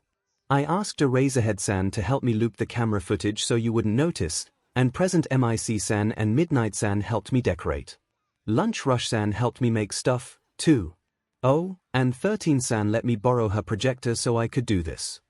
𝐒𝐿 flipped a SWCH, and the image of falling snow was projected against a wall. Eraserhead-san and Present MIC-san and Midnight-san said they would stop by later today for a little bit. Vlad King-san might come with them. And Power-Loader-san will come, too. Cemento-san said he couldn't, and so did Ectoplasm-san and Hound Dog-san, but they gave me cards for you. 13-san said she'll come by to spend the day with us, since she can't take enough time off to go see her family. But, I wanted to show you before everyone else. Izuku looked up shyly and asked again. Do you like it? Nedzu felt a strange warmth blossom in his chest. A smile stretched across his face, a soft smile different from his usual grins. I like it very much, Izuku, he said, and his throat was thick with unexpressed emotions. He wasn't supposed to feel like this. He wasn't human. He was an animal with human intelligence. That was all he was ever meant to be, all he had been created to be. But standing there in the staff room, he knew he was so much more. He examined the ornaments Izuku had made for the tree, one for each staff member, and one for him. He also noticed wrapped gifts beneath the tree labeled with Izuku's name, and a few with his own, surprisingly enough. Kurose arrived a few hours later, wearing a Christmas sweater covered in shooting stars and laden down with gifts. She plopped reindeer ears on Izuku's head, which Nedzu found utterly charming. He brewed tea for all of them, a special peppermint blend for the holidays, and they sat down to watch a movie about quirked reindeer, and the reindeer who had a glowing red-nosed quirk, but still wanted to be one of Santa's reindeer. They ate the snacks Lunch Rush had taught Izuku to make, Rice Krispie treats, and fudge, and sugar cookies with squiggles of frosting on them. As Izuku had said, several more teachers showed up in the afternoon. Yamada was wearing a loud red and yellow Christmas sweater with cats all over it. Aizawa wore on with the Nightmare Before Christmas embroidered on it. Kiyoma's was light blue and covered in glittery snowflakes. Khan, in a sweater covered in Santa Clauses and a face that said he had lost a bet, arrived not long after them. Majima's sweater was covered in construction equipment. It was a conspiracy, at this point. Even Chio came, in a normal sweater, with a box of gingerbread cookies and supplies to make a gingerbread house and an argyle knit sweater that she passed to Nedzu with a grave face and smiling eyes. What followed was several hours of pro-heroes arguing about the best way to build a gingerbread house. While Izuku and Nedzu drafted a plan to make it structurally sound, Majima began to shape pieces to fit the blueprints, Yamada slathered on icing, and Khan offered to fight Aizawa for hogging all the gumdrops. Aizawa gave him the middle finger, and Kiyoma promptly made him add something to the swear jar. Chio sat to the side, enjoying the red wine she had brought a thermos of. Somehow, they finished the gingerbread UA, without someone destroying the whole thing, and then Kiyoma started playing Christmas music. Izuku giggled and started singing along to Rudolph the Red-Nosed Reindeer. Kiyoma grabbed his hands and did a little dance with him. Nedzu took this opportunity to retire to the sofa with Chio, who offered him some of her red wine. Nedzu accepted it gratefully. It's a rough time of year, she observed wryly. But it's worth it. Nedzu couldn't help but agree. He'd never seen Izuku, or any of his staff, so happy as they were at that moment. Even when Yamada started karaoke, and Khan challenged Aizawa to a competition which left neither of them in a winning position, they were both terribly off-pitch and Kiyoma filmed them for blackmail, Nedzu was enjoying himself. And then, a worn-out Izuku threw himself in Nedzu's lap. His cheeks were flushed and happy. His eyes sparkled. It was such a change from the terrified child who had come to them less than a year ago. Nedzu was a little amazed. But then again, he wasn't the same either. They distributed presents after that. Nedzu didn't know what he was expecting. He had never gotten anything from the staff for Christmas, and neither had he ever gotten them anything, so he was pleasantly surprised when Izuku, like a little elf, deposited a small stack of festive envelopes and 2 presents in front of him. He looked around at the others, some of whom were eyeing him with a knowing look in their eyes. Everyone had something at least. Izuku's pile was far larger than anyone else's, and Kurose had brought the presents her family sent her because it didn't feel right to open them by herself. Open mine first. Izuku begged from behind his mountain of presents. Carefully, so as not to tear the paper, Nedzu undid the ribbon tied around the present, then slid the paper off. It was a box, perhaps only a foot long and 6 by 2 inches. Izuku watched with bated breath as he opened it. Inside was something a little like a burner, but with several indentations. It's for your tea. Izuku explained eagerly. You can put your teapot in the big one, and these spots are for your teacups, so it doesn't go cold. 𝐻𝐻𝐿 blinked. It was thoughtful. He passed his paws over the device. It was something he would use, that would remind him of Izuku every time he used it. Chiyo sighed. You might as well open mine now, though Izuku has shown me up. 𝐻𝐻𝐿 moved on to the next package, a lumpy one wrapped in brown paper, which was indeed from the nurse. Inside was a hand-knitted tea cozy. He held it in his hands, admiring the soft feel of it. Thank you, he bowed to Chiyo, who only smiled. And he wondered why something so small meant so much. They went down the line after that. Izuku had made the teachers clay figurines of them in their hero costumes to use as paper weights. Yamada teared up over his. Aizawa gave Khan a pack of high-iron jelly pouches. Kiyoma gave Aizawa a cat-carrying sling. Yamada gave Kiyoma a perfume that somehow managed to capture the smell of an art studio, and Kiyoma burst into laughter saying she loved it. Aizawa had brought Chiyo a jar of dried rose petals that smelled dusky and sweet and made Izuku sneeze a little. Kurose had brought chocolates for all of them. Majima got a set of Hot Wheels from Yamada. And then Izuku began to unwrap his presents. 𝐻𝐻𝐿 had a present prepared for Izuku, so all he had to do was wrap it and slip it underneath the tree. He wondered what the other teachers had gotten Izuku. Majima gave him a set of accessories for his Quirk suppressing cuffs so that he could change the color or make them glow in the dark. Yamada gave him a set of headphones. Aizawa's gift was a stuffed cat toy. Khan, in an unexpected move, gave him custom-made Eraserhead merch. If the look on his face was anything to go by, it was against his will. Kiyoma gave Izuku several bottles of glitter in all the colors of the rainbow. Chiyo gave him a tin full of strawberry candies and instructions not to eat them all at once. 13's gift was a small projector that would make the ceiling of his room into his own version of the night sky. There were gifts from the teachers not present, too. Ectoplasm gave him some high-quality pens, and Ishiyama gave him a set of similarly high-quality notebooks. Inui's gift was a Rubik's Cube, which Izuku immediately set to solving. Lunch Rush gave him an apron embroidered with bunny rabbits and broccoli that made Kiyoma coo. And then, it was time for 𝐻𝐻𝐿's present. The trepidation in his stomach was something he had never felt before Izuku, but that he had since gotten somewhat used to. He forced his heart to stay calm while Izuku peeled away the paper. When a rapt expression took over the child's face, 𝐻𝐻𝐿 knew he had done well. Izuku held up his silver pocket watch that matched 𝐻𝐻𝐿's with a smile to show the other staff. It had a tracker in it, of course, and also a hidden panic button. Make sure to keep it on you at all times, 𝐻𝐻𝐿 advised. If you ever need me, or if there's an emergency, press the button on the inside and an alert will be sent to all the UA staff. We'll be there as soon as we can. The afternoon wound down after that. One by one, the staff left for their own celebrations, until it was only 𝐻𝐻𝐿, Kurose, and Izuku left.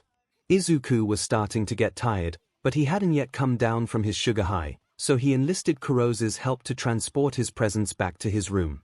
She was sworn to secrecy about the passages, of course. She helped Izuku set up his projector, then used her quirk to vacuum up the glitter that had gotten everywhere, while a hyperactive Izuku trailed after her and gushed over her quirk. And when the two of them fell asleep watching Home Alone, 𝐻𝐻𝐿 tucked a blanket around them and cleared away their mugs and half-eaten cookies. He didn't have the heart to wake them. Taking a post at UA as a heroics teacher wasn't something that Snipe had ever seen in his future, but it also wasn't entirely out of the expected range of occurrences. Sure, he had become a hero, and had never really thought about becoming a teacher, but helping the next generation of heroes was heroic. 𝐻𝐻𝐿 approached him with the offer. He wanted a firearms specialist, and that was right up Snipe's alley. Snipe also had a degree in history. It was a bit of a hobby for him. In preparation to take on his spot as both a history and a weapons instructor, Snipe got his teaching license. And now, he was at the school, putting his supplies in his desk in the staff room, getting a tour around the facilities. There was a newly constructed gun range, a variety of gyms, and far too many hallways. Eraserhead, Aizawa, finished the lackluster tour back at the staff room. And that's that. I take it 𝐻𝐻𝐿 told you that you have a kid now. Snipe raised an eyebrow. Why mean the kid whose award? Yes, Midoriya. He'll be stopping by to see you at some point. Be nice, or Nezu will make your life hell. The threat was extreme. Snipe considered it an exaggeration. If there was a kid in the school, of course he was going to be nice to him. He'd seen the special file, heard Nezu's briefing. Midoriya had a rough life, and he was in a tricky situation. What kind of hero would Snipe be if he was mean to him? Oh, Aizawa said, halfway out the door. He's not just a ward. He's your kid now, I wasn't kidding. Snipe was left with that cryptic remark. He soon came to understand what his colleague meant. Midoriya had left his mark all over the staff lounge. Why else would there be a kid's bin bag with the other chairs? And a photo album full of shots of him that were poor quality, like some kind of cryptid sighting. There were also a few similar pictures of Aizawa.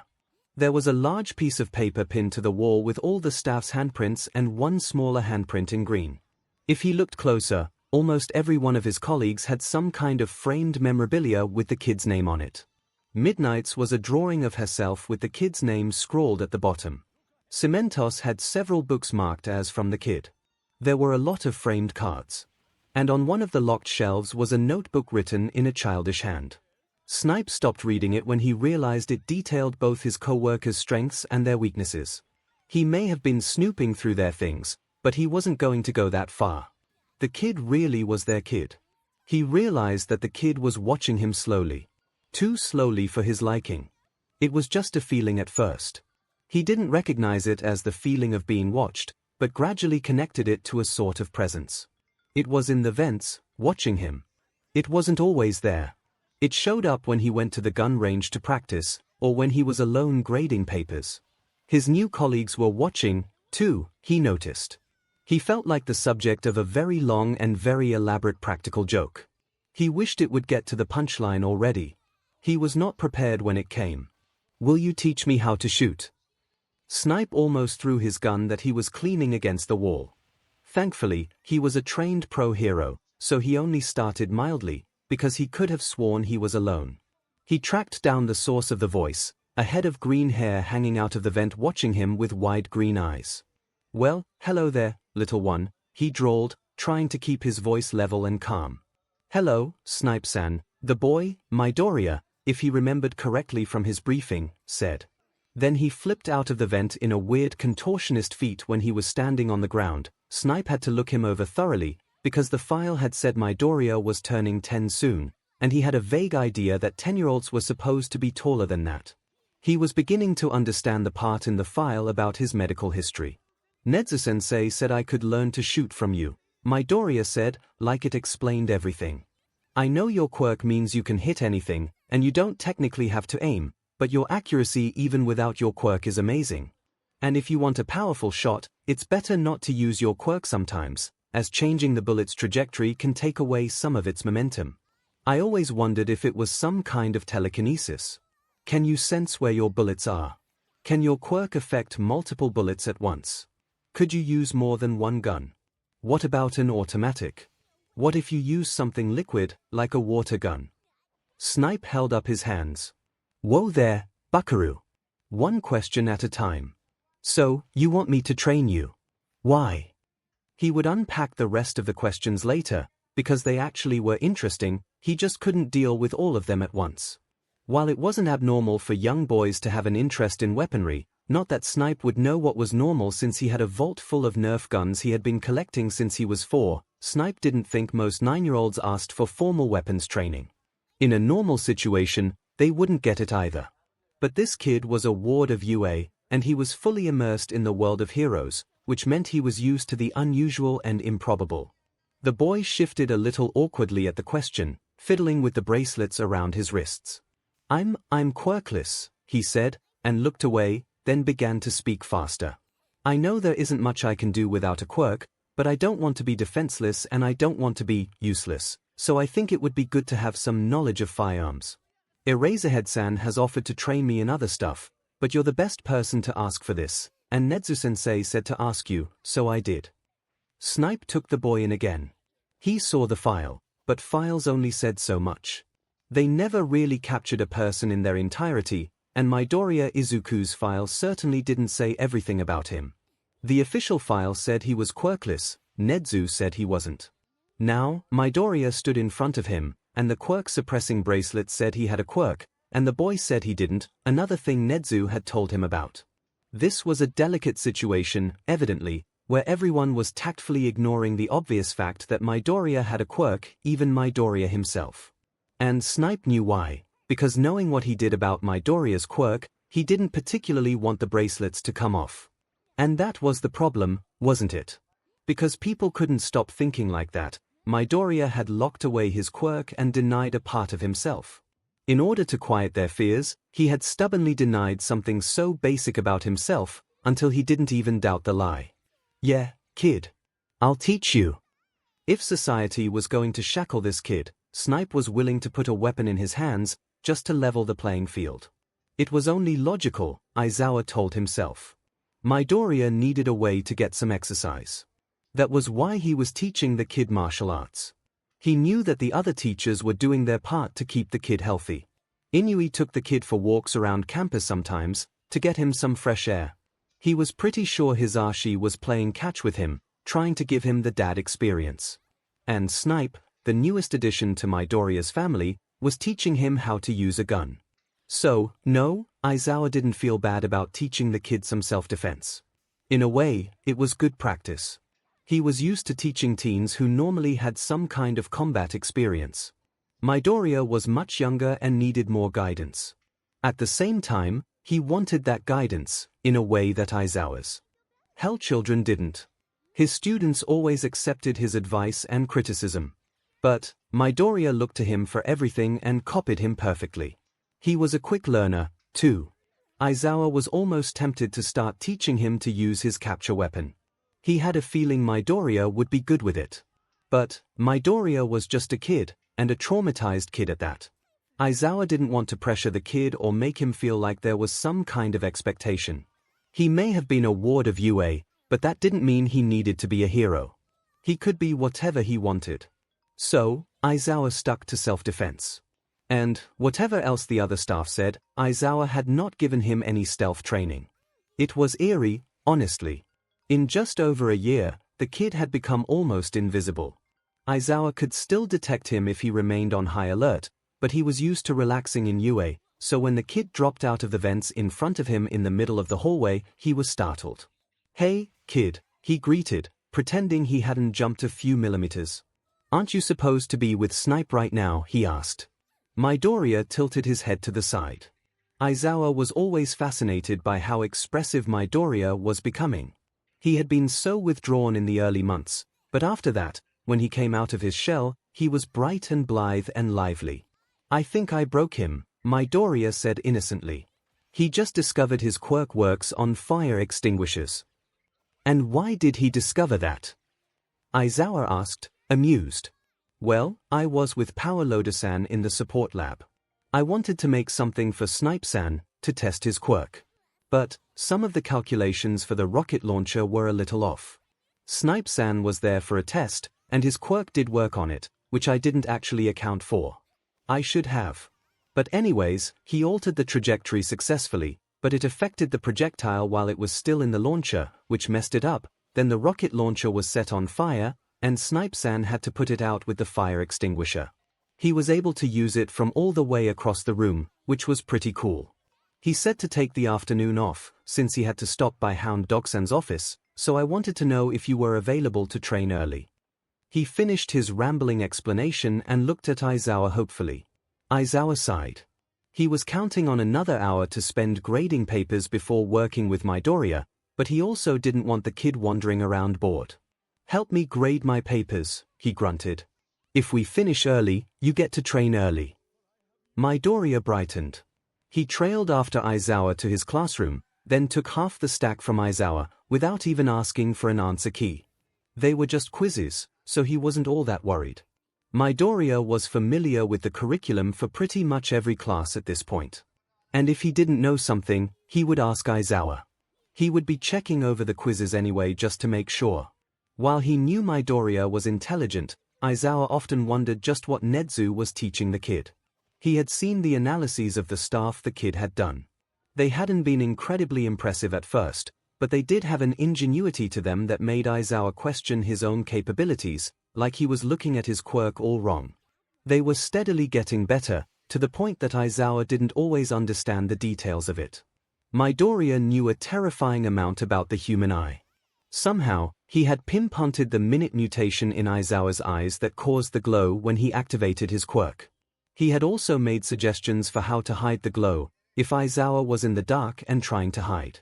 Hisashi, who already had a few frequency-specific attacks that he used, was working on incorporating more of them. And apparently Snipe had recently had some revelations. Yes, Midoriya's ideas were unique, and once he had them, he tracked down the science and figured out how to make it work. He pushed and pulled at quirks like they were silly putty, testing their limits and the shapes they could take. And he did it for fun. It was a good thing he was such a ray of sunshine. "I'm done," Midoriya announced cheerily, bringing Aizawa out of his thoughts. He pushed the stack of graded quizzes over. "Already?" Aizawa was only a third of the way through his own portion. He picked up the first quiz and scanned it. Midoriya had marked it correctly, with some excellent suggestions in his neat handwriting in the margins. Aizawa gave him some of the ungraded quizzes. "Up for more?" Midoriya grinned. "It's kind of fun, grading these, I mean." "Every thought about being a teacher?" Aizawa said idly. The pen in Midoriya's hand stilled. "No, I haven't. Though, maybe it wouldn't be such a bad thing to be a teacher like you," Midoriya mused. "I don't think anyone wants another teacher like me." Aizawa felt his mouth turn up at the thought. For that matter, nobody wanted another teacher like Nezu. He couldn't shake the thought that Midoriya had a lot to give. Nezu had told them he wasn't a world-altering genius, that Midoriya's intellect was more the result of a thirst for knowledge than anything else.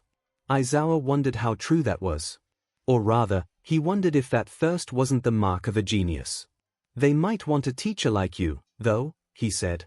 What if I didn't want to be a teacher?" Midoriya asked. Aizawa looked up from the last quiz. "Then, whatever you choose to do, the world will need someone like you doing it." He finished the quiz after that. With Midoriya's help, it had only taken 20 minutes to get through all the quizzes. Izuku hadn't told anyone about his determination to become a hero. Well, he told his mother, long ago. He told Kaken, because they had the same dream. He told anyone who would listen when he was small. Until he didn't, because they all laughed in his face. So, he hadn't told any of the new people in his life, which was a little odd considering they were all pro-heroes and he was living in a hero school. If he was being honest, being a hero had always felt like a dream that was very distant and out of reach. With Eraserhead-san's lessons, and Snipe-san's lessons, and Powerloader-san's lessons, he was starting to feel like it was actually possible. Like, maybe all he needed for his wish to come true was to make it on a shooting star. There was still a haunting fear that nothing he could do would be enough. Izuku had never been enough. If anything, he had been a negative presence, which meant he would have to work twice as hard to be a positive presence. He remembered the stars that 13-san loved to show him, and how bright they were. That was what he needed to be. He would be strong and save people with a smile. He would be a quirkless hero. Nezu-sensei knew about his special training, other than the lessons with the teachers. Izuku had explored the whole campus and knew it fairly well at this point. There were a lot of different training grounds to pick from. The USJ, 13-san's domain, was out of the question because it was too far, but the other gyms were his for the taking. Ground Beta was one of his favorites. Ever since coming to UA, Izuku hadn't left. He didn't particularly want to either, but the way Ground Beta simulated a city was relaxing, even if it was empty. He could practice park hour under the open night sky like he was on a real patrol. Sometimes, he would drop into a school or wander around a supermarket, like he was a normal kid. He felt like a ghost returning to the world after being dead. This wasn't his life. It was a appealing facade, and all the teachers let him keep it. They knew. Izuku knew that they knew, but they let him say he was quirkless, let him be quirkless, because it was better for him to be quirkless. It wasn't that he hadn't listened when Eraserhead-san and Nezu-sensei told him that no quirk was evil, and that a quirk couldn't make a person evil. He had, and he had truly taken it to heart. As long as he kept his quirk in check, he could be good. He wasn't evil just for having this curse, he knew that now. It was only using it that would make him evil. So, he would be a hero without it. Tamaki just wanted to go home. No, really, he did. He had wanted to go to UA. It was a great hero school, after all, and he was going there with his best friend. They had even ended up in the same class. But, seeing Mirio there, surrounded by their smiling and cheerful classmates, Tamaki felt the return of an insidious thought that he couldn't just dismiss. People always told him he was a wet blanket. He was shy and not very social. And what could he say? Being out in social situations drained the life out of him. The moment he felt someone's eyes on him, his heart rate shot through the roof. And people always stared. Especially at lunch. He ate the weirdest things, so it shouldn't have been a surprise. Tamaki still hated it. He was used to staying with Mirio. He felt safe with Mirio. His friend was like the sun. People's attention was naturally drawn to him, and Tamaki could hide in his shadow. But, when he was with Mirio, Mirio had to look out for him. They sat by themselves, because Tamaki couldn't bear other people. Mirio spent all of his recesses and breaks with Tamaki so Tamaki wouldn't have to be alone. It was always just the two of them. Seeing Mirio around other people, Tamaki was struck with how happy he looked. He was so bright. He was talking animatedly, laughing, having fun. If Tamaki approached him, Mirio would leave that without a second thought. He was too good like that. Tamaki didn't want him to do that. He didn't want to ruin Mirio's chances at making friends at this new school because he had to take care of Tamaki. So, instead of meeting him for lunch like they had done for years, Tamaki quietly slipped out of the classroom. He didn't even have to stop by the cafeteria and risk running into Mirio there since he brought his own lunch. Inevitably, Tamaki got lost trying to find somewhere to eat. It was his first day, after all. Technically the second, but they hadn't had lunch the first day, since it was just orientation, or, in the case of 1A, Aizawa-sensei's quirk apprehension tests. Tamaki had done well. He was able to use his quirk to his advantage in almost every test. Mirio wasn't so fortunate. Permeation was finicky to use on a good day, and it didn't really have any applications on the tests. It did him no good to phase through the grip strength or the bar hang. Tamaki had never been more nervous than when Mirio had placed last. He thought he was going to be expelled and was ready to step forward and say Aizawa-sensei would have to expel him, too, because there was no way he would make it through alone, when their homeroom teacher had revealed it to be a logical ruse. He could still expel them whenever, but they were safe for that day. It hadn't been good for Tamaki's nerves, to say the least. It also made him realize how dependent he was on Mirio. He couldn't keep relying on Mirio like this. It would only drag Mirio down. So, he would figure out how to do this alone. He could totally do this. 5 minutes later found Tamaki with his face to the corner in a hallway he didn't recognize. It was all too much. The lights were so bright. Why were they so bright? Why was the hallways so big? He hoped no one came. That would be so embarrassing. He just needed to block everything out for a little, get everything under control. Something soft landed on his head, cutting off his vision. Confused, Tamaki tugged the blanket off his head and looked up. The hallway was empty. He didn't hear anyone leaving either. He looked down at the blanket, then around the hallway again. "I gave it to you," someone said. Tamaki couldn't locate the voice.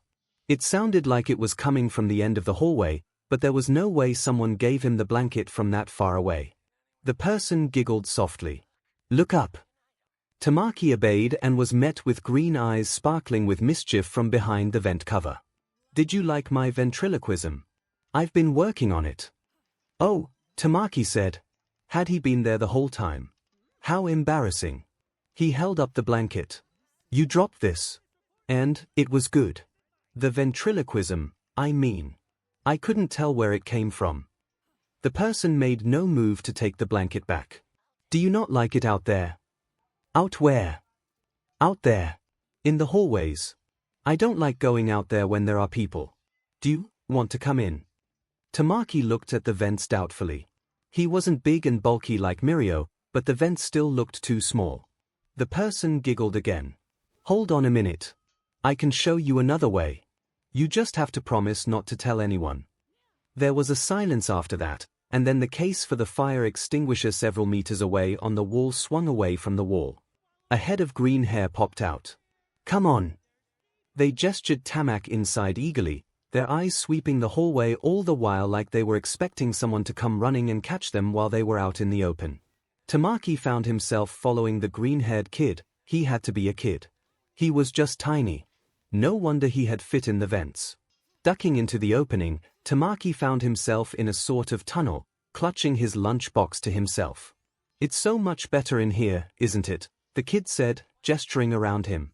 Tamaki had to agree. He felt much better now that he was hidden away and in no danger of being found. There was no longer an overwhelming need to hide. The kid nodded at his reaction, even though he hadn't said anything. I thought you might like it. It's really nice in here. I like to just sit here sometimes. It's like, I can be close to people, but I don't have to be there, and they don't know I'm there, and it's just nicer that way. Anyways, I'm gonna go get my lunch, but we can eat together if you want. I'd like that, Tamaki said. The kid talked a lot, but it was a nice kind of talking, like he wasn't talking to Tamaki at all, but just voicing his thoughts, like talking and thinking were the same thing. The kid smiled and darted away down the tunnels with surprising speed. He didn't make a sound as he went. Tamaki sat down on the ground to wait, taking out his lunchbox and arranging it neatly in front of him. They would be having their first heroics lesson today, so he had planned his meal accordingly, in order to have the foods he needed. The kid returned quickly, bento in hand, wrapped in a green cloth covered in polka dots. He smiled when he saw Tamaki. You're still here. Yeah, it's nice here, Tamaki said, and he wasn't lying. It was comfortable in the tunnel, in a way that was more than physical. The kid sat on the floor across from him and unwrapped his lunch. He glanced over at Tamaki's lunch, and Tamaki immediately felt self-conscious. The kid had such a normal lunch, vegetables, rice, sausages, and egg rolls, compared to the monstrosity that was Tamaki's. Is that for your Quirk? The kid asked. The expression on his face wasn't mocking or disgusted, it was curious. It is, he confirmed. What does your Quirk do? Wait, no, let me guess. If it's based on the food you eat, it could be some kind of fuel for a creation-type Quirk, but you need a lot of different things, so maybe different components, but it's mostly animal-based. I see octopus, and chicken, and you have beef, too. That's some kind of fish. Let me guess. Swordfish. You have a transformation Quirk based on what you eat, right?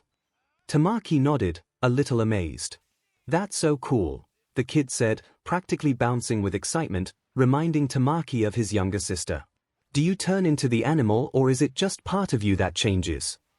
I can manifest different animal parts on my body, but I can't turn into them, Tamaki said, looking away, a little uncomfortable with the spotlight. The boy pulled back. Wow. That's so versatile. You must have to eat a lot of different stuff for that. I do, Tamaki said in an attempt to keep up his end of the conversation. If you're preparing to use your Quirk, you must be in the hero course. That must be a lot of fun. Are you in Eraserhead-san's class? Or Vlad King-san's class? I'm in Aizawa's class, Tamaki mumbled through a mouthful of food. Do you like it? Tamaki nodded, then stiffened. There were footsteps out in the hallway. The kid seemed more alert too. He scooted to the wall where the entrance was and motioned Tamaki to do the same, pointing to a small peephole in a painting. Tamaki set down his chopsticks and joined him, only to immediately draw back, because Mirio was out there. Tamaki! Mirio called. Are you here? Tamaki was almost tempted to call back, but then he remembered he had promised to keep the tunnels a secret when he came in, and that he was supposed to be hiding from Mirio. Is he there? Another voice called. It was bright and bubbly and clearly female. A girl with long blue hair peered around the corner. Mirio sighed. He's probably hiding somewhere. He's pretty shy around new people. The cafeteria must have been too much for him. Tamaki shrank back further, embarrassed by how spot-on Mirio was as always. Maybe he just wants to be alone, Tagata-kun. I'm sure he'll be back for class. No need to worry, right? The girl said cheerily. Right, Mirio smiled back, but Tamaki could tell it was forced and felt guilty. He probably just wanted to be alone. I'll talk to him later. He walked back to the blue-haired girl and they disappeared round the corner. Tamaki sat down on the floor and let out a sigh of relief. Was that your friend? The kid asked. Yeah, it was, Tamaki said ruefully. Are you hiding from him? I used to do that sometimes. The kid's face looked a little wistful. I want him to make other friends, Tamaki admitted sheepishly. He always takes care of me, and he won't make friends if I'm around, so I thought I'd leave him alone. It looks like it worked, too. Mirio is such a great guy. I'm sure other people will realize that quickly. And then, he won't have to just hang around me all the time.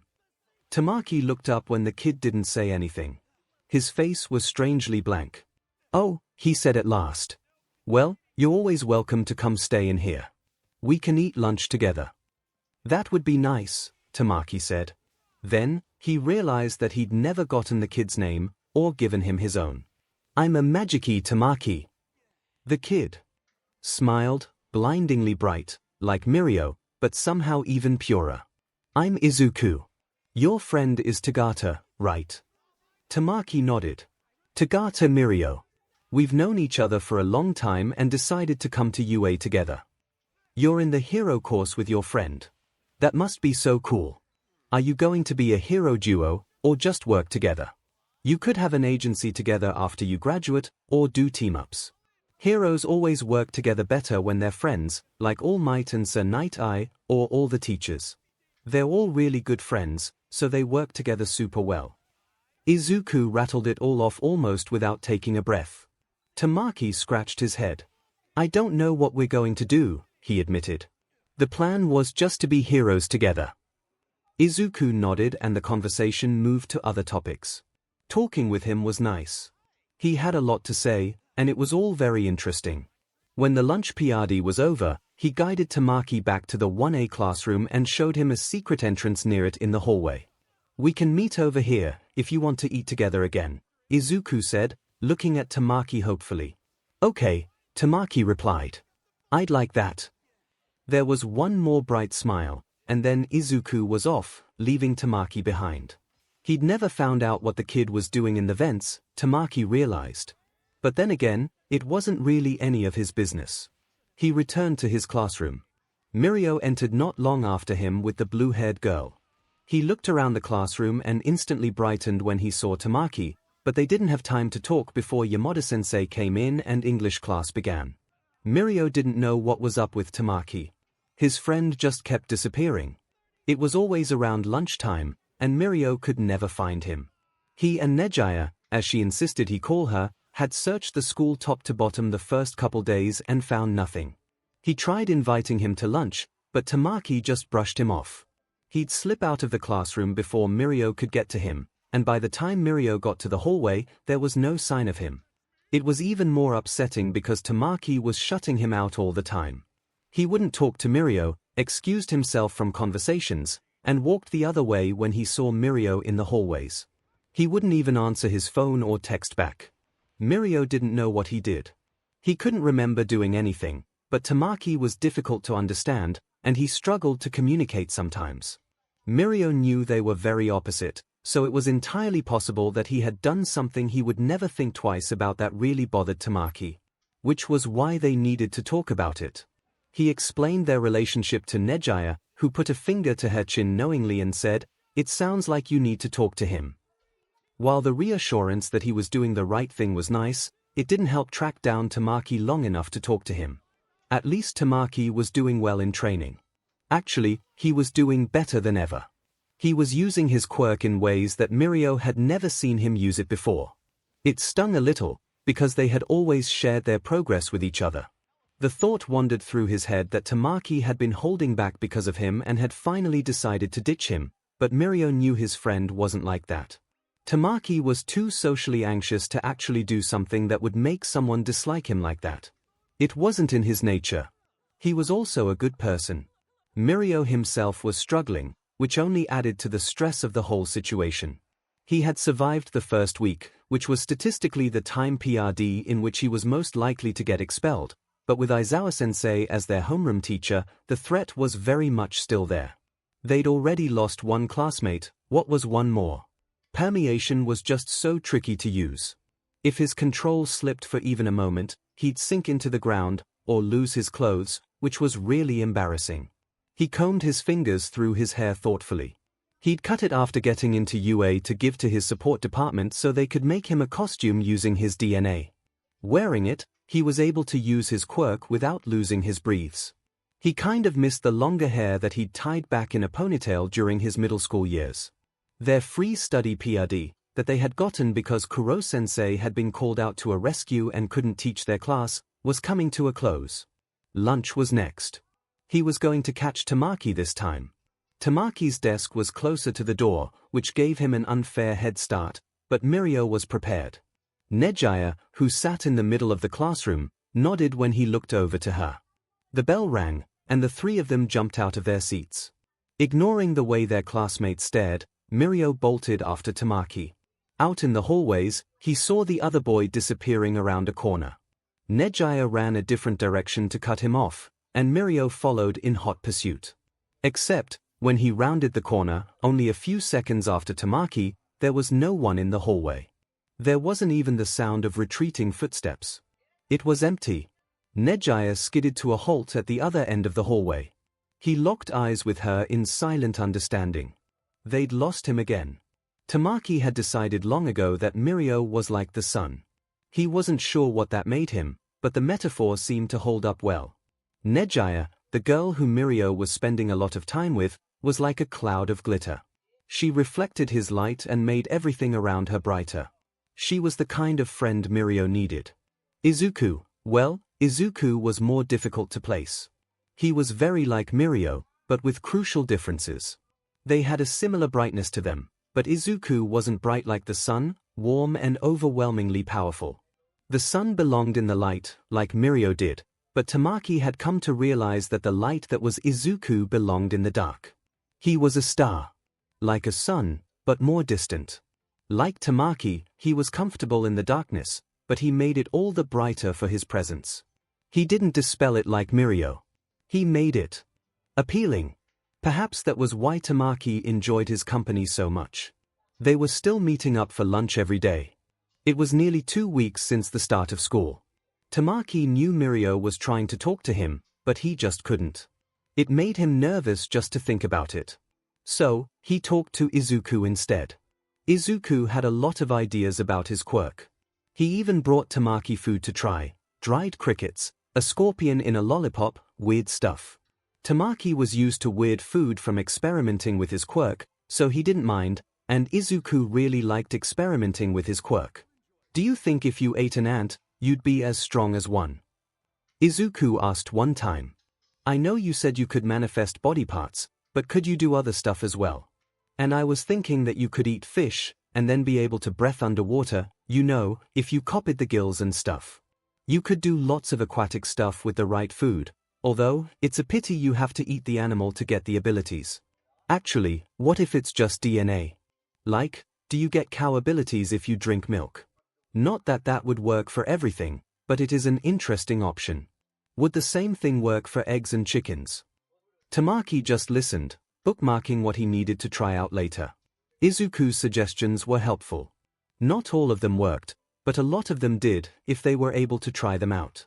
When Tamaki tried grasshoppers for the first time, and was able to use the legs, after a bit of adjusting, Izuku was practically beaming. I knew it would be a great addition, he exclaimed. Grasshoppers have such powerful legs. It will be great for mobility, and I bet you can kick really hard, too. Tamaki had to agree.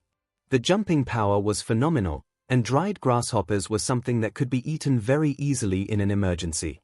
Izuku told him a little about himself, too, fiddling with his bracelets all the while.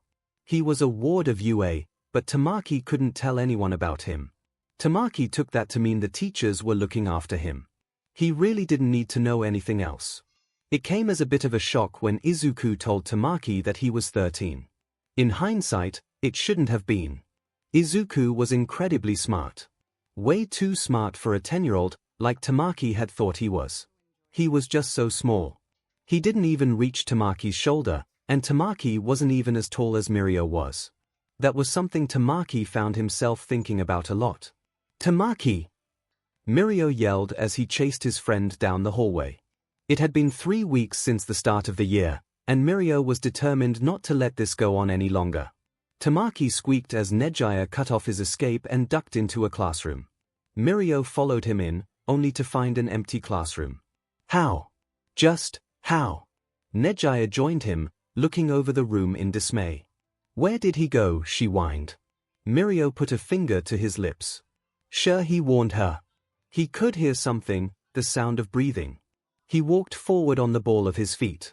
Putting his ear to the wall, he followed the sound to where it was loudest. Barely audible, but still there. Then he phased through the wall. Gotcha, he exclaimed as his head and shoulders emerged on the other side of the wall next to Tamaki, who was leaning against the wall trying to catch his breath. Tamaki screamed. And so did someone else. Mirio blinked. There was someone else in the space, someone much smaller than Tamaki, swathed in a dark sweatshirt. They had pulled the hood over their head and were retreating into a corner. Oh, hello, he said. Sorry if I'm disturbing something. I really need to talk to Tamaki here. Mirio, Tamaki hissed. Get out of the wall. Mirio looked down at his bare chest that was still jutting out of the wall. He chuckled apologetically. Sorry, I must have startled you, little guy. Tamaki moved to hide the kid from him and was frowning at him. Can you go away, you're scaring him. Mirio's heart stuttered. Then, he felt something wrap around his torso on the other side of the wall, and he was unceremoniously yanked out. Aizawa-sensei's fierce gaze locked onto him, and his quirk activated, making his eyes glow red. Mirio felt his permeation fade. Care to tell me what you were up to? Aizawa-sensei asked gruffly. All of a sudden, Mirio felt very sheepish. He was very aware that he had just run down the halls yelling, chasing one of his classmates. 𝐒𝐲𝐽, also wrapped in their sensei's capture weapon, had a furious blush on her face. I'm sorry, sir, Mirio said. I wanted to talk to Tamaki. Aizawa-sensei grunted. So, that's what this was about. And you just decided you could use your quirk for that. He turned to the wall. You can come out, now. Mirio could have sworn his eyes bulged in surprise when one of the wall panels moved and Tamaki scuttled out with his eyes downcast. Aizawa-sensei just sighed. Why am I not surprised? Is he still in there? Tamaki nodded. That's fine. He turned back to his students. It seems we need to have a talk. Follow me, all of you. And Tagata, put on a shirt. Aizawa-sensei released them from his capture scarf, and, after Mirio had hastily put his shirt back on, they followed him to the teacher's lounge, which was full of teachers since it was currently the lunch PRD. That meant they had to walk in front of all their teachers to get to the conference rooms. Except, instead of leading them into one of the rooms on the side, Aizawa-sensei stopped in the middle of the room. He stopped and looked up at the vents. You don't have to come out if you don't want to, he said, to no one in particular. But we'd all like to know what happened. The vent cover swung open, revealing a small, freckled face framed by a mop of curly green hair. It was the kid who had been with Tamaki. I can tell you, he said meekly. None of the staff looked at all surprised at this turn of events. If anything, they looked interested. You're not in trouble, Aizawa-sensei said. We're just going to have to give these students of mine a talk. Mirio gulped at that, and he saw Tamaki shrink. He stepped forward, prepared to take the blame for what had happened if it came down to that. Sir, I'm afraid I don't know what's going on. I was wrong to use my quirk, but, he trailed off, not exactly sure what he was going to say. Aizawa-sensei pinned Tamaki with a glare. First, I'm not entirely sure what's going on either. Explain. Tamaki started mumbling, the way he did when he was nervous, but the kid cut him off. Eraserhead-san, I can explain. I met Tamaki at the start of the year. We've been eating lunch together. And you didn't think to tell any of us? Aizawa-sensei asked. Mirio thought he detected an unusual softness in his tone, probably because he was dealing with a kid, not an unruly teenager. The kid seemed to pout. I didn't think it was a big deal. Besides, Nezu-sensei knows. Or, honey, it's not that you're in trouble. Kiyama-sensei joined the conversation. We just want to know if you made a friend. Aizawa-sensei shot her a glare. We also need to know who knows for security reasons. Don't listen to him, Yamada-sensei chimed in. He's just being grumpy because you didn't tell him before anyone else. We're just happy our little listener has a friend. Mirio was very confused. Nejiya looked equally confused, and Tamaki looked like he was trying to melt into the floor. Aizawa-sensei seemed to pick up on this, because he now looked over at them. Care to tell us why you felt the need to stick your head through a wall? Kiyoma-sensei burst into laughter, and Mirio flushed. I was trying to talk to Tamaki, sir. And the wall between you wasn't enough of a deterrent. Have you considered he might not have wanted to talk to you? In my defense, we haven't talked properly in 3 weeks, sir. He's my friend. I was worried. Mirio snuck a glance at Tamaki, who was now trying to turtle himself in his blazer. Amajiki, what do you have to say for yourself? Aizawa-sensei asked. I wanted to get out of there, and Izuku showed me somewhere I could go, Tamaki said quietly. I didn't mean to find out about him. He just showed up. I see. And I'll assume that you, Heido, were just along for the ride. Nejiya nodded eagerly. Right, now what I am about to tell you is a secret. One you, Heido and Tagata, would never have any reason oh no, except Tagata decided to put his head through the wall when he shouldn't have. Please, keep that in mind. You are not to tell anyone else. The Hero Corps staff know, and no one else. Aizawa-sensei gestured to the kid still hanging out of the vent who waved at them cheerfully. This is Izuku. His award of UA. You do not need to know anything else about him. You do not need to interfere with him. Ever. Amajiki, I'll assume Izuku told you this, otherwise I would be concerned that you found someone living in the vents and didn't do anything about it. Tamaki nodded. Izuku waved at them shyly from up in the vent. So, do you go to school here? Nejiya wondered. Or do you just live here? Mirio elbowed her. Look at him. He's just a kid. He can't be in high school. He's probably not even in middle school yet. Oh, right, sorry, kiddo, Nejiya said, with an apologetic smile. But shouldn't you be in school, then? Izuku pouted. I am in school. Nezu-sensei teaches me, and I am in middle school. I mean, I would be, if I were in school. It would be my second year, he said after a moment of consideration. Mirio tried and failed not to look shocked. So you're like 13. Izuku grinned. Almost 14. Nejiya was openly gaping at the baby-faced kid. No, teen, smiling down at them from above. I told you not to ask questions, didn't I? Aizawa-sensei said, with a hint of amusement in his voice. If Mirio didn't know that the man had never felt an ounce of genuine joy in his life, he would say he was smiling. He ushered them out of the room shortly after. But I wanted to talk to the little bean more, Nejiya complained. You can talk to him more if he wants to talk to you. After what you did, I'd watch out, Aizawa-sensei warned. What do you mean? Mirio wondered. Keep your eyes open, Aizawa-sensei said gruffly. You all are surprisingly unobservant when it comes to these things. You'll know when you see it. Remember, not to peep to your classmates. Yamada-sensei called after them. We'll know if you snitch, Kiyoma-sensei said cheerily, but it sounded suspiciously like a threat. For some reason, Mirio felt shivers down his spine. Nejiya felt like she was missing something. Sure, she knew the secret of the green bean and where Tamaki was disappearing off to now, but she felt like there was something else lurking just under the surface to figure out. The itchy feeling of curiosity was eating her alive. Tamaki continued to eat lunch with Izuku, although he was talking to Mirio again, which was good, because Mirio had been totally bummed out by his friend avoiding him. They hadn't actually seen the bean in the week since they learned of his existence, at least she hadn't, but now that she knew, she felt his presence all the time. A creak from the vents overhead. A tap in the walls. All intentional signs to alert those who were paying attention to his presence. Several times, she caught Aizawa-sensei's eyes straying to the vents. Nejiya had considered trying to contact him a few times. Maybe she could leave him a note. He might not find it, though. Bummer, she really wanted to talk to him. He probably knew who kept swapping the ink cartridges in all her pens for sparkly ink. Yamada-sensei and Kiyoma-sensei hadn't seemed to mind, But Aizawa-sensei looked like he was considering crying the first time she turned in a quiz in glittery pink. Some of her other classmates were having similar problems, so there was always a lot of whispering and asking to borrow pens whenever they had quizzes. Mirio was even worse off, because his pens had been swayed to a disappearing ink that faded in air. Aizawa-sensei hadn't been impressed when he turned in an empty quiz.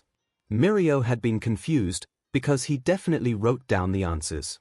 The solution had been to apply heat, although how Aizawa-sensei figured that out, 𝐒𝐩𝐼 would never know. He just got a look on his face, passed the quiz over a light bulb, and revealed the writing on it so it could be graded, a tired look on his face all the while. 𝐒𝐩𝐼 wondered if she should get him some coffee, as an appreciation gift of sorts. Maybe a sleeping mask would be more appropriate, since he was always sleeping in the classroom when the lights were on. There wasn't much time to worry about that though. The sports festival was approaching swiftly, and 𝐒𝐩𝐼 had never been more excited. Mirio was nervous, and Tamaki wasn't looking forward to it at all, but that couldn't dampen 𝐒𝐩𝐼's spirits. She forced her attention back to the lecture, because Aizawa-sensei was passing back their quizzes. She took hers and burst out laughing, because there was a little cat face drawn next to the grade. Aizawa-sensei looked over at her, a twitch in his jaw daring her to say what was so funny. "Is your grade so funny, Heido?" he deadpanned. 𝐒𝐩𝐼 choked back her laughter. "No, sensei. Sorry." Her teacher returned to his task, and Mirio cast her a questioning look. She motioned to her quiz, then waved him off, saying she'd show him later, and he nodded.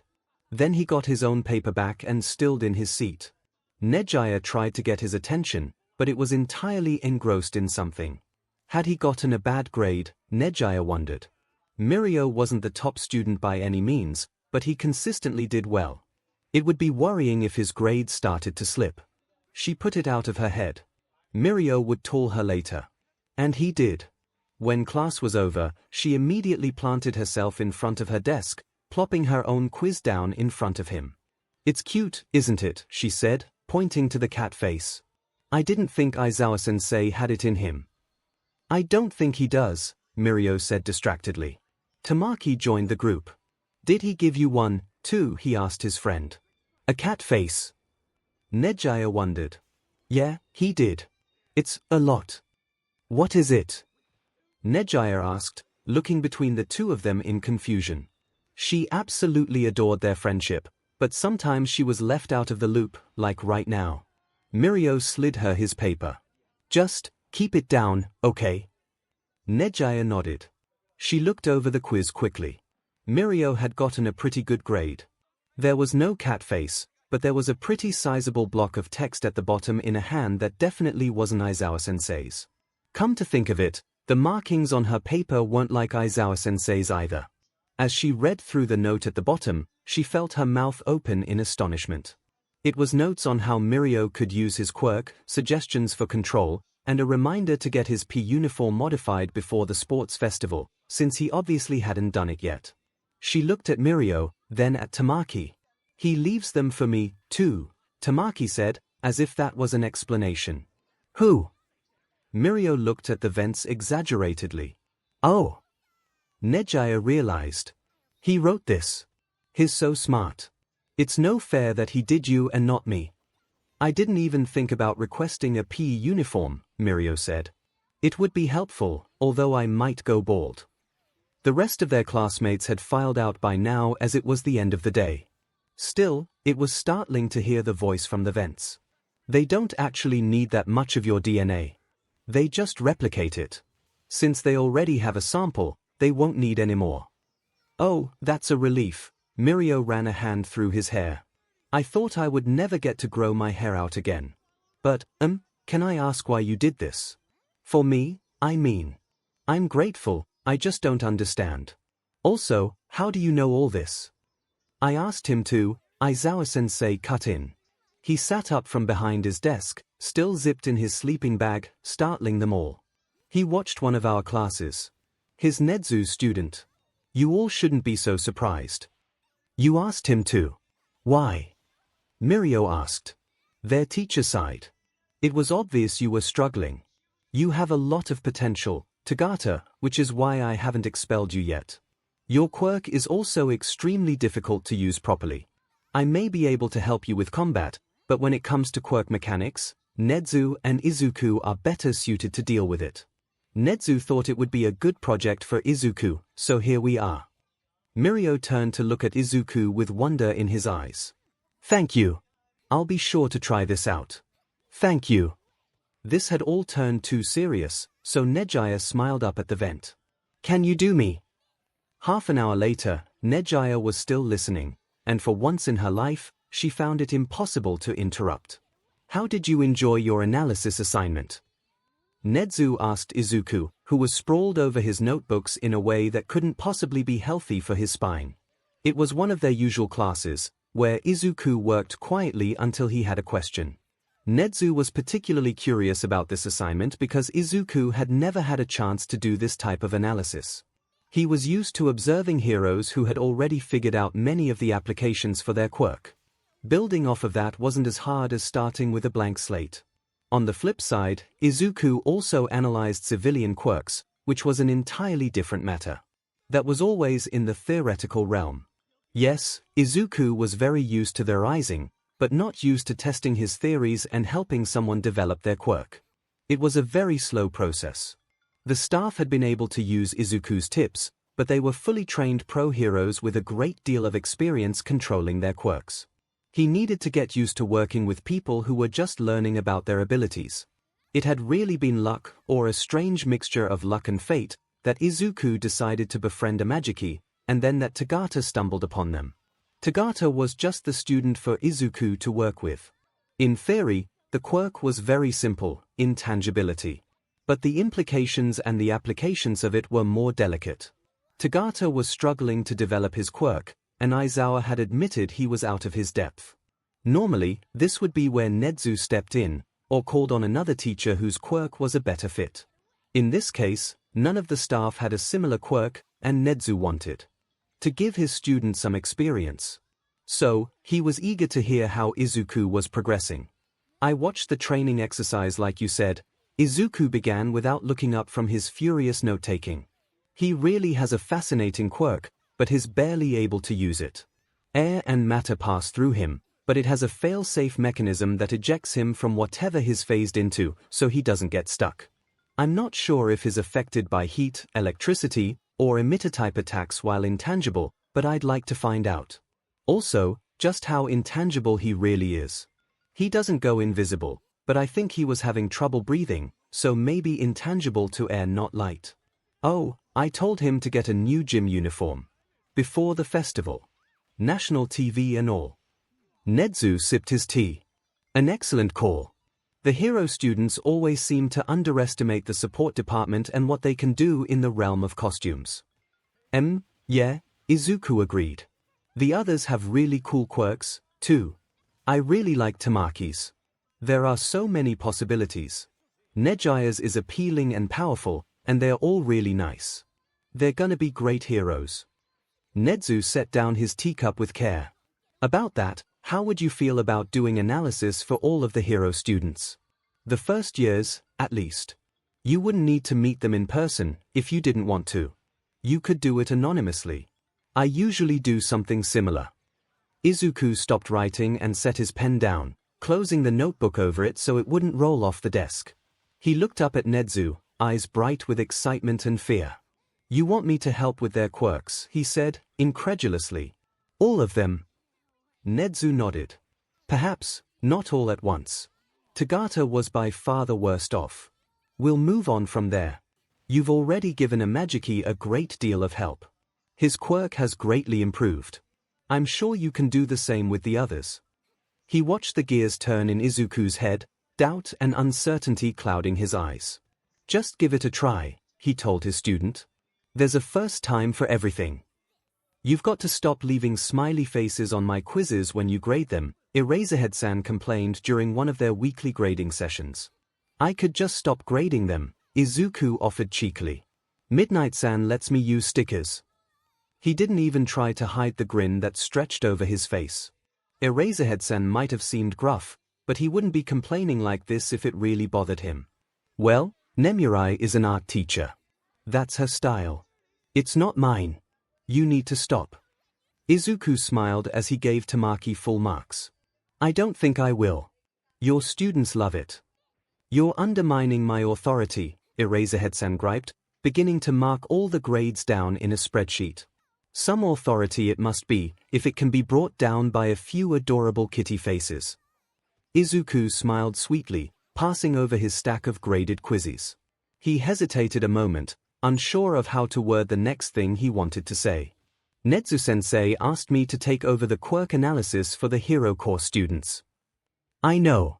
It was about time. You already did the 3 troublemakers. Eraserhead-san didn't even look up. I know, but it's different, Izuku said, not sure how to get Eraserhead-san to understand how it was wrong. He knew he did a lot of analysis, and that it was helpful sometimes, but that was it. A class of hero students needed an actual analyst. How? They're all students. Eraserhead-san frowned as he saw yet another smiley face. No, Izuku shook his head. I mean, I was just talking with Tamaki, and then Nejaya asked me. And Nezu-sensei asked me to observe Mirio as an exercise. I'm not official, like Nezu-sensei is. That's his job. If you're worried they won't listen to you because you're younger than them, we don't have to tell them you did the analysis, Eraserhead-san said calmly. He reached one hand across the table to rest it on Izuku's forearm in a steadying gesture. That's not it, Izuku said, grateful for Eraserhead-san's reassurance, but still itching to make him understand the root of the problem, so he could. So he could what? Tell Nezu he was wrong. Tell Nezu Izuku wasn't ready. You know my analysis is more of a hobby than anything else. Kid, Eraserhead-san said, looking Izuku directly in the eye, you've been doing it for years. You've been studying analysis and quirk theory under Nezu for long enough to have a college degree. I wouldn't be surprised if the only reason you aren't certified is because there's an age requirement. You've got pro heroes who have benefited from your work. Maybe what you're saying might have been true a couple years ago, but it isn't anymore. Do you think Nezu would entrust students to your care if you weren't ready? No, Izuku said, looking away. Nezu was fiercely protective of his students, and incredibly proud of the quality of education UA offered. He wouldn't do anything to jeopardize that. Eraserhead-san let go of his wrist and returned to his task, checking over the grades he had just recorded. Then you're ready. He said it like it was an undeniable fact, one of the cornerstones of the universe, and Izuku clung to it like a rock. Eraserhead-san never lied, never sugarcoated things. It was why Izuku had come to him with this question and not one of the other staff members. He loved all of them, but he also wasn't stupid. He knew they liked him too much to say anything that would hurt his feelings. But Eraserhead-san would be honest. Perhaps that was why Izuku wouldn't have been hurt if Eraserhead-san had said he really wasn't ready, because it would have been the cold, hard truth, and Eraserhead-san would have said it even if it hurt both of them. Eraserhead-san would have made a good dentist. He was always doing things that were like pulling teeth, painful but necessary. Izuku would have to tell present Mic-san that analogy sometime.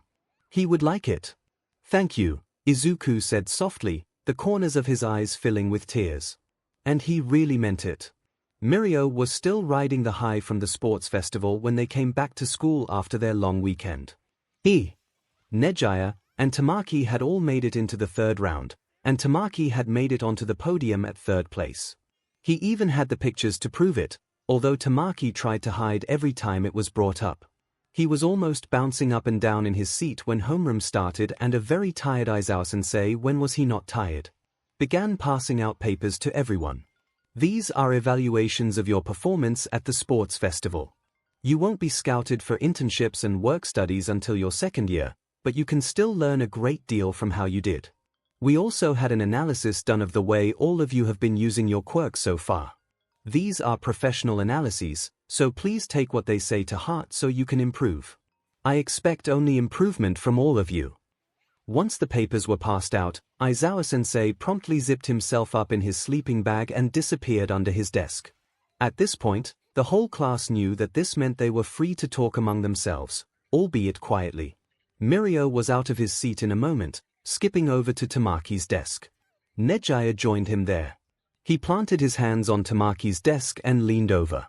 "Congratulations on third place," he said, as if he hadn't said and texted it 1,000,000 times already. Tamaki blushed furiously and put his head down on his desk. Mirio could still see how his ears reached deeper and deeper shades of pink. "Oh, it's okay," 𝐒𝐻𝐼𝐫 patted his shoulder. "I'm sure you'll get first place next year." Tamaki just groaned, and Mirio laughed. Deciding that Tamaki had been teased enough, he turned his analysis face up on the desk. "Have you looked at yours yet?" he asked the others. 𝐒𝐻𝐼𝐫 was practically vibrating. "I did.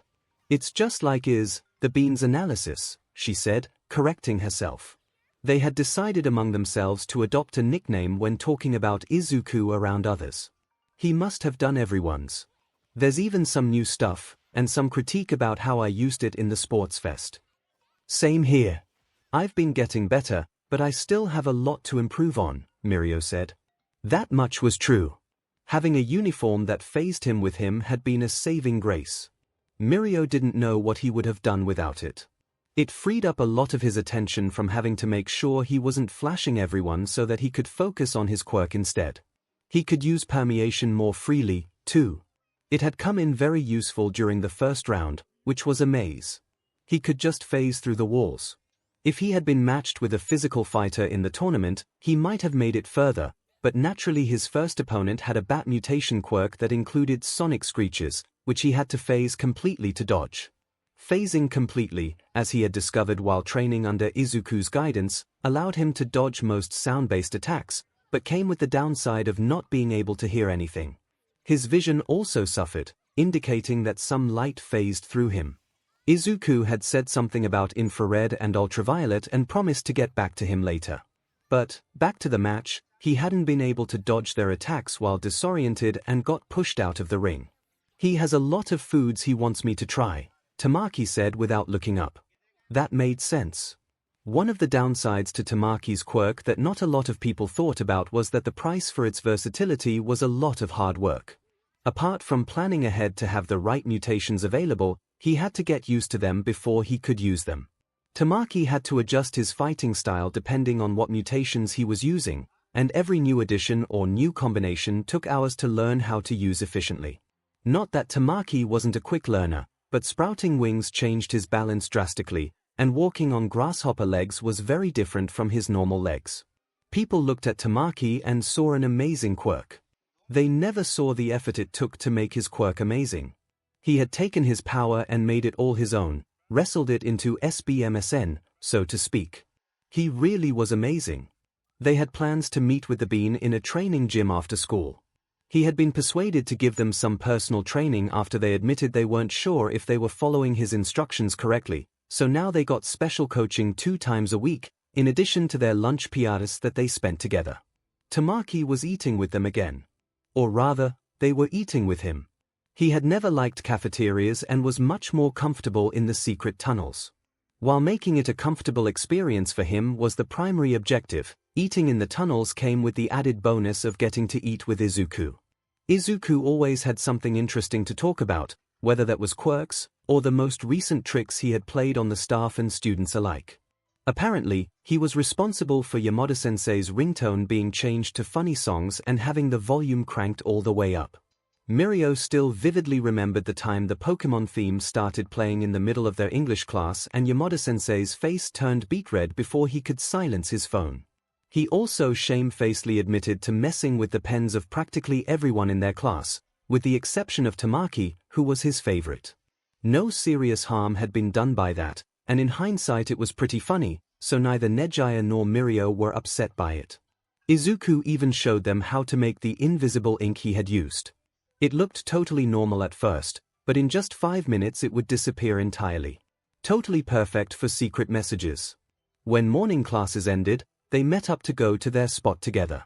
While they walked, they discussed some of the finer points of the feedback they had gotten. "Do you think it's his quirk?" 𝐒𝐻𝐼𝐫 said abruptly, completely cutting off something Tamaki was saying about his new diet and how he had to eat a lot of calcium for some reason. When Mirio and Tamaki looked at her in confusion, she amended herself. "The analysis, I mean. Do you think it's the Bean's quirk? His Netsu's student, so it might be an intelligence quirk. He is super smart after all." Or maybe it's like Ragdoll, from the Wild Wild Pussycats, and he can see like the stats about people's quirks and stuff. Now that Mirio thought about it, it was weird. Izuku clearly loved quirks, but he never talked about his own. He had no obvious mutations and he had never used a quirk around them. He's never mentioned it to me, Tamaki said quietly. It would make sense, Mirio said, and the more he thought about it, the more sense it made. There's not much to say about an intelligence quirk, and if it's some kind of analysis, it's probably difficult to explain, since he's the only one who can see what he sees. And he is super smart. I know, right? Nejiya exclaimed. Aizawa-sensei totally lets him grade our stuff all the time. I think I can recognize his handwriting now, and it's on at least half of my papers. Do you think he'd tutor us if we asked him? Mirio wondered. He wasn't behind, but the material was difficult. Even just study sessions might make it easier. He won't give you answers, Tamaki said with a shake of his head. Nejiya laughed. Did you try already? What? Tamaki ducked his head. No, of course not. I just know he won't. He's like that. But he will help you if you ask him. We won't ask for answers, Mirio promised. Maybe just some general tutoring. He watched as Tamaki relaxed at the assurance. He was oddly protective of Izuku, like a younger sibling almost. Mirio couldn't help but think it was good for him. Even if he wasn't willing to speak up for himself, he would definitely speak up for Izuku. A change of topic was in order. Did lunch rush make you the lizard tails Izuku wanted you to try? He teased Tamaki. The way Tamaki increased his speed was answer enough. Mirio and Nejiya ran after him laughing. Izuku really liked watching the hero course training. He was doing training of his own with Eraserhead-san and Snipe-san, of course, but it wasn't hero training. He didn't get to practice taking down villains, rescuing hostages, raiding villain bases, all of the fun exercises that Eraserhead-san and Vlad King-san did with their classes. He knew the procedure for all of the exercises like the back of his hand. Nezu-sensei was giving him lessons on hero lore, and it was a subject for the second and third years, so he had seen the curriculum many times. The first years made a lot of mistakes. Sometimes, he'd tell Tamaki, Mirio, and Nejiya about them at lunch. They'd laugh when he gave the final count of rules and regulations transgressed, and how the villains would be able to make a legal defense or sue the heroes for their mistakes. As he sat on the rooftop of the school, staring up at the stars, trying to find the constellations 13-san had shown him, Izuku thought over the myriad of changes that had occurred since meeting the trio. His friends really were cool. Obviously, their quirks were cool, but he liked them as people, too. They got along well with each other. He hadn't been so sure about Mirio and Nejiya at first.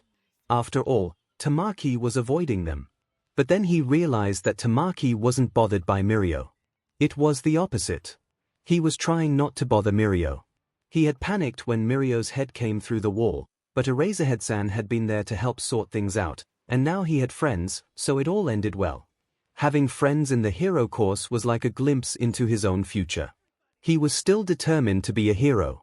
That much hadn't changed over the years. There had been a time after his mother died when he hadn't had the time or energy to think about being a hero. All he could do was survive and learn to deal with the new problems in his life. While he was on his medication, he had never needed to worry about his curse. It felt wrong to call it anything else. How could something like that be called a quirk? Quirks were appealing and powerful and amazing. What he had wasn't that. In any case, he had been able to ignore his situation as a child and believe the lie his mother so mercifully told him, but it came back to haunt him and now preyed on him like a personal demon. He had had to face the truth. He hated what he had seen. At the time, he felt disgusted with himself for living, and disgusted with himself for wanting to live. Because he had wanted to live, even cursed as he was. Thankfully, Nezu-sensei had helped him get it under control with quirk-canceling cuffs. He knew that's what they were, despite Nezu-sensei tactfully never calling them that. His room was lined with quirk-dampening material as well, so that he could take the cuffs off at night without having to worry about the effects spreading beyond his room. He didn't really like the feeling he got when he took off his bracelets. Without the bracelets, he felt like he was floating. A weird, tingling numbness that was simultaneously hot and cold spread over his body. The best solution he found was to curl up under his weighted blanket, a gift from Nezu-sensei, and let the weight ground him. Yes, Izuku definitely preferred his bracelets, but he couldn't wear them all the time. He realized that now. Without the time off, he could feel the energy building in his body, coiling and waiting for release. He recognized the feeling. Before he ran out of medication, it had used to be the norm. After he started following Nezu-sensei's schedule, it faded, and he realized just how abnormal it was to feel like that all the time. Despite their drawbacks, the bracelets really did work. It was nice, not having to fear touching anyone. He wished he had that earlier. But there was no use in regrets like that. Izuku couldn't change the past, he could only atone for it going forward. He was thrilled to be able to make contact with his teachers freely, and none of them seemed to mind. The teachers were good people. Even with such a terrible power, they still chose to love Izuku and stay with him, like his mother had. He was doing so much better, thanks to them. He could even confidently say that he was in a good place. A person's quirk didn't define them as a person. Izuku was not his quirk. He loved quirks. He would never use his curse against anyone. It would be beyond immoral to do so. So, he would be a quirkless hero. He had lived years of his life as a quirkless person, and for all intents and purposes, he still was one. Perhaps it was counterintuitive, considering how much Izuku loved quirks, but he felt a special connection to the quirkless, and not just because he knew intimately how differently they were treated. He could make people like that, make them quirkless. He would be lying if he said the thought had never crossed his mind when he came across hateful articles online. How quickly would people change their tune if they found themselves in the shoes of the people they were tormenting? But he couldn't. To have a quirk and to lose it was worse than to never have one at all. Someone who lost their quirk would forever feel the ache, a phantom pain from something that should have been there. They would be losing a part of themselves. That was wrong on so many levels. But the quirkless, they represented the latent potential that everyone had, regardless of their quirk. Quirks did not make people villains, but neither did they make them heroes, and so, it was not necessary to have a quirk to be a hero. Izuku was aware that the lack of a quirk was a disadvantage. If Eraserhead-san had called quirks tools, then not having one was like not having a tool when everyone around you had one. But if Izuku had learned anything from his time in the support labs, it was that tools were only as good as the person using them, and that, if they weren't the right tools for the job, they might as well not have existed. Some quirks gave people immediate disadvantages against other quirks, like fire and ice, or water and fire, or electricity and water. The list could go on and on. Sometimes, you would be on the side that had the advantage, and sometimes you would be on the side with the disadvantage. It was no use having a screwdriver if what you needed was a blowtorch. Luckily, support items existed, and strategies existed, and combat training, and a host of other things that ensured heroes were prepared not just for the fights where they were guaranteed the upper hand, but also for the fights that would find them at their weakest. If a hero with a quirk could fight and win when their quirk put them at a disadvantage, then someone without a quirk could fight when they were at a disadvantage and find a way around it. It was only logical. Eraserhead-san was really starting to rub off on Izuku, wasn't he? In conclusion, it really wasn't all that unrealistic to want to be a hero without a quirk. He had time before he had to consider applying for the hero course. That was more than a year away. Passing the exam quirkless would be difficult, but by no means impossible. The robots used every year were obviously geared toward evaluating physical and combat-oriented quirks, but they couldn't properly evaluate a student's ability to deal with a human threat. For one, they weren't susceptible to mental quirks, and they were much more durable than the average human. Izuku had once asked Nezu-sensei why the entrance exam was so blatantly biased toward physical combat quirks. Nezu-sensei had smiled, sipped his tea, and told Izuku that there was more than one way to pass the exam, which sent Izuku into a research spiral, checking over the fine print of the rules and thinking of ways different people with suboptimal quirks could still pass the exam. There were actually a lot of ways. Living with a bunch of pro-heroes, Izuku had a much better idea of what it meant to be a hero than he had when he was 8 and idolized All Might. He loved All Might, and respected him as the #1 hero, but the longing to be him was gone. Heroes were human, and All Might was superhuman. Izuku had long accepted that he would never be able to reach that standard, but just because his punches couldn't change the weather didn't mean he couldn't be a hero.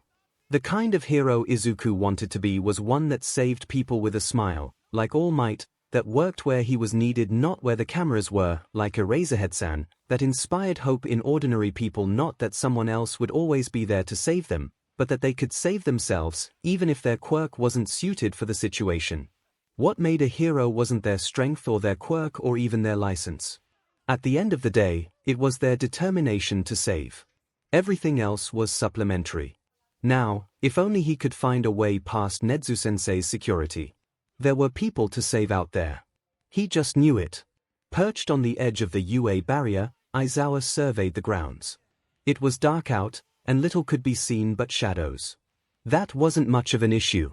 UA wasn't in a particularly bad part of town, and there was no risk of anyone getting past Nezu's security measures. His comms crackled to life, and an automated voice spoke in his ear. Target Green Bean has left the compound, East Wall, Sector 7. Aizawa grunted and left his perch. He ran along the wall a few hundred meters, turning sharply when he reached the corner. He halted there to take in his surroundings. The shadows rippled in the light night breeze. His ears twitched, trying to pick up even the slightest sound. The moonlight glinted off something metallic. There. Aizawa leapt down from the wall. His capture scarf shot out, wrapping around the target. He held the dark, wriggling form in the air securely. Eraserhead-san. Izuku squeaked. Aren't you supposed to be on patrol? I am on patrol. Nezu told me you were poking around the perimeter. I was moved to patrol near here, and he gave me a ping when you tried to sneak out. Care to tell me what this was about? While they spoke, Aizawa was walking them toward the gate, where a lone light shone. Izuku sagged in defeat. I was just going to go out training. Even though Izuku wouldn't be able to see it in this lighting, Aizawa raised an eyebrow. So, you were going to train off campus, at night, with no supervision. I'm 14. Izuku protested. Ah, that makes it so much better, Aizawa said. Riley. I suppose I should be treating you like a teenager, then. You're grounded. They moved into the lamplight, and Aizawa put on his most SHD-eating grin for Izuku's benefit. Izuku stuck out his tongue in response. You're not my dad. You can't ground me. I am your legal guardian, Aizawa reminded him, but then he froze as he took in what the kid was wearing. Are you cosplaying me? Izuku immediately flushed beet red. I'm not. No, you are. The kid was wearing black combat boots and a black jumpsuit. He even had one of Aizawa's extra capture scarves wrapped around his neck.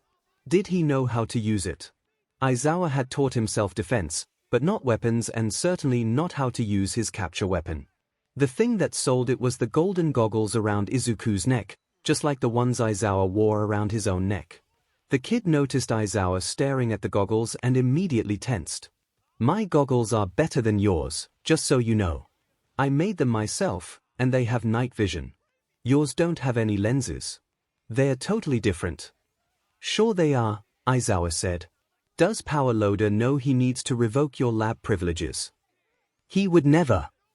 You aren't a licensed support tech. You shouldn't be making support gear. And it's illegal to use support gear when you don't have a license for it, or a hero license. Izuku rolled his eyes. Both knew that if they wanted to get technical, the bracelets he wore on his wrists that allowed him and everyone around him to live a normal life were technically a form of support gear that he was using very much illegally, because they couldn't get a license for them without disclosing why he needed them, which would bring a whole host of new problems. Support gear has to be made by a licensed support tech, which, as you pointed out, I'm not, so technically I'm in the clear. Doesn't matter, you're grounded. Izuku groaned theatrically. Oh no, I guess I won't be able to go out anymore. Whatever will I do? You could at least pretend to be punished. Aizawa began his walk back to the main building. You had to have known you were going to be caught. For heaven's sake, Nezu has a tracker on you. You could have at least left it behind. I wanted to have it with me, in case something really did go wrong, Izuku said seriously. At least the kid wasn't being entirely reckless. He continued. But I didn't think Nezu-sensei would use it against me this way. It's totally not fair. Where were you trying to go anyways? Aizawa asked. I can't imagine what you were planning to do dressed like that. Izuku snorted. Obviously, I was going to the Eraserhead convention, Eraserhead-san. Ah, so you admit to cosplaying me. Aizawa took a great deal of pleasure in the sputter of indignation that came from the teen. Really, his tone sank back to its usual gravity. What were you trying to do? For the second time, Izuku relaxed, and Aizawa instinctively tightened the restraints before loosening them. Izuku wasn't a villain he needed to apprehend. There was no threat. Can I ask you something first? Go ahead, kid. The silence hung between them for a few moments, somehow tangible with all the qualities of the warm night air, and then it was gone, swept away in the wind, as Izuku uttered his question. Can someone without a quirk become a hero? Aizawa looked at the teenager, and wondered if in all their hesitancy not to force him onto the hero track just because he was at a hero school and living with heroes, they had accidentally made him think they believed he couldn't be a hero. He had been adamant when he was teaching Izuku that he wasn't training him to be a hero. Had Izuku taken that to mean Aizawa wouldn't train him to be a hero? It didn't matter to him that Izuku did have a quirk. What Izuku was asking was if he could be a hero without using it, even though he could do a lot of good with it. Aizawa knew by now that Izuku wanted nothing to do with his quirk. So, he wanted to know if he could be a hero without using his quirk. The answer: yes. It wouldn't be easy, but becoming a hero never is. It would be dangerous, but being a hero is always dangerous. They reached the main building, and Aizawa set Izuku down, unwrapping all but one strand of his capture weapon. Izuku turned to look at him. The light from above the doors reflected off his eyes and made them sparkle strangely. He looked very small, a compact ball of potential, burning brightly. Over the years, Izuku had grown a lot, and it made Aizawa feel old, but whenever he looked at the kid, he still saw the tiny kid he carried to Recovery Girl's office. His heart ached for him, then and now. Izuku opened his mouth again, closed it, bit his lip, looked at Aizawa nervously, then finally spoke. Can I be a hero? Aizawa wondered how that question was different from the one that came before, but he gave the same answer. Yes. It isn't the quirk that makes a person a hero, it's their longing to save. Then, to answer your question, I was going to be a hero. Aizawa sighed. Why was Izuku turning into a proper problem child? A hero also needs a hero license, and to not be an actual child, teenager. Plus proper training and experience, Aizawa kept going like he hadn't been interrupted. You're not even in high school. Even my hell children know better than you. He entered the main building, dragging Izuku behind him. Izuku had gone limp, which would have been concerning if there wasn't a wide grin plastered across his face. He was enjoying being a pain. Where are we going? Izuku asked innocently from the floor. Principal's office, Aizawa growled, but he knew the threat was a weak one. Izuku practically lived in the principal's office. Nezu was waiting for them when Aizawa stalked in with Izuku in tow. He didn't bat an eye at the sight of Izuku on the ground, just motioned for Aizawa to set him down on his chair and set out 2 more teacups. It's decaffeinated, the principal assured Aizawa. He'll be able to sleep after this. Izuku huffed and crossed his arms, but he picked up his cup anyways. Having failed to get an actual explanation. Beyond cryptic responses and questions, Aizawa decided to ask the rat. He always knew everything. It was fair to assume he knew what his own gremlin was up to. Aizawa had his own suspicions, of course. Dressed as he was, and based on what the 10 had said, it sounded like Izuku was sneaking out to commit vigilantism, which, honestly, was pretty high on the list of crimes Aizawa was generally okay with, just not for kids. What is all this about, Nezu? He demanded. Nezu gave him a look that on a human might have equated to tired parent, a look that said, you already know, so he let it drop. Instead, he asked another question. Are you going to let it happen again? Eraserhead, I have no idea what you mean. I didn't let anything happen. If you are referring to Izuku leaving campus, he didn't. You were there, after all. You let him get pretty darn close, Aizawa observed dryly. You can say DMN, Izuku interjected. I don't mind. You can't, Aizawa bit back. Just did. Izuku, please allow Aizawa to maintain the facade that he is being a responsible adult figure in your life. Aizawa, do not argue if you wish to keep your dignity intact, Nezu cut in. Izuku and I have something to discuss. Eraserhead, you need to get back to your patrol. Please excuse us. Aizawa knew a dismissal when he heard one, so he got up from his chair, shot his problem child a glare that said don't try it again, and left the room. He returned to his patrol, thoughts still dwelling on the conversation that would be taking place in the principal's office. Once Eraserhead-san was gone, Izuku removed his boots so he could tuck his feet up underneath him and hug his knees to himself. He was simultaneously relieved and set on edge with the pro gone. On the one hand, he was already worn out from their interaction. On the other, he was due for another heavy conversation. He was a little bummed out to have been caught, although he was aware that it was a distinct possibility.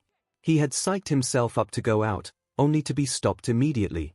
His fingers laced around the teacup, enjoying the dull warmth it gave him. It was spring, and the time for hot beverages was past, but a warm drink was still appreciated after spending time out in the chilly night air. Papers rasped as they were shuffled back and forth on Nezu-sensei's desk. It was a comforting sort of sound, familiar and grounding. Nezu-sensei hummed a little before he spoke. I wasn't planning on having this conversation for a few more weeks, since we still have time before school starts again, but it seems now is as good a time as ever. Izuku, what do you want to do in high school? It was irregular for Nezu-sensei to be so direct. He liked to wait for Izuku to say things on his own, but for the important things, he asked first. This was one of those times apparently. Izuku looked up from his socked feet. I'm going to, right? That indeed you are. I regret that we could not offer you a more normal middle school experience, but since this is a school, you will be able to attend classes with your peers. While it does not cover everything, UA does offer many different tracks of study for you to choose from. Izuku felt a smile curve his lips. I know. Nezu-sensei chuckled. You've practically been through all of them at this point, I know, so it might be a little redundant, but I would like you to get the proper high school experience. We'll continue our lessons of course, but you may want to consider what track to take. I'm sure any of the teachers would be happy to have you in their class. Izuku took a deep breath. There was no real reason to be nervous, but he still felt like his stomach was turning somersaults and his heart was being strangled by an overzealous python. He knew it was asking a lot, after all, and everyone at this school had already done so much to keep him safe and even happy. I want to apply to the hero course, he said. He could have counted the heartbeats pounding in his ears while he waited for Nezu-sensei's reply. Excellent. Nezu-sensei beamed at him, and the tightness in Izuku's chest uncoiled itself. Will you be taking the recommendation or the general entrance exam? Izuku had actually put some thought into this. Taking the recommendation exam felt a little too much like nepotism, although, realistically, most of the students taking the recommendation exam were doing so on personal connections. In addition, he knew what to expect during the practical portion of the exam, and for the interview portion, well, he knew Nezu-sensei very well. He also had inside information about the general exam, which wasn't exactly fair either. When he didn't answer, Nezu-sensei spoke up. Personally, I would like for you to take the recommendation exam. It would make things easier later. How so? Izuku asked.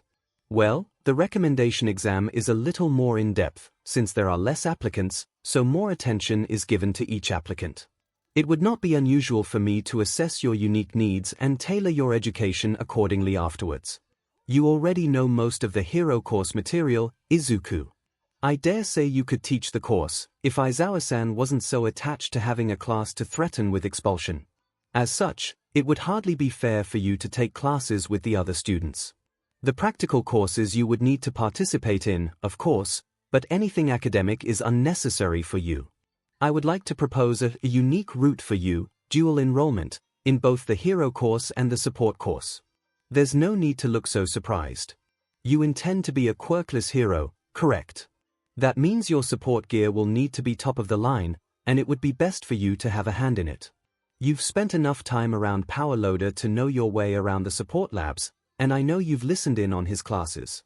The plan is for you to work toward both your hero license and your support license. By the time you graduate, you will have the necessary authorization to make and use your own support gear. Izuku turned the plan over in his mind. The more he thought about it, the more he liked it. But the support course's lab hours and the hero course heroics classes are both in the afternoon. General subjects are in the morning. How would that work? That. Nezu-sensei poured Izuku a fresh cup of tea and handed it to him. He hadn't even noticed his cup was empty. The heroics classes alternate between theory and practical every day. You do not need the theory classes, so those days can be spent in the support labs. The morning classes may be spent with the class of your choosing. I will assign you work of the appropriate level, but I would like you to have that time with your classmates. Spending time with them in class is just as important as spending time with them out of class. We can continue our personal lessons after school. Nezu-sensei really had thought everything through. If he took the general entrance exam, there would be no reason for Nezu-sensei to accommodate him in this way. With the excuse of having had an interview and the extra attention of the smaller exam, Izuku would be able to have his classes arranged in the way that worked best for him. Would I also have to take the support exam? He asked. Nezu-sensei nodded. You'll have to prepare a portfolio for that, and likely review some of the more formal elements of the support track, but I have full confidence that you will succeed. He looked Izuku full in the face. But, in the meantime, please do not attempt vigilantism. Izuku giggled. As long as I get to be a hero, he agreed. Because wasn't that what really mattered? Izuku paused in the vents to watch the girl leaving the classroom for Class 1K. She had twin blonde buns perched on her head, creating a familiar silhouette. Izuku would be lying if he said he didn't think about someone else who wore buns like that on at least a weekly basis, in a traumatic flashback sort of way, not a creepy stalker or lovesick sort of way. It wasn't often that Izuku wandered into the business course's wing, but he was passing through today, on his way to meet up with his friends for lunch. It was the first day of their second year, and he hadn't been able to talk to them during the break, so he was eager to reconnect. Shaking off his stupor, he headed for the usual meeting spot. When he arrived, Mirio and Nejiya were there, but not Tamaki. "Hey, Green Bean. I missed you," Nejiya exclaimed and ruffled his hair as soon as she was in the tunnels. "It's been so long." Mirio gave him a crushing hug in greeting. Tamaki couldn't make it today. His sister is starting in the business course, and he promised his parents he wouldn't leave her alone at lunch. He really wanted to see you. Oh. Izuku was a little disappointed, but he put it away and talked with the others cheerfully. They were full of enthusiasm for the coming year and the opportunity to do work studies under real pro heroes. Izuku was only half listening as he ate his lunch. When they left for their afternoon heroics classes, Izuku headed for Nezu-sensei's office. He slid open the panel into the office quietly, but Nezu-sensei perked up his ears at the sound anyways. Nothing escaped his notice. "Izuku, what a pleasure to see you. How have you been enjoying your first day of school?" he asked, as if school being in session really mattered to Izuku, who took classes year-round. "It was good to see everyone, sensei," Izuku replied, plopping down into his seat. "Can I see the roster for Class 1K? Izuku would usually just check the roster himself and not bother asking Nezu-sensei. He had blanket permission to do whatever he wanted inside the school grounds, but Nezu-sensei had recently kicked him out of the school servers, and he had yet to find a way back in. If the request bothered Nezu-sensei, he didn't let it show. "Yes, of course.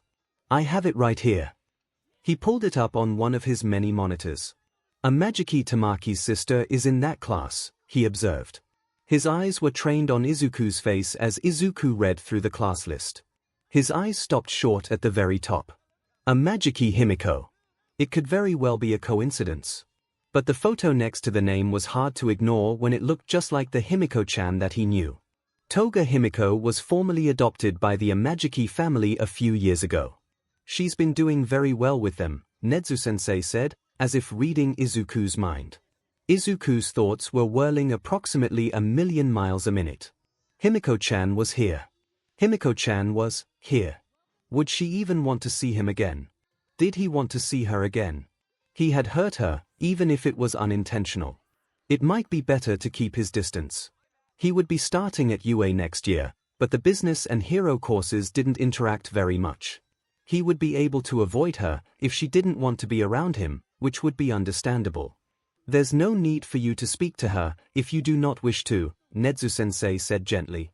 I did not tell you earlier because I thought it would distress you. I thought it would be better for you to see for yourself first that she is doing well. There is no need for you to worry.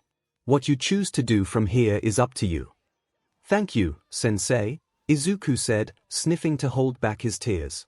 For all that he was extremely susceptible to bursting into tears at a moment's notice, he still hated crying.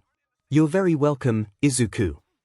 Nezu-sensei handed him a tissue from the box on his desk, which Izuku took gratefully. Now, if I remember correctly, you were supposed to hack into the UA systems for your homework. Show me how it's going. Izuku blew his nose in despair. Sensei. It isn't that easy, he complained once his nose was no longer running. Nezu-sensei's eyes were twinkling. I never said it was supposed to be easy. But, no access for you until you figure it out. But I figured out how to override the ID scanners. That's got to count for something. Izuku protested. That was most impressive, Nezu-sensei admitted. However, it was a purely mechanical technique, and thus does not count for this assignment. Izuku groaned as he opened up his laptop. Nezu-sensei seemed to forget sometimes that Izuku wasn't as smart as him. Really, hacking UA's servers was basically impossible. But then again, all kinds of things were said to be impossible, and Izuku was the type of person to make the impossible come true. Katsuki turned in his career plan with an odd emptiness in his heart. UA was the only school he had written down. After all, that had been his plan for years, almost as long as he could remember. He was going to be a hero. There had never been any question of that. He was going to be the best hero, and to do that, he needed to go to the best hero school in the country. That was how it was supposed to go. The thing was, it wasn't his plan. Now that he was getting ready for the first step, he was reminded again where the plan had come from. He had said he was going to be a great hero, greater than All Might, and Izuku had smiled, said he would be right there with him, said they would go to UA together, because that was the school All Might had gone to. Then, Izuku was quirkless, and he couldn't be part of the plan anymore. He ruined it. No, Izuku didn't ruin it. Katsuki ruined it, but he had the gall to steal that plan and warp it to exclude Izuku and serve his own purposes. At some point, that plan, Izuku's plan, had become the blueprint for Katsuki's life, and he hadn't even realized it. Even while he adopted that plan, Katsuki was pushing Izuku further and further from his life. He could still remember the day that had severed their friendship in earnest. He had been 5, maybe 6. It was a long time ago. He had his quirk at the time, but it was still new enough that Katsuki didn't always have control over it. They knew by then, too, that Izuku was quirkless. Since his diagnosis, Izuku had been withdrawn. He still followed Katsuki around, but he kept his distance. Back then, it had suited Katsuki just fine. He was still smarting from a crushed dream. He knew it was stupid now, but little Katsuki had felt like he lost his best friend, and he was angry with Izuku, his best friend, over it. Little Katsuki was a complete dumbass, but what else was new? That day, Izuku was watching from a distance while Katsuki and the other kids played heroes and villains. Katsuki tried to ambush Izuku, to get him to fight. He grabbed the other boy to pull him out of his hiding place. It certainly wasn't the first time he had tried to pull Izuku into a fight or been rough with him. Izuku's reaction had been extreme. He screamed and thrashed in Katsuki's hold until Katsuki finally snapped, told him they weren't friends, and that if they were friends, Izuku would be playing with him, would be able to be a hero with him. It was like Izuku wasn't even trying to keep living the dream that they had. He had given up without a fight. Katsuki lost control of his quirk while he yelled. Still holding Izuku, his palms burned with explosions. Izuku didn't come into school for a week after that. The injuries scarred. Katsuki never got in trouble for it. The school wrote it off as an accident. He was just a kid still learning to control his quirk.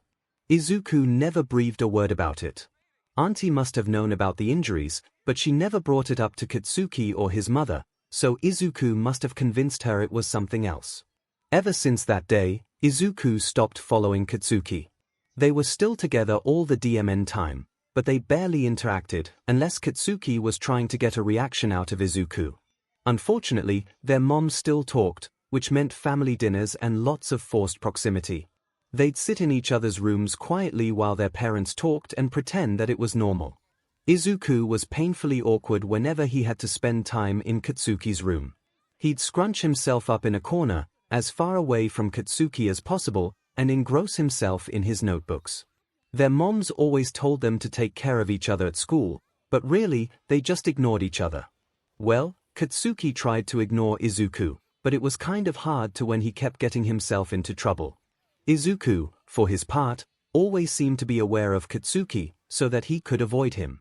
He was right to do so, since Katsuki inevitably blew up when they were together. And then, Auntie had died. The hag had been a mess over it, and Katsuki, at 8 years old, was not yet so hard-hearted as to be unaffected. Auntie had always been so nice to him, and then she was gone. 𝐒𝐿 just showed up to school after the funeral like his whole life hadn't just been upended, just like he kept coming to school despite being weak and quirkless and hated by everyone. Katsuki had the uncomfortable realization that day that 𝐒𝐿 was incredibly strong and had been the whole time. He had been fighting his own battles that Katsuki hadn't recognized. It sessed him off. And then, 𝐒𝐿 was gone, and wasn't that a mess? It had been 6 years since he had seen 𝐒𝐿, and to be honest, Katsuki didn't think about him that much. His life had gone on. A new elementary school, then middle school, until he only remembered 𝐒𝐿 when he walked by the park they had played in as kids or when his eyes lingered too long on the framed pictures of the two of them that hung in the living room. His mother hadn't forgotten, and neither had his father. There had been a time when they cleared out their workroom to be 𝐒𝐿's room if they were ever able to find him again. Slowly, they realized it was futile, and their things went back, but the pictures stayed up, and sometimes, Katsuki caught the hag staring at them wistfully. It didn't make him angry anymore. They talked about it years ago. There had been a lot of yelling when they had that discussion.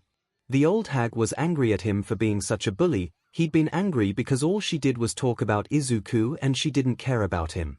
Nobody ever cared about him. It took his father's patient intervention to stop it from escalating into violence. Until, he snapped, too, and both of them shut up while he put them back in their places, and then booked anger management classes for the whole family. Katsuki didn't think his father had ever been that angry in his entire life. Things had gotten better from there, though. Somehow, both him and his mom losing a friend brought the family closer together, maybe just because it made them talk about their feelings with each other. On his way home from school that day, Katsuki wondered what his life would be like if Auntie had never died. He and 𝐒𝐿 would still be in school together. Would 𝐒𝐿 be applying to UA, too? The resurrection of a shared dream could have mended their relationship. Maybe, they would be walking home together talking about it, making plans to train for the entrance exam.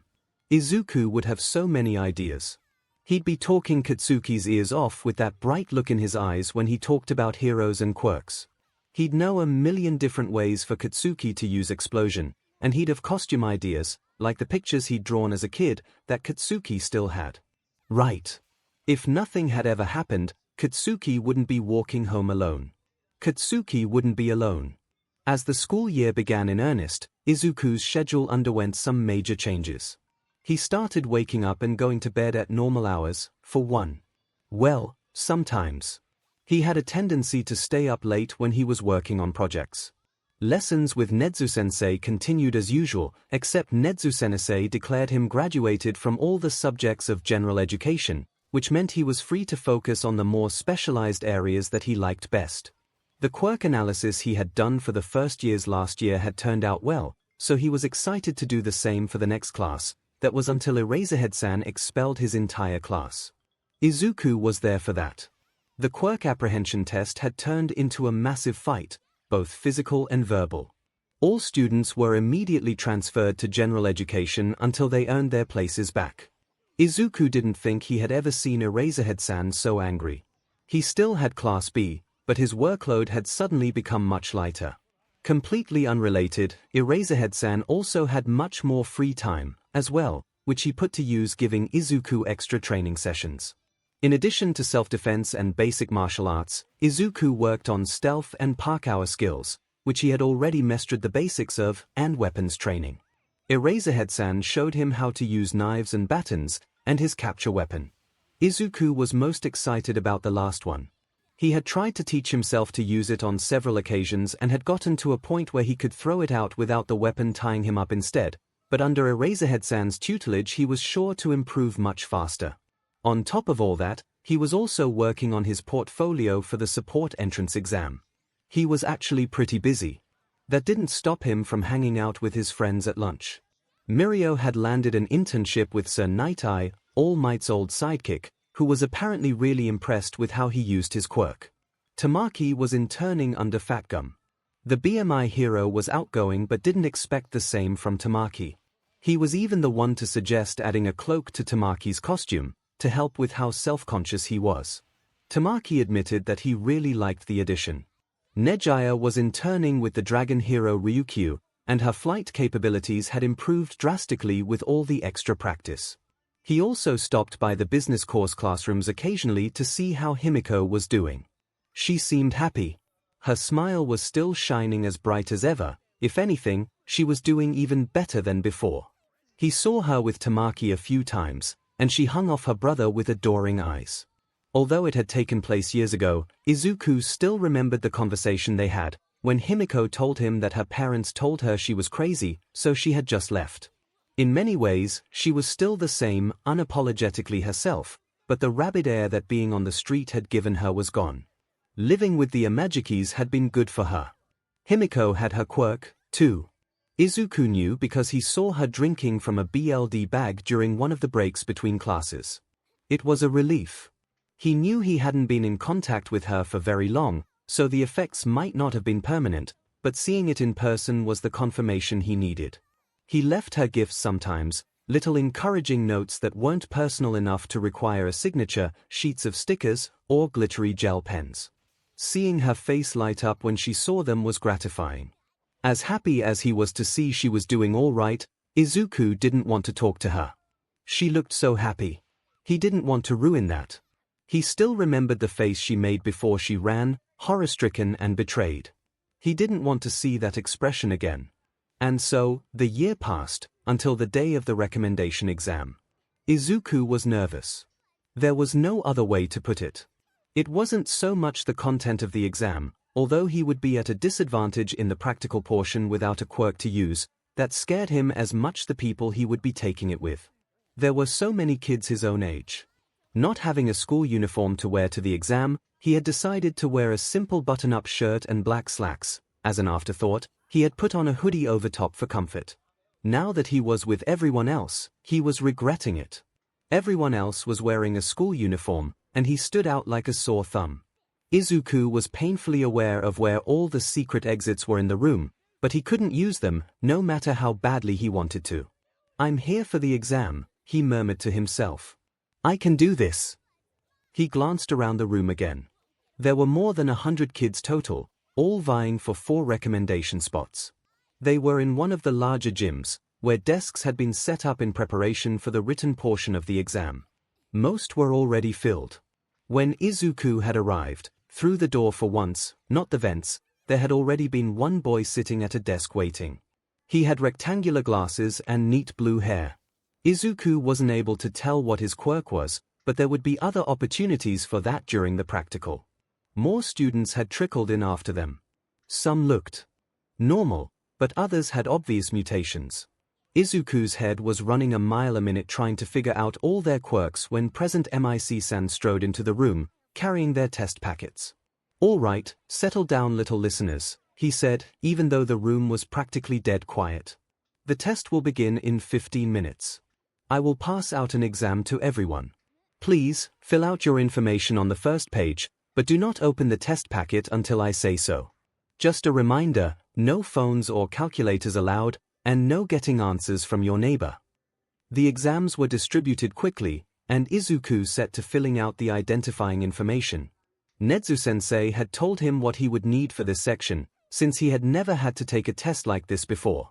After enough time for Izuku to check his information 3 times over, Present Mic-san announced the start of the exam. Izuku flipped open his packet eagerly. The exam wasn't hard. Honestly, even if the questions had been difficult, most of them were multiple choice, and Izuku was really good at multiple choice questions. They already gave the answer. It was just a matter of finding it with logic. That meant he had plenty of time to devote to the essay section. There were 2 shorter general knowledge essay questions, as well as a personal one. At the end was an optional hero analysis question. By the end of the 4-hour exam, Izuku's hand was cramping from how much writing he had done. He massaged his hand as Ectoplasm-san's clone collected his paper, giving him a small wink as he passed. They were directed to locker rooms to change for the physical portion of the exam after that. Izuku followed the other boys to change into his workout clothes. They're very tall, Izuku thought to himself as they walked. It was his first time being around a lot of people his own age like this in a long time, and reading about the national average height for boys his age and knowing he fell short was one thing, but seeing it in person was another. Everyone was at least a head taller than him. He changed into his fitted tank top and track breathes quickly and made his way to the waiting area. As they finished changing, other students joined him, waiting awkwardly for the next phase to begin. Finally, Present Mic-san took the figurative stage again. Little listeners, if I might have your attention. We're just about ready to start the practical section of this year's exam, which will be an obstacle course. You'll be running it in groups of 10, so some of you may have to wait a while before it's your turn.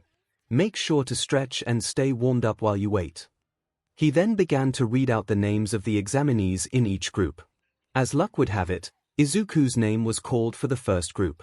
He moved to the indicated area and watched the other students he would be competing against while he stretched. While this portion of the exam wasn't strictly a competition, it would be a good chance to see how he measured up against the other examinees. There was a tall, well-built boy with close-cropped hair and a slimmer boy with hair that was half red and half white and a scar covering one side of his face. The tall one kept looking at the other. Maybe they knew each other. There was a tall girl whose long orange hair hung in clumps around her face. Probably a hair-related quirk, Izuku thought.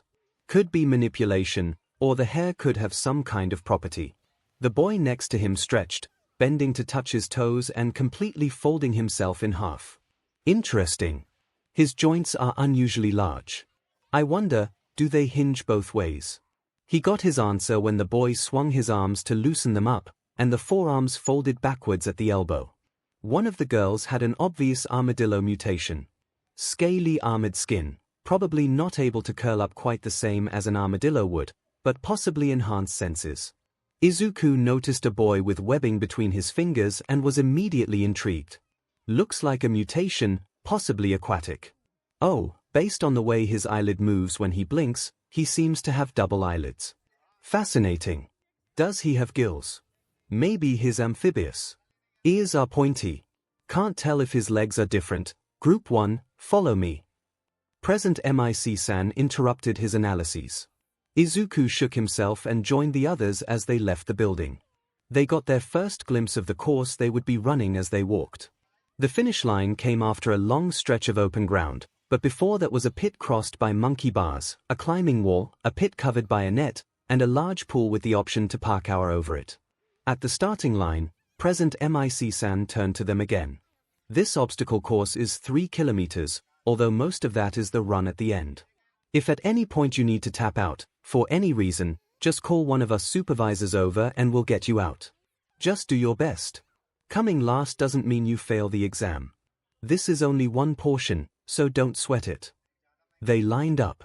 The tall kid was grinning fiercely, others looked nervous, the scarred boy was impassive. Then, Snipe-san fired the starting signal, and Izuku was off. He took the park hour option to cross the pool, although he was almost blown off when the tall boy used the winds to propel himself across the water. So that's his quirk, was all he had time to think, before the scarred boy skated by, freezing the water as he ran on it.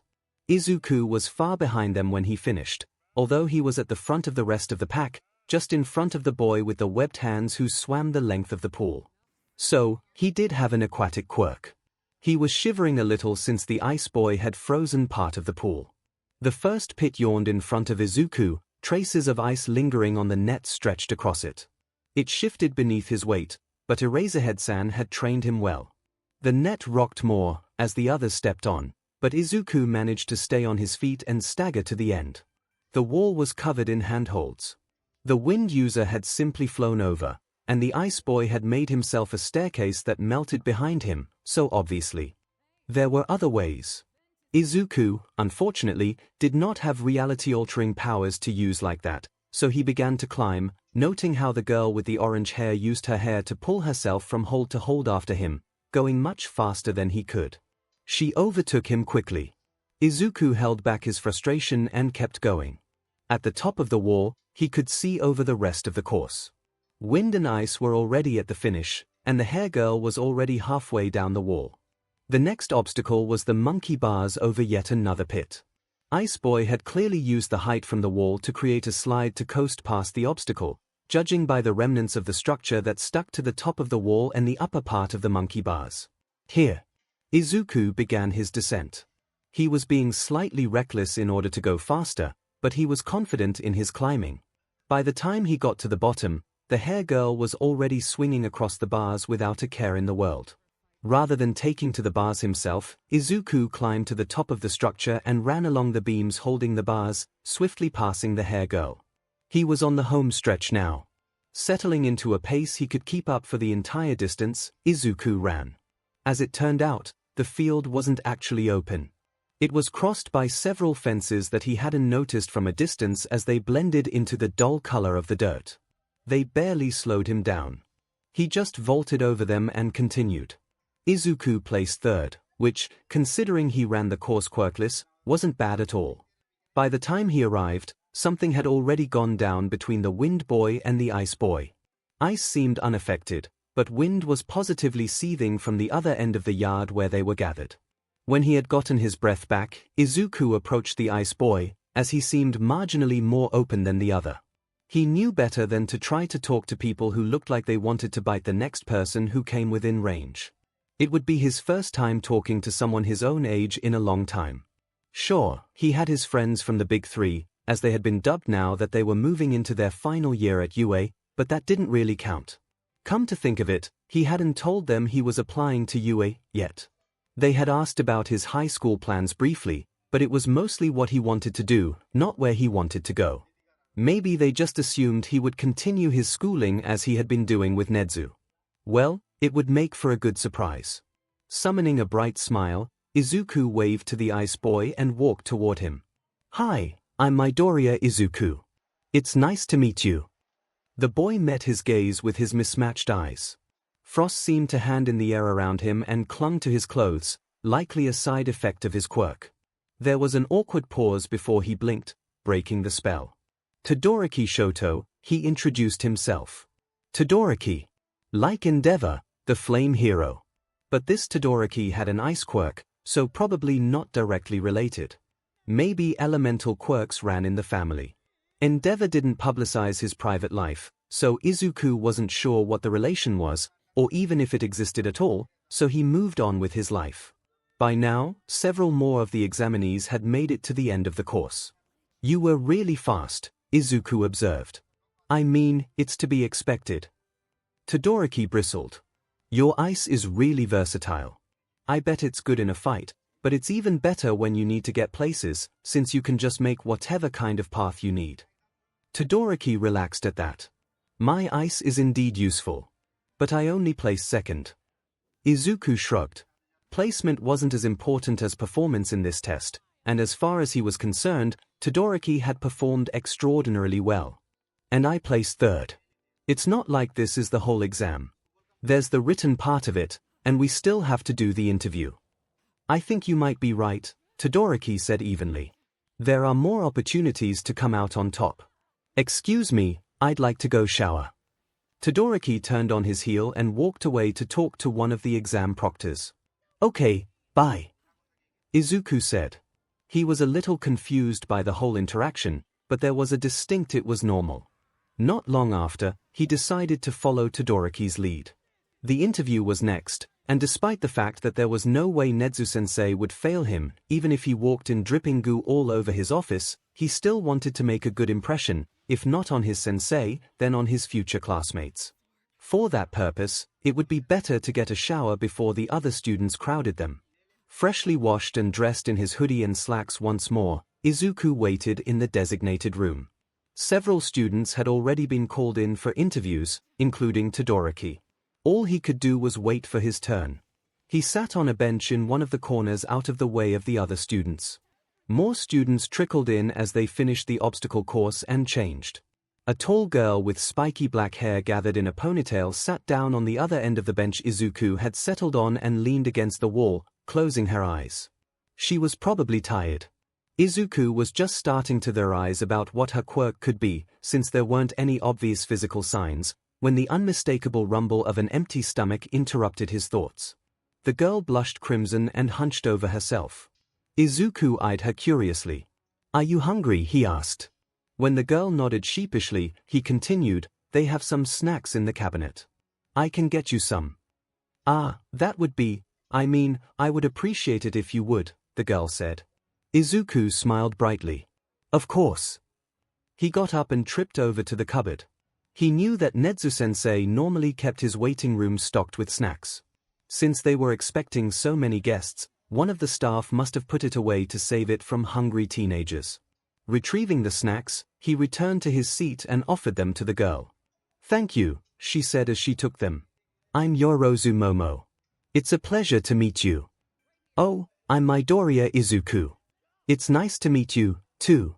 Izuku was practically vibrating with excitement from meeting yet another person. Yorozu inhaled the snacks with impeccable manners. "Sorry," she said, when she had finished. "I was a bit hungry. I didn't mean to ignore you." "No worries." Izuku waved the apology away. So, he scrounged around for a subject. "What did you think of the obstacle course?" "Difficult perhaps, but a good test of our physical capabilities. I would expect no less from a prestigious school such as UA. How did you find it?" "It was fun," Izuku replied. "I wasn't first, but I think I did well. At the least, my performance won't tank my other scores." Yorozu nodded understandingly. "The written exam and the interview are just as important. I may have placed first in my group, but that means nothing if I fail either of the other two. If you don't mind my asking, what is your quirk?" Izuku asked. He kind of wished he had one of his notebooks, or maybe the recorder Nezu-sensei had gotten him to catch his ramblings. He would just have to remember. My quirk is called creation. It allows me to create anything that I know the chemical structure of by converting the lipids in my body." "That's so cool," Izuku exclaimed. "So that's why you were so hungry, since you were using your quirk. It must require a lot of energy.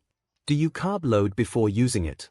You must know a lot to be able to use it, if you have to know the chemical structure. Does what you eat affect what you can create?" Yorozu shrank back a little before the onslaught of questions. "I don't think so. I've never suffered from deficiencies of any kind, so I assume that my quirk only uses the lipids and isn't affected by anything else. I have a strict diet that I keep to. I don't usually carb load because of that.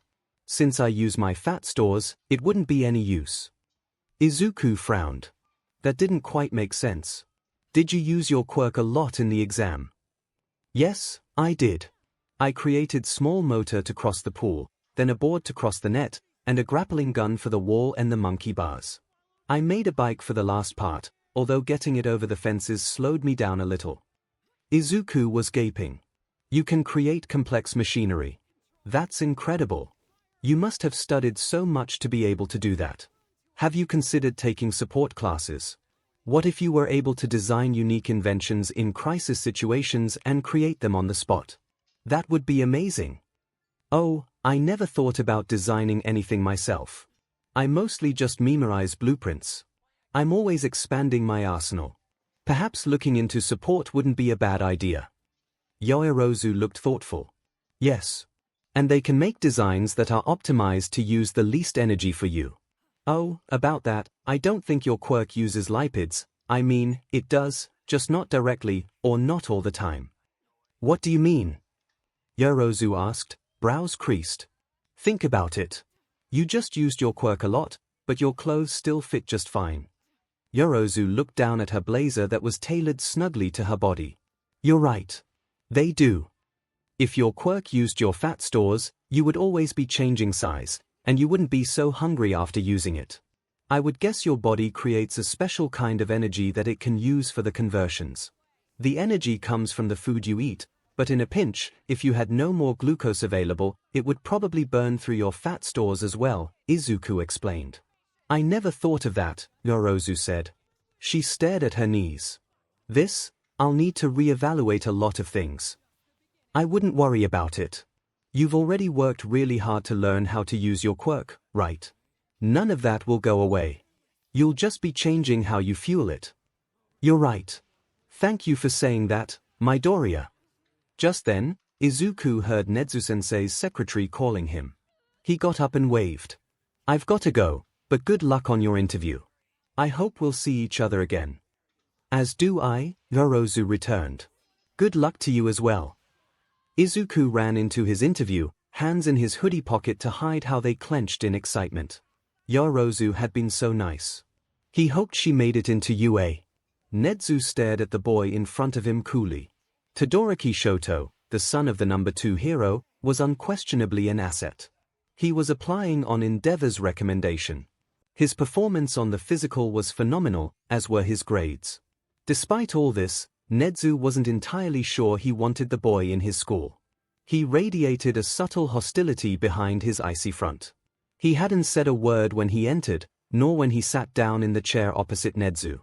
However, personal feelings would get in the way of the interview, so Nezu pushed his down for the time being. Hello, Todoroki-kun, I am Principal Nezu. Could you tell me why you applied to UA? Todoroki's face didn't change in the slightest. Endeavor applied.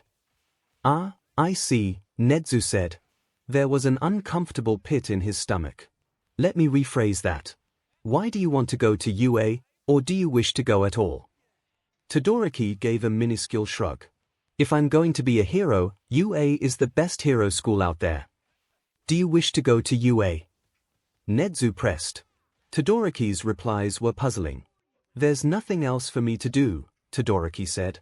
The level tone he spoke in didn't sit right with Nezu. The other students that came through had their voices tinted with a variety of emotions: nervousness, excitement, passion. Todoroki's was carefully devoid of any kind of expression. He was uncomfortably reminded of the way Izuku had frozen his expressions in the early days, the way he refused to cry even though his world had come crumbling down around him. Nezu did not like what he was seeing. As the son of the number 2 hero, Todoroki likely had a great deal of pressure to follow in his father's footsteps. He had a powerful quirk, which was admittedly a good reason for him to go into heroics, but it sounded like he didn't have any other options. Nezu kept his voice chipper. Well, why don't you tell me what you wish to accomplish in the future? That made Todoroki pause. Nezu saw confusion flash across his face briefly. I want to become a hero and surpass my father. What about personal goals? That is a personal goal, Todoroki insisted, a glint of fire in his eyes.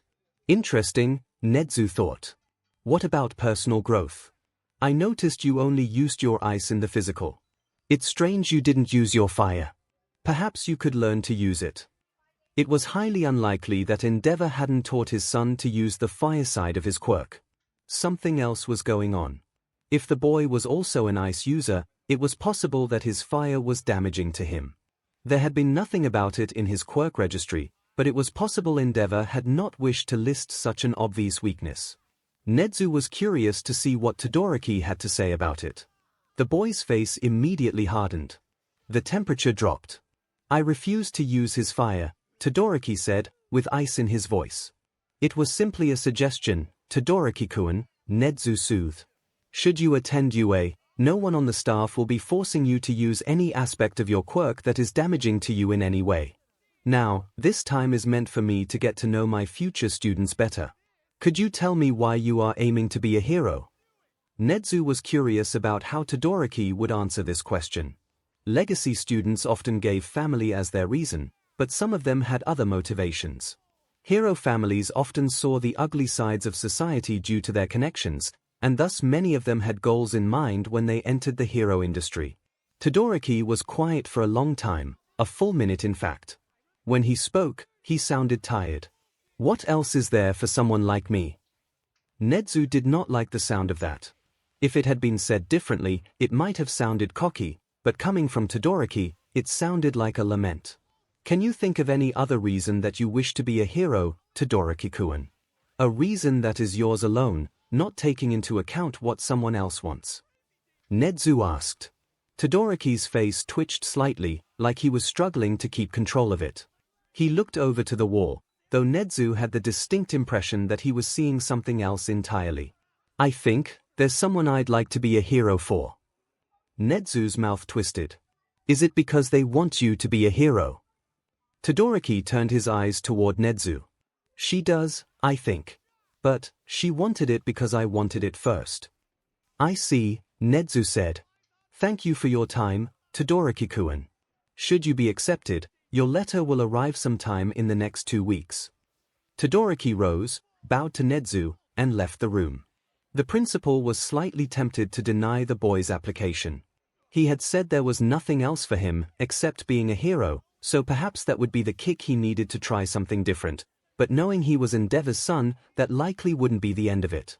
If Endeavor wanted his son to be a hero, he wouldn't let up just because of one rejected application. Also, Nezu had not seen anything that made him think Todoroki would make a bad hero. Toward the end, when he touched on the motivations that were truly his own, he had seemed dedicated and sincere. He wanted to be a hero for someone. That spoke of deeply personal reasons to be a hero. It stayed on his mind as he interviewed the next few students. The more he saw how lively these children were, the more Todoroki's behavior irked him. Perhaps, it would be best to accept him. That way, Nezu would be able to keep an eye on him. Todoroki would doubtless make a great hero, so there was no question of him not deserving the recommendation spot. He would be in the school for 3 years. There would be plenty of time for him to come to Nezu for assistance if he desired it. Nezu could admit to being relieved when Izuku's turn came. The green-haired boy burst in with a smile on his face. This wasn't Nezu's usual office, so Izuku's chair wasn't there. He sat on the chair provided for other examinees, his knees tucked up beneath him. Hello, Nezu-sensei, he said, eyes sparkling. Hello, Izuku, and welcome to your UA interview, Nezu said, playing as if this were a proper interview. I was quite impressed with the number of pro heroes who recommended you. It's not often that we receive an application with recommendations from every single pro hero on our staff. Izuku giggled, but quickly schooled his expression. I think I made a good impression on them, he said seriously. I see, Nezu said. I'd like to use this time to get to know you as my future student. Could you tell me, Izuku, why do you want to go to UA? Izuku pretended to think. Well, ever since I was little, I always wanted to go to UA. I think it started when I was about 4. I wanted to go because All Might went to UA, and I wanted to be a hero like him. And oh, this was new material to Nezu. He was aware that Izuku looked up to All Might, although the hero worship had abated as he grew older, but he didn't know that Izuku's interest in UA stemmed from such an early age. Izuku liked to talk about heroes, but he rarely talked about his life before taking refuge at UA. This was a rare opportunity for Nezu to push for information. Izuku was still talking. As I got older, I realized that UA had its reputation for a reason. The quality of the education is above and beyond other schools. The teachers are invested in their students' growth. And, I know of no one else I would rather learn from than you, sir. Izuku bowed to Nezu. Nezu hummed, pretending to flip through a stack of papers to find Izuku's file. I must say, your academic records are exemplary to say the least. We may have to speak more on this later. Now, the all-important question, why do you want to be a hero? The air in the room shifted to something more serious. Izuku rocked back and forth in his seat thoughtfully. I wanted to be a hero ever since I can remember. I wanted to be like All Might and save people with a smile. I think I still do, although I know I can't be All Might. I may not have a power I can use to be a hero, But that doesn't change my conviction. People put a lot of emphasis on quirks, especially for heroes, but they aren't everything. Heroes need to be more than powerful. They need to be kind and empathetic. They need to understand the plights of the people who need saving, so that they can save everyone, even the people they might think don't deserve saving at first. I want to show the world just that. That there's more to a hero than their quirk or their power. Their heart is what matters. Izuku bit his lip and looked down before he said the next part. I want to show that quirkless does not mean weak or less in any way. I don't want any quirkless kids out there to think there's something wrong with them because of something they can't control. I want to show them that they're equals with everyone else. Every word rang true.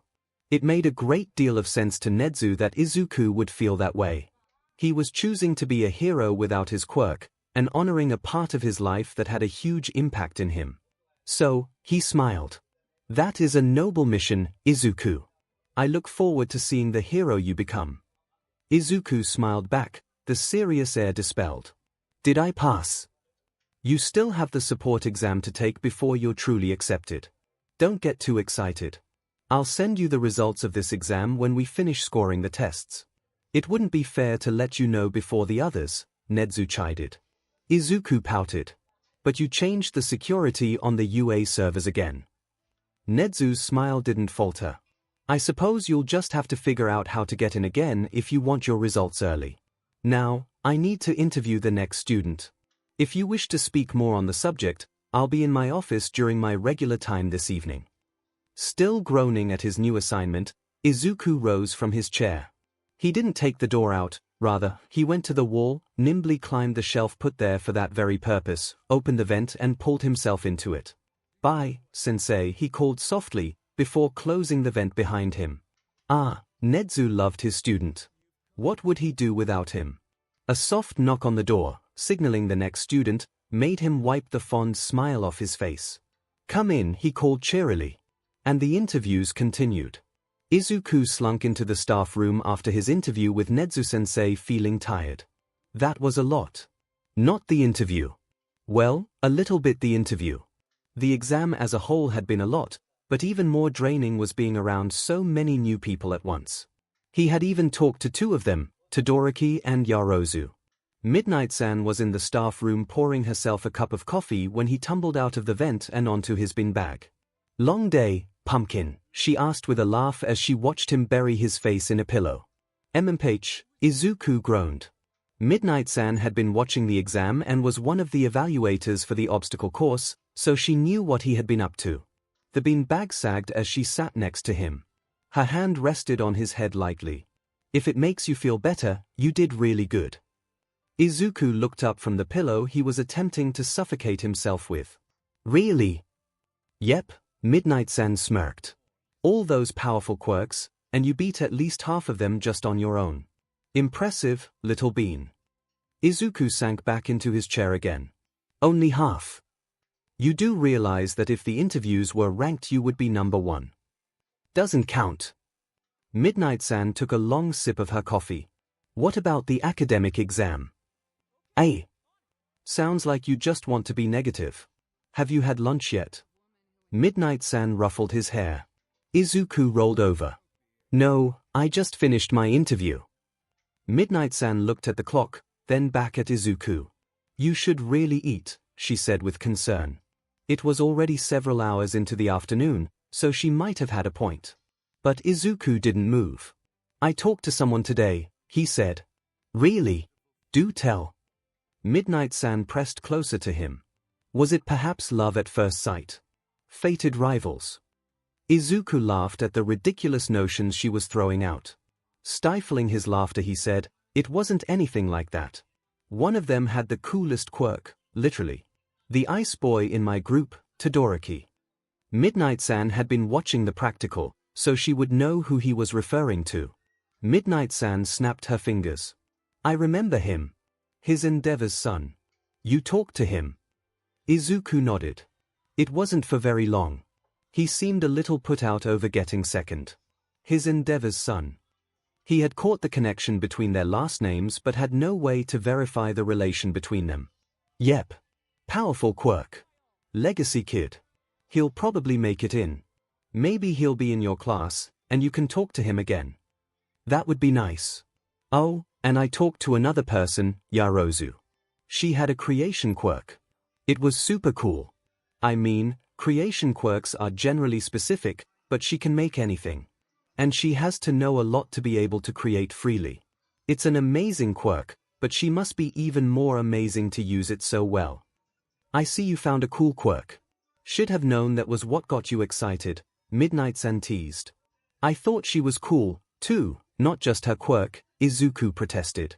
He knew that the first thing he registered about a person was generally their quirk, and if he couldn't tell at first glance, it was the first thing he tried to figure it out as quickly as possible. Quirks were easier to deal with than people. They were constants, and unless they were sentient, they didn't judge him. He could pick them apart, figure out what made them tick, in a way that he couldn't with people.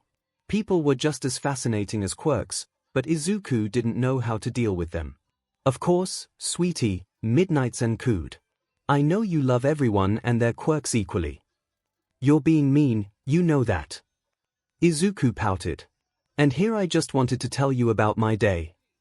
You can tell me whatever you want, honey bunches, Midnight-san laughed. Then, Izuku's stomach rumbled, loudly, and Midnight-san laughed again. But, you should stop by the kitchen first. I know Lunch Rush has something special for you. Fine, Izuku grumbled and got to his feet. Have a good patrol, he called out as he trudged into a passage that popped open in the wall. The teachers had long since grown used to this kind of thing happening. I will. Enjoy your lunch. Midnight-san called back. Lunch Rush had indeed made him something special. Katsudon, which Izuku never got tired of. There was a little note on the counter from the pro, congratulating him on his exam. The food was very good. A week after the recommendation exam, Nemurai burst into the staff room during one of their informal meetups to review lesson plans before school started. Look what I have, she sing-songed. Aizawa groaned at her cheerfulness. Oh, don't pout. Nemurai made a face at him, then turned to the rest of the staff. She wiggled her eyebrows expressively. The green bean has some mail. She held an official-looking envelope up in the air. His acceptance letter. Kuroz said eagerly. The one and only, Nemurai confirmed. Aizawa rolled his eyes. Don't you dare open that. I'm not going to, Nemurai rolled her eyes right back. Besides, it's not like we don't know he got in. Where is he anyways? He's with Majima, Snipe drawled. The support exam is coming up. Yeah, the little listener's super nervous, Hisashi chimed in. He called into my radio show 3 different times last night because something blew up. What is he working on? Inui asked. He hasn't said anything about what it is, and Majima hasn't said anything either. Nedzu gave him another personal project, Aizawa said. It's technically his support portfolio, but I think Nedzu's just using it as an excuse to spice up the hero course exam. Several teachers blanched. You don't mean? Nemurai trailed off. It appears giant robots weren't enough for Nedzu. I only know because I overheard Izuku talking to Majima when I picked him up for training, but he's apparently making something for a special objective. We already have rescue points and villain points, but Nedzu wants to add something else. He feels that the exam doesn't adequately measure students' potential, and I have to agree, although I doubt I'll agree with his methods. Honestly, I'm surprised Nedzu hasn't scrapped the whole exam yet. I think he likes the robots too much, Ectoplasm observed. Nemurai sighed and plopped herself down on the couch. I still can't believe the little bean is all grown up and going to high school. 15 isn't all grown up, Aizawa objected. And it's not like he's moving out. Ah, don't say something like that, Nemurai shrieked and buried her face in the couch cushions. Now, Kayama, Inui said. He's got to grow up some time. And I'm sure he'll keep in touch, even when he's flown the nest. Who knows, Nedzu might take him on as a teacher after he graduates. He probably has the education for it at this point, Ishiyama suggested, and wasn't that a terrifying if endearing thought? Think of the bright side, Hisashi broke in. We get to have the little listener in our classes. I'm jealous of Majima, getting to have him in his homeroom. Aizawa frowned. Who said Majima was getting him? Hisashi blinked. Well, I just assumed. I mean, he's either going into one of the support homerooms, or one of the heroics homerooms, and the support courses have more room than the hero courses. Vlad King decided to join the discussion at this point. I don't see why he should be in Majima's class. If Izuku passed the recommendation exam, then he deserves his place in the hero course. I, for one, would be happy to have him in my class. Aizawa shot a glare at him. You just want him for his analysis, he accused the other hero. And to get on Nedzu's good side. Vlad scoffed. That sounds like something you do, Eraser. My intentions are more than above the board, unlike a certain sneaky and devious underground hero we know of. At least my hero costume is appropriate to be worn around an impressionable child. Aizawa shot back. Hey! Nemurai squawked. Like you said earlier, he's 15. Hardly an impressionable child. Not to mention, Class B is for the students who require control, and I think Izuku fits that category, Vlad countered. I think you forget, Izuku won't be needing that kind of support. And if we're playing that card, then I'm the best suited to help him train something he doesn't have control over, Aizawa said, a little gruffly. He didn't like Vlad bringing up Izuku's quirk, since the boy was obviously uncomfortable with it. Regardless, he's training to be a quirkless hero, which I think fits my class better. It's a straightforward approach, not to mention, he would mesh well with his classmates. Those brats with powerful quirks rely on them too much. Izuku will be the kick in there, but they need to work on other things. Language! Hisashi yelled, pointing to the swear jar. But Aizawa wasn't finished yet. I'm also the one training him. Beat that. Vlad, for obvious reasons, could not beat that, so he resorted to a weaker argument. He needs a different perspective. That's one way of saying a worse perspective. The door opened and Majima walked in.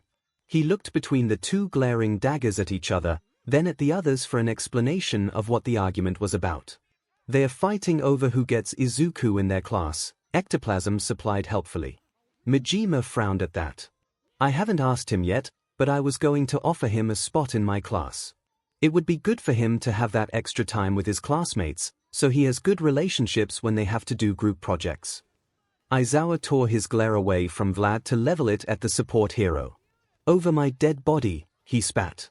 No way in hell was his kid being poached like this after he had spent months training him. Izuku was going to be a hero. He needed to be in the hero course. That can be arranged, Vlad said ominously, as if the man wasn't a few good paper cuts away from being anemic. Majima inched toward the door. Haha, it seems I may have interrupted something. I should really be going. But Aizawa's capture weapon shot out and wrapped around him, dragging him back in. No, I think we need to discuss this. And by discuss, you mean? I explain my reasoning, and you agree with it because it is clearly the most logical course of action, Aizawa said. Majima gulped. Purely hypothetically, what if I were to not follow your logic? I've heard percussive maintenance does wonders in STMLTNG the brain, Aizawa deadpanned. Surely we can come to a peaceful agreement, Inui broke in.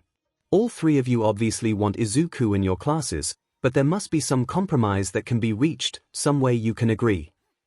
Ooh, I can think of a way, Hisashi said, bouncing up from his seat. Is it violent? Aizawa asked, at the same time that Vlad asked, will I get to crush Aizawa, and Majima asked, am I going to die? Yes, Hisashi beamed. The thing about creative projects is that they're never really finished, Izuku thought to himself as he stumbled through the tunnels.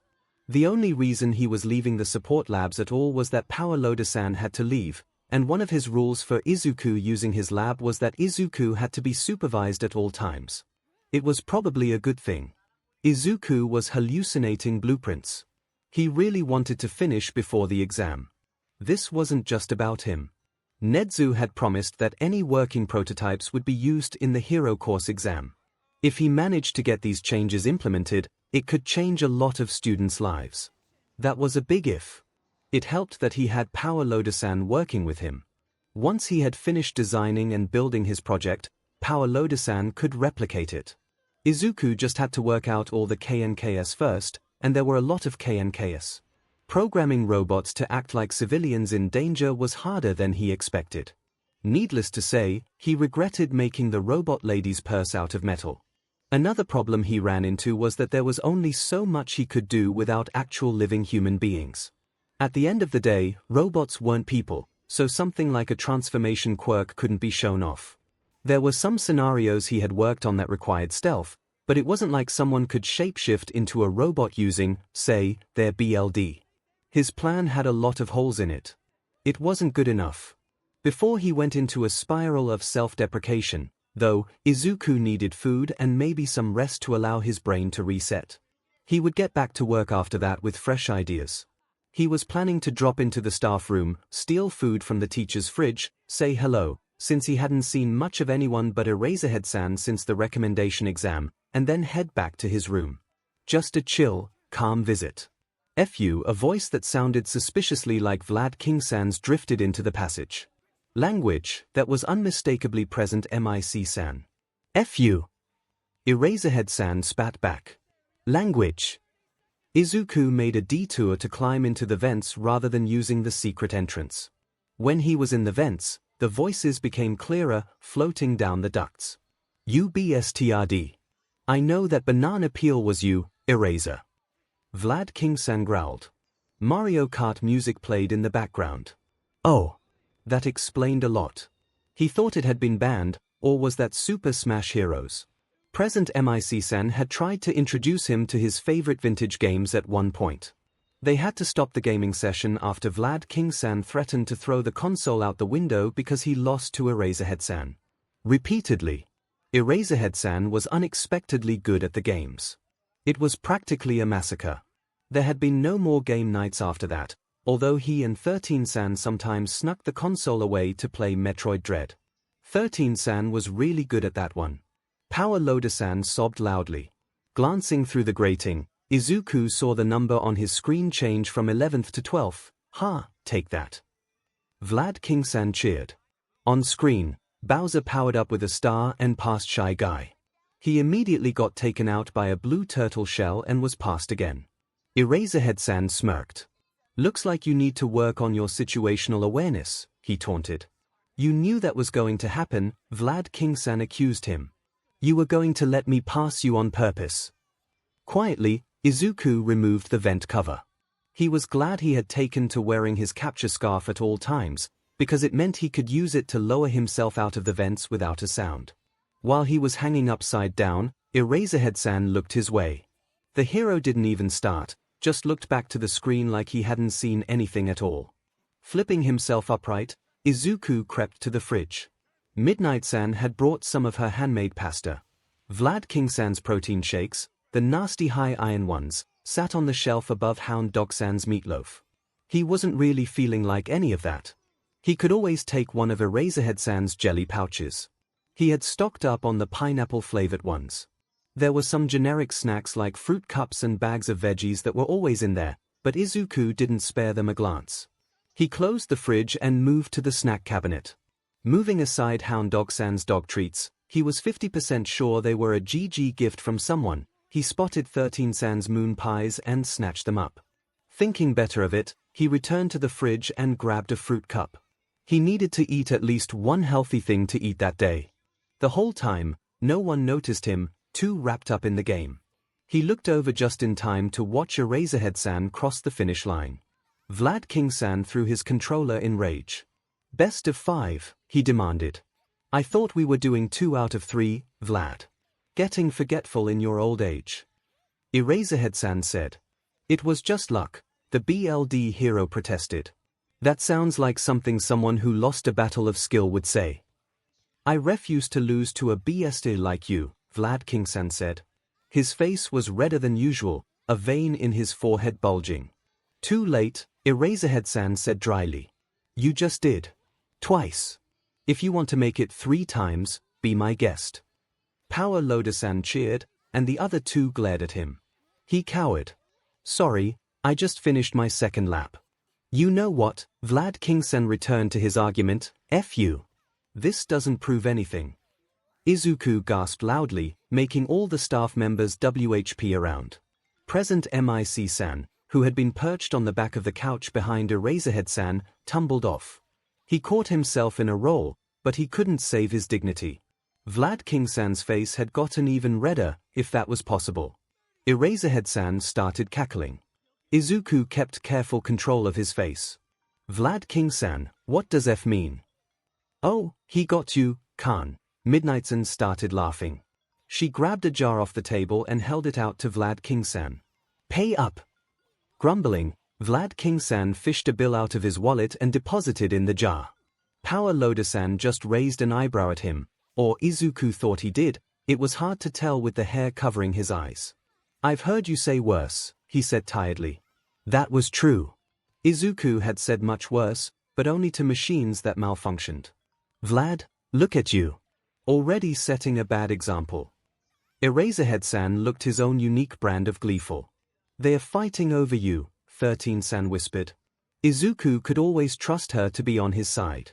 Aizawa wants you in his class, but Majima and Khan seem to think they can convince him to give up his rights. Izuku sighed. You do realize that technically, I won't be in any of your classes. I'm Nezu-sensei's student, although I do plan to join Eraserhead-san's class for homeroom. Ignoring the muttered, take that, Vlad, from Eraserhead-san, Izuku continued, I'll only be spending time with one hero class, and I think it should be Eraserhead-san's, since I'll be fighting Quirkless, like him. Vlad King-san is excellent with technique and control, but I don't need that. He made sure to send Vlad King-san a small smile to placate him.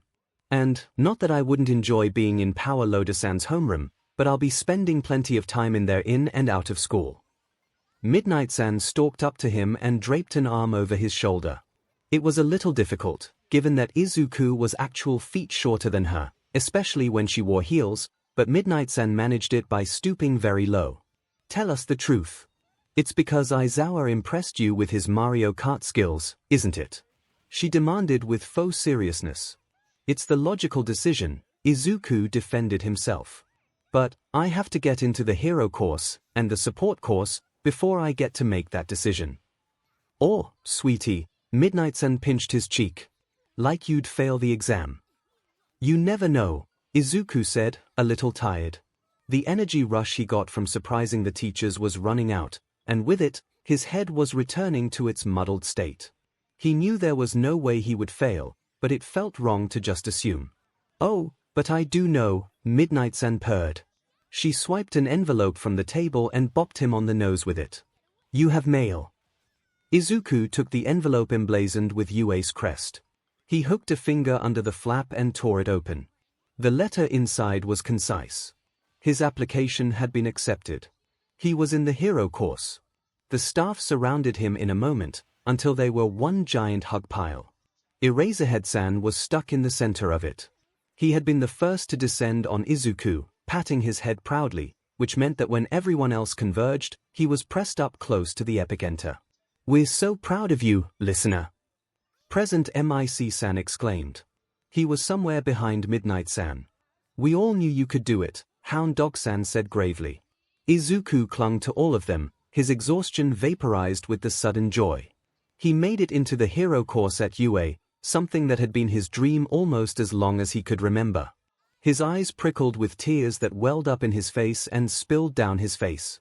The teachers evacuated the area before they got an impromptu shower, but Hound Dog-san handed him a tissue box, which Izuku accepted gratefully. You'll make it into the support course, too. No question about it, Power Loader-san assured him with a thumbs up. Izuku mopped his tears up with a handful of tissues. He was still clutching the letter to his chest like the precious treasure that it was. I think I'm gonna go, he said eventually. I was just stopping by. Yeah, go get some rest, kid, Power Loader-san told him. The support hero has been spending just as much time in the support lab as Izuku had. We'll celebrate later, okay? We'll have cake and everything. Midnight-san promised with a wink. Izuku nodded. Deciding against climbing up to the vent, he opened the secret passage, waved, and trudged down the passage to his room. Nezu looked over the shrunken symbol of peace sitting in front of him. The weight of a new secret, one that would shatter society if it came out, pressed heavily upon him. He understood All Might's motivation for taking this position. The number one hero's health was frail and it would only worsen.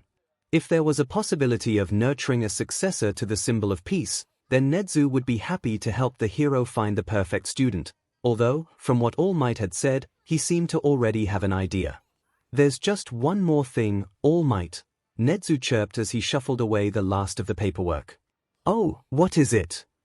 All Might, or Yagi Toshinori, looked up.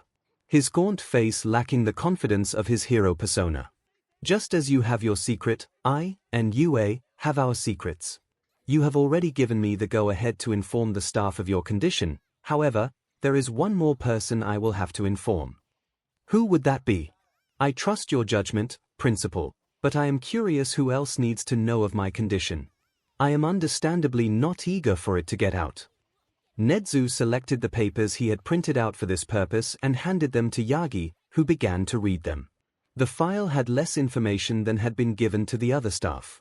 𝐻𝐻𝐸 felt that Yagi would have no need of it. The other staff had become family to Izuku.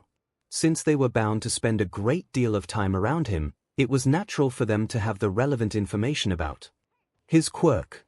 Between his hero work and finding and training a successor, Yagi would not have much time to spend around him. Yagi would be interacting with Izuku as a student, not a child. If Izuku wished to reveal himself, he was now old enough to make that decision for himself. Izuku's status as a ward of UA was the most important information he would be sharing with Yagi, mostly because it explained why Izuku needed to know his secret. There would be no hiding the symbol of peace's second form from someone who would be around at all hours of the day. Izuku would find out himself, sooner or later, and 𝐻𝐻𝐸 thought it a good idea to tell him, so that he wouldn't accidentally spread the news out of surprise. Not that 𝐻𝐻𝐸 thought his student was that foolish, but it would be a huge surprise to see the number one hero deflate. I see, Yagi said, nodding as he reached the end of the file. And he's your personal student. You trust him? Naturally, 𝐻𝐻𝐸 assured him. His quirkless, Yagi said quietly, like he couldn't believe it. Indeed, 𝐻𝐻𝐸 said briefly. Privy as he was to the symbol of peace's origin, he wondered what was running through the man's mind. Izuku was not an option for a successor. If not because 𝐻𝐻𝐸 did not want that crushing pressure for him, then because there was a distinct possibility that Izuku's quirk would destroy one for all. That was something it would be better to avoid. If Yagi seemed to show that kind of interest in the boy, 𝐻𝐻𝐸 would have to gently steer him away. He will be spending some time in your classes, as he will be a first year this school year, but I would not worry about him spilling your secret. He knows how to keep his mouth closed on important matters. He is my personal student, after all, 𝐻𝐻𝐸 said, not without a hint of pride. Yagi was slowly nodding, like he was trying to digest the information. After nearly a minute of this, he appeared to rouse himself. I apologize, Principal. I should be going. I'll be seeing you around. The symbol of peace rose and bowed himself out of the room. 𝐻𝐻𝐸 watched him leave. Introducing the hero to Izuku could be done another day. The boy was already occupied as it was, finishing his support portfolio. His schedule had been cleared of all other classes except his physical training, because he kept adding projects and he was determined to finish them in time. The work he had completed thus far was more than enough to grant him admission, but Izuku wasn't satisfied, and 𝐻𝐻𝐸's education policy when it came to Izuku was to give him his head, correct him when he went off track, give advice when asked, and generally let Izuku see what he could accomplish. It had worked well, so far. Ainen hovered anxiously over Izuku, who was slumped over his work table in the support lab. It was the day before the UA general entrance exams, and the deadline for Izuku to submit his portfolio, since 𝐻𝐻𝐸 needed time to get everything in place for the hero course exam. Opposite him, Majima sat leaning back in his chair, a dazed look on his face. I'm glad that's over, he said faintly. They had just finished delivering everything to the exam site. It was 1 in the morning, and Izuku hadn't slept in since at least the day before. This project was important to him, Ainen knew. He had been determined to do as much as he could before the deadline. Even with Majima helping replicate the finished designs, there was still too much. Ainen herself had an interest in support tech and quirk theory and had offered to help. She hadn't been able to do much, but if it took some of the burden off Izuku's shoulders, she was glad to do it. She nudged Izuku gently. "Let's get you back to your room. You can't sleep with your bracelets on." Izuku groaned. Majima waved wearily. "Just take him away." Ainen grabbed one of Izuku's arms, draped it over her shoulders and pulled him to his feet. Although he had grown since he came to UA, Izuku had never quite caught up to his peers. He was still quite light, despite the muscle he put on thanks to Aizawa's training. She supported him as they walked to the secret entrance in one of the floorboards. Izuku groggily opened it for her since it was one of the entrances she didn't know the password for. She had to lower him, then followed him down into the tunnel. Ainen was one of the few staff members who ever ventured into the tunnels. They were a little tight for anyone else, and the maze-like structure was a headache to navigate. Not that Izuku had any trouble with it. Ainen had figured out how to get to Izuku's room once she got into the main tunnels. She would drop by Izuku's room sometimes to check on him if he hadn't seen him for a while, or to sneak him snacks, or to play video games, or to have a movie night. All this to say, it was no trouble for her to bring Izuku back to his room on days like this. She found his pajamas and steered him into his bathroom to hopefully shower, brush his teeth, and change for bed.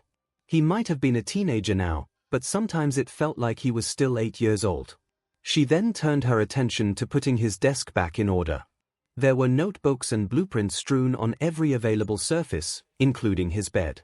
She had to shake out the blankets to find all the mechanical pencils. Teenage boys, she shook her head.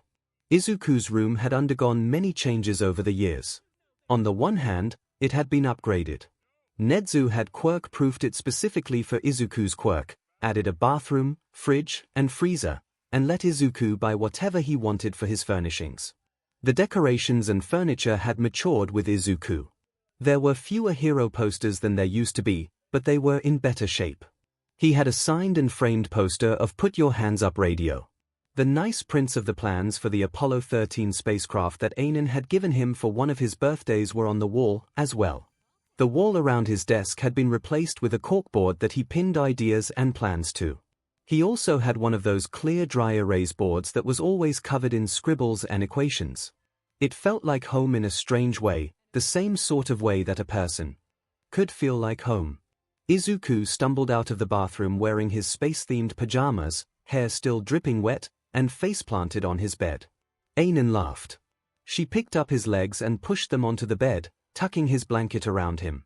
She was about to leave, but Izuku caught her sleeve. "Can you stay?" he asked. "I don't think I'll be able to fall asleep." Ainen was about to argue, but then she remembered how the trash bin in the support lab was full of empty energy drinks. Izuku might have been exhausted, but he wouldn't be able to actually fall asleep until he got the caffeine out of his system. So, she grabbed the remote and sat down next to his bed with her head leaning against it. Turning the volume down low, she started Star Wars Episode 1. She and Izuku both liked the old pre-Quirk franchise. She let the movie play in the background while Izuku tossed in bed, trying to find a comfortable position. He had an exam the next day, and he needed to be well rested for it. "I didn't finish," Izuku admitted softly, a few minutes after he found a comfortable position buried among his hero plushes. "You did your best," Ainen told him, because it was true. She doubted any of the other applicants had done as much as Izuku had. His designs weren't just functional, they were crafted with a specific purpose, and they were going to be used. "Do you think Nezu-sensei will let me keep working on it?" Ainen laughed. It was just like Izuku to be worried about something like that. "He probably expects you to. Don't worry about it, okay, Izuku? Just try to get some sleep. What you did might not be perfect just yet, but that won't stop it from helping some people who wouldn't be able to show what they could do otherwise." "Yeah," Izuku sighs. "Just, what about the people I wasn't able to help?" Ainen's heart sank. That was a question all heroes faced in their career, especially rescue heroes. Ainen couldn't count the times she found someone beyond help and blamed herself. She looked at the people she already saved and wondered, why couldn't I do the same for them? It was the kind of thing that gave pros nightmares and drinking problems and any of a plethora of other disorders. Training herself to think in the positive had been a process. It certainly hadn't happened overnight, and she sometimes still found herself blaming herself, but she could continue moving. Most heroes didn't encounter this question until they started working, either during work studies or after graduation, but Izuku was already being haunted by it, even if the consequences weren't so dire as they could have been. She told him the thing she told herself over and over, until it was ingrained in her thought processes like breathing. Don't let something you didn't do invalidate what you did do. There are all kinds of things you could have done, but you only have so much time, and you can only do one thing at once. You did a lot with your time. You didn't help everyone, but you did help some people. That seems like a win in my book. Maybe, Izuku hummed. He was silent for a long bit, until Ainin finally heard his breathing slip into the soft cadences of sleep. Careful not to disturb him once he had finally drifted off, she turned off the TV, then removed Izuku's bracelets. He had kept them on, since she was in the room, but she wasn't about to let him sleep in them. She made sure not to accidentally make contact as she pulled the blanket up around him. It was odd, not having her quirk at her fingertips. It felt similar to how Aizawa's quirk worked. With a whispered sweet dreams, Izuku, she left the room, sliding the door into place behind her. She knew the room was correctly sealed because her quirk returned a few seconds later. Checking her phone, she realized it was now almost 3. Rather than going back to her apartment, she decided to spend the rest of the night in the staff room. They had a pretty comfy couch. The day of the entrance exam dawned bright and early, not that Izuku could see the sunrise from his room, but it was an expression.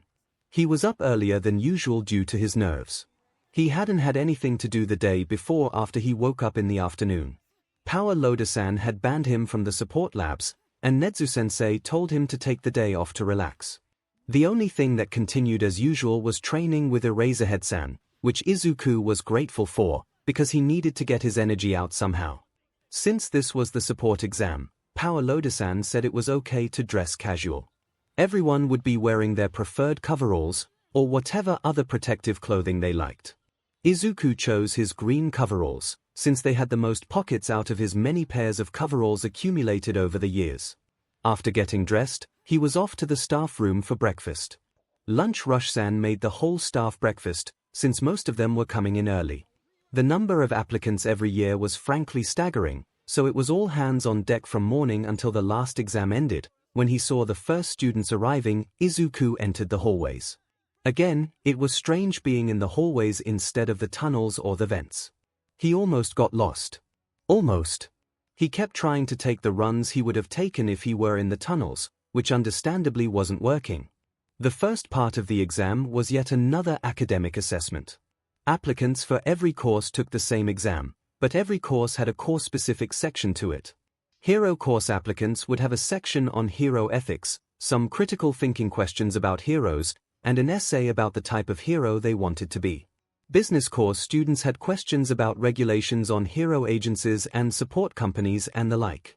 General studies got off easy and didn't have an extra section. However, academically, the standards were higher for general education students than for students in any of the other courses. The support course would have to answer questions about some of the basics they would encounter in their work: engineering, programming, chemistry, biology, etc., with an open essay about how they would solve a problem brought to them. After that was the practical, in which they were let loose in the labs, under supervision of course. They would have 4 hours to build something from scratch, given a prompt. They also had to submit a portfolio for review with their application. In Izuku's opinion, the support course's exam was tougher than any other courses.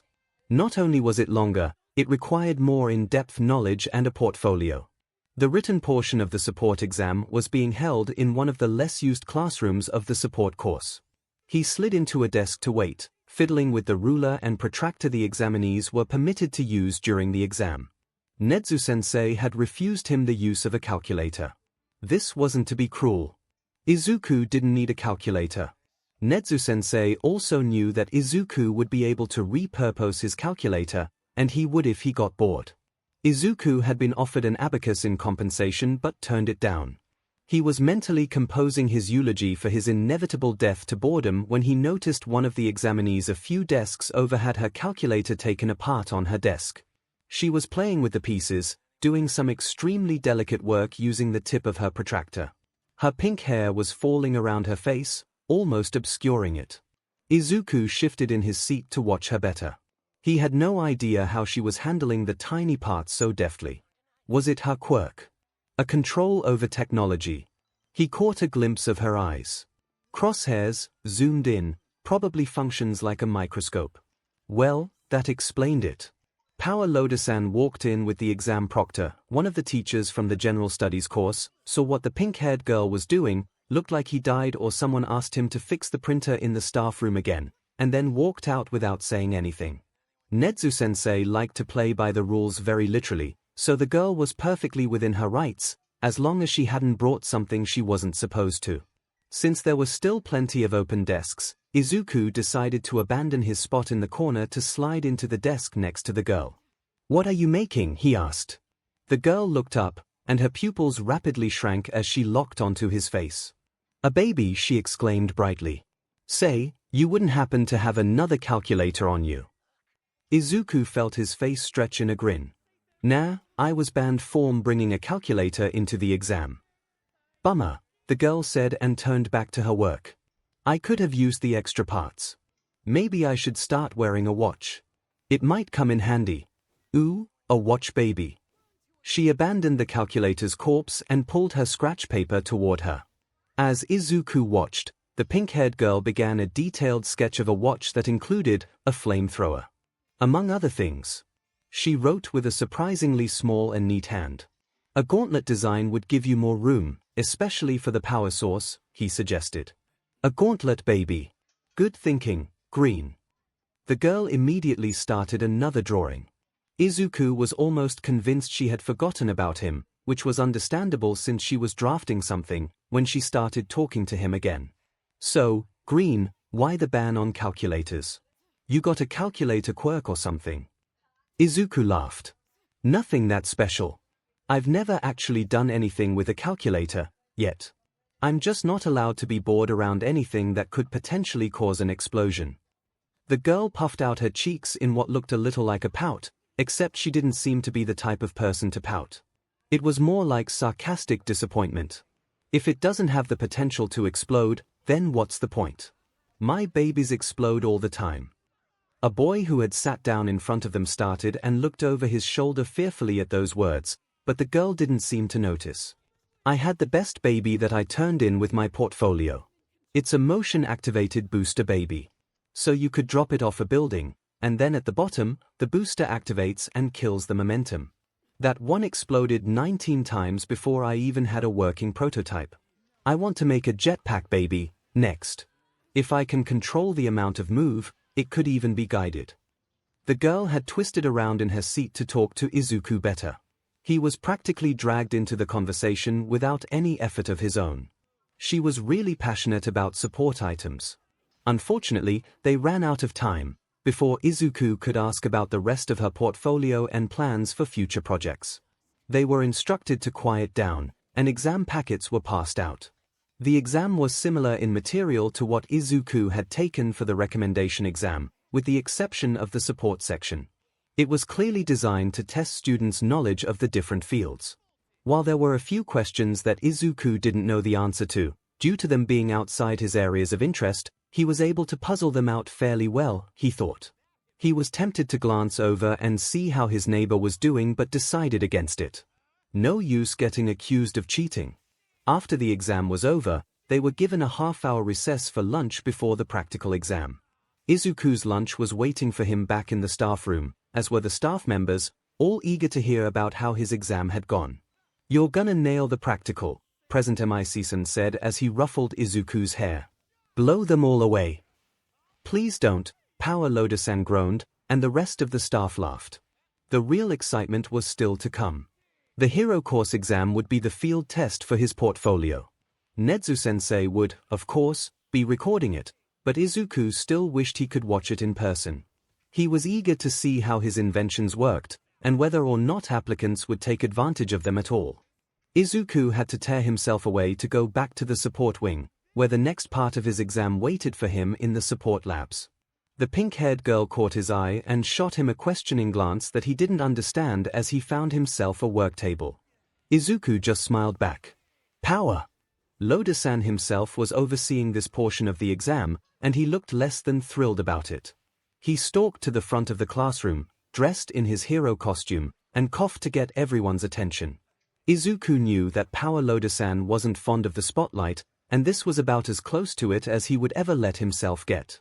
Hello, I am Pro Hero Power 𝐿oda. I'll be supervising your exam. You will have 4 hours to create a working prototype based on your unique prompt. Property damage is discouraged, as it may affect your score. If you do not manage to complete your project in the allotted time, turn it in regardless, as you will be assessed on whatever work you have completed. If you have a question, raise your hand and I will come by. Any questions? Good. I'll be passing out your prompts in a moment. Do not turn over your packet until I give the signal. He then proceeded to pass out the prompts face down at every work table. Once they were all assigned, he gave the signal to start. Izuku read through the information thoroughly. Create a support item for everyday use for a destructive quirk. The information for the quirk was below. It was an emitter type requiring fine control. The support item would be for a young child who just manifested the quirk and was not yet able to control it.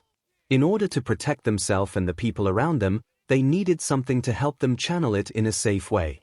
The quirk itself was similar to 13-sans, in that it pulled objects toward them, although without the destructive element of black hole.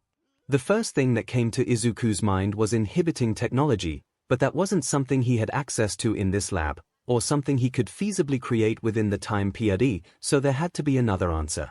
Besides, quirks needed to be used. It was unhealthy to suppress them. The quirk had to have some kind of limit. For the most part, powerful quirks of that kind were strenuous on the user when they first manifested because children didn't know their limits and weren't able to stop themselves from going over them. Until they learned control, it would be quirk exhaustion every time their quirk activated. He checked over the bare-bones quirk description again. The child exerted an electromagnetic force from their hands that attracted affected objects. That kind of power was especially dangerous when it couldn't be controlled, because it could pull dangerous objects toward them or cause objects to become unbalanced and fall. His mother's quirk was similar. Izuku wondered if he could have had a quirk like that in a different life. Quirks grew stronger with every generation, so it wouldn't have been that unlikely. He remembered how his mother— "No. Don't go there. Okay. Think." There was a limit on the quirk and the strength. For training, they could go to a room with no loose objects.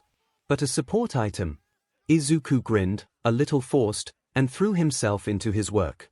Shinso Hitoshi didn't go into the hero course exam at UA with high hopes. He had expected to fail, in all honesty. It was a safety measure at this point. Expect the worst, that way, when it inevitably happens, at least your hopes aren't crushed. Can't crush what you don't have. So, when he heard that the exam would be collecting points by destroying robots, there wasn't any hope to shrivel up and die inside him. His quirk wouldn't help him in the slightest with that. It was unfair.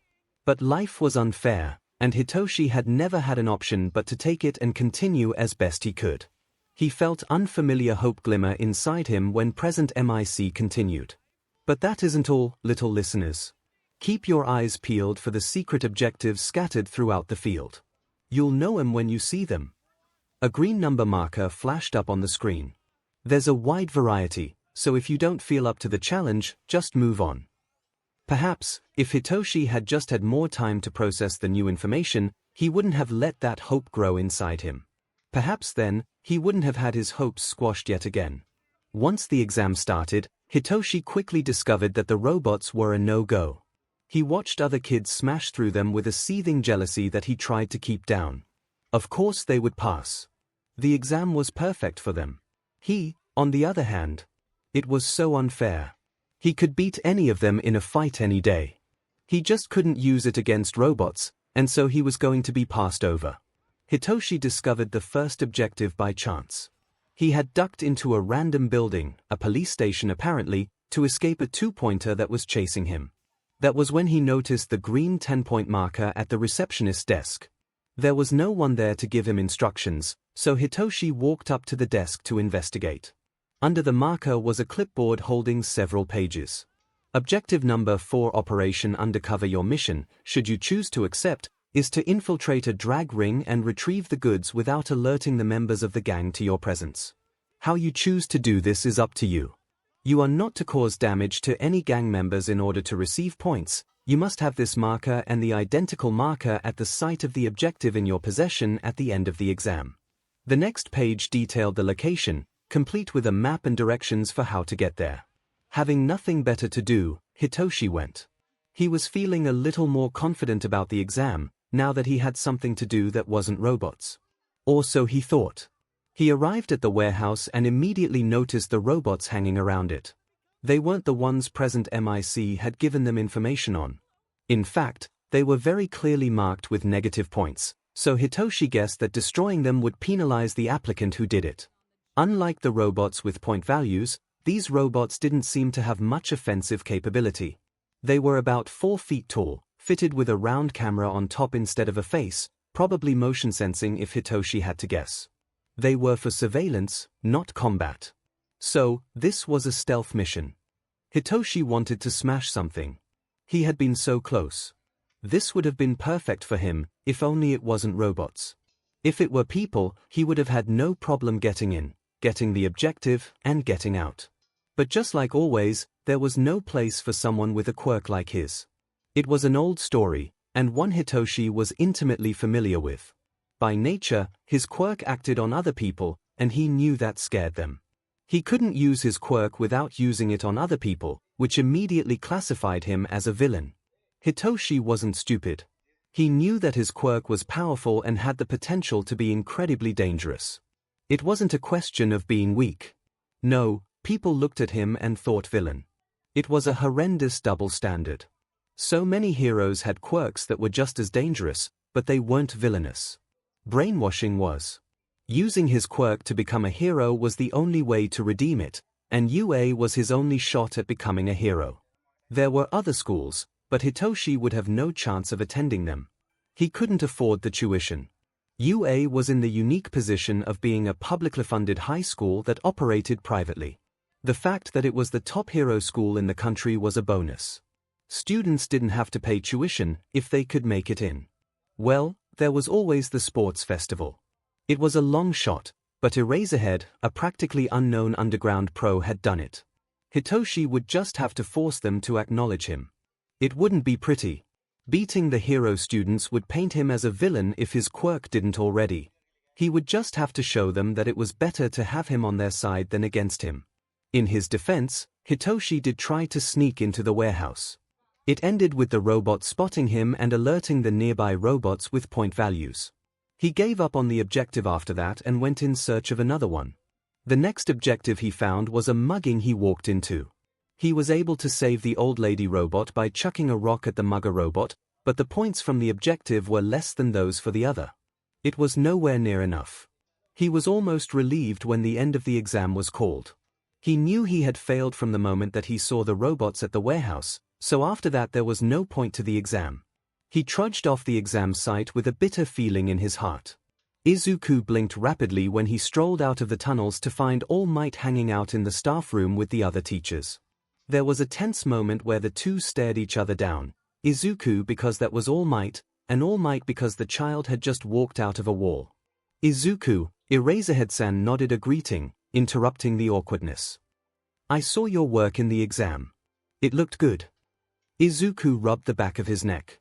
Eraserhead-san complimented sparsely, but when he did there was no doubt that he meant it. I didn't manage to finish, he said ruefully. I know. Majima said you were down about it, but you did a good thing, even if it isn't all in place yet. Just the first step is good enough for now. Eraserhead-san had taken the entrance exam many years ago, and failed against the robots due to the nature of his quirk.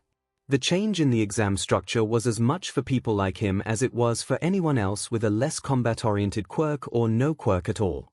So, this is young Midoriya. All Might said with a careful glance around the room. Izuku himself watched the number 1 hero warily. His presence at the school was purposefully kept secret. All Might knew his name and wasn't surprised to see him in the staff room, which meant he had been let into the secret, but Nezu-sensei hadn't told Izuku about it, and that bothered him. Why did All Might need to know about him? Why was All Might here at all? There was no changing what All Might knew, so Izuku bowed to him. "I'm Midoriya Izuku. It's a pleasure to meet you, All Might." All Might laughed his deep booming laugh that had meant so much to Izuku as a child, before he learned that no hero was infallible, not even All Might. They couldn't save everyone. Not his mother. That booming laugh and wide smile was fake, he now knew, just like Midnight-san's hero and present MIC-san's hero personas were, not in a bad way, just in a way that shielded the person beneath. All Might was a mask, nothing more, nothing less, for the man underneath. "I'd introduce myself, but it seems there's no need," All Might chuckled. "You weren't taking the hero course exam, were you?" he asked, a strange edge of worry in his voice that Izuku couldn't quite understand. "No, I was taking the support exam." "I see." All Might laughed again. "I didn't see you during the exams, and from what Aizawa said I assumed you had taken them." Midoriya worked on some of the robots used in the hero course exam, Eraserhead-san explained evenly. Nezu personally requested it of him. The air between the two was strangely tense, and Izuku didn't know why. He didn't get time to properly analyze it further before the rest of the staff descended upon him to ask about his exam and praise his portfolio project. 15 minutes passed before All Might began to cough. He was in conversation with Hound Dog-san, who gently patted the hero's back while he held a handkerchief up to his mouth. Then, a cloud of smoke rolled off him. When it dissipated, a beanpole of a man with a full head of blonde hair and 2 long bangs in the front stood in All Might's place. "SHT, the man swore." Present MIC-san scooped up the swear jar and presented it to him. "It's double when Izuku is in the room," he informed the shrunken hero. To say Izuku's mind was racing would have been an understatement. Was this All Might's quirk, the one so carefully hidden from the world? It seemed to be some kind of physical enhancer, but it placed a significant strain on his body, if the bloody handkerchief was anything to tell by. "I apologize," All Might coughed.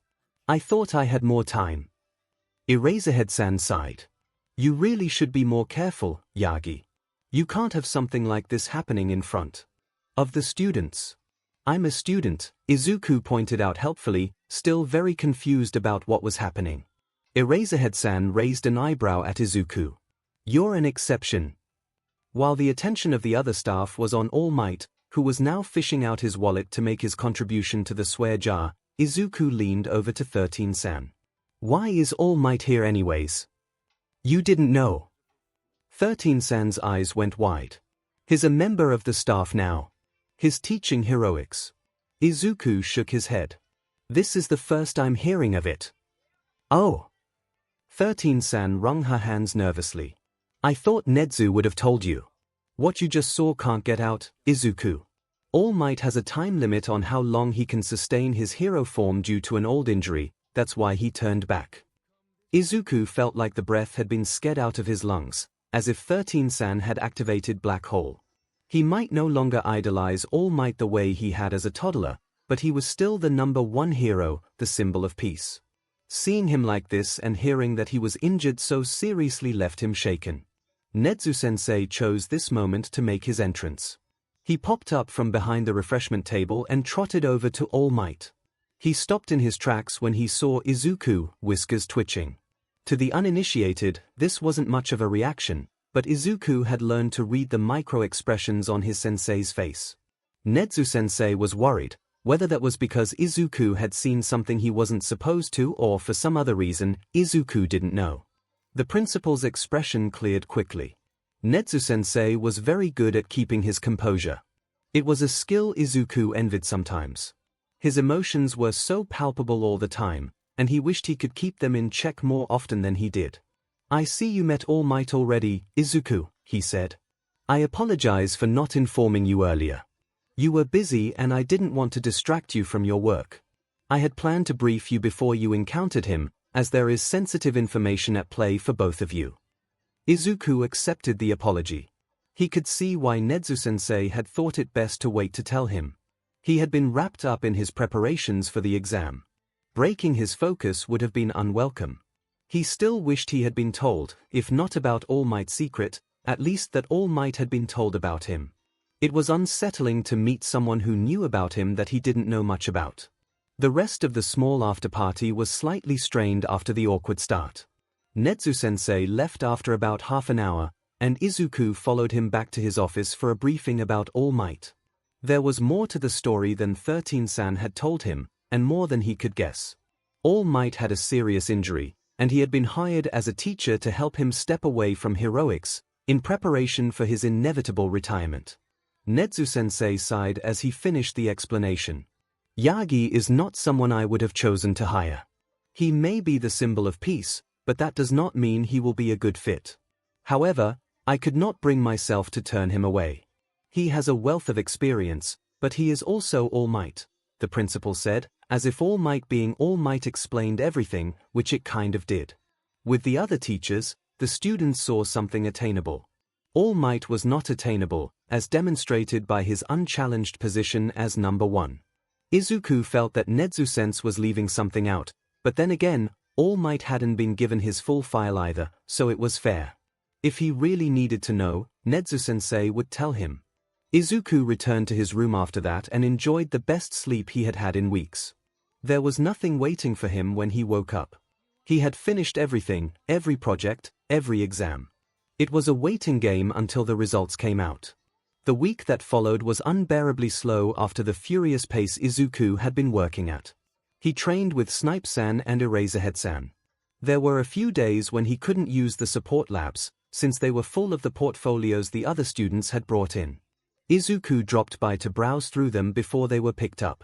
There was a wide variety of items submitted. Some were polished, others cobbled together.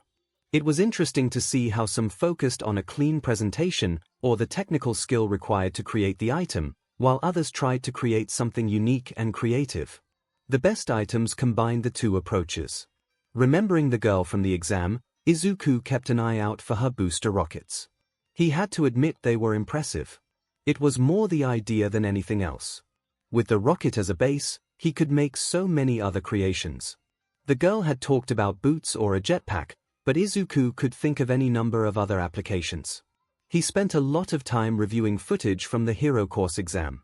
With so many cameras rolling and the exam taking place in several different locations at once, there was a lot of footage to go through, so Nezu-sensei, who could use high specs to comb through it while it was sped up and thus finish it quickly, sent him highlights of the different operations he had created. From what he saw, Izuku thought his work had turned out well. Several students had done phenomenally, but it was also difficult enough that not just anyone could do it. People who tried to just stroll by his observation robots were quickly stopped and lots of people were stumped by his escape room. He was proud of that one, and even more proud that Nezu-sensei had approved of it. It awarded a huge number of points if it was completed, but the applicant had to give up on any other part of the exam just to give it a try. There was also a chase, the robot for which gave Izuku many sleepless nights. All in all, he could now agree that he had done well. There were several examinees who had done well on his objectives that weren't able to do much against the robots. All Might was in and out all week, as well, both in hero and small form, but Izuku wasn't really sure how to interact with him.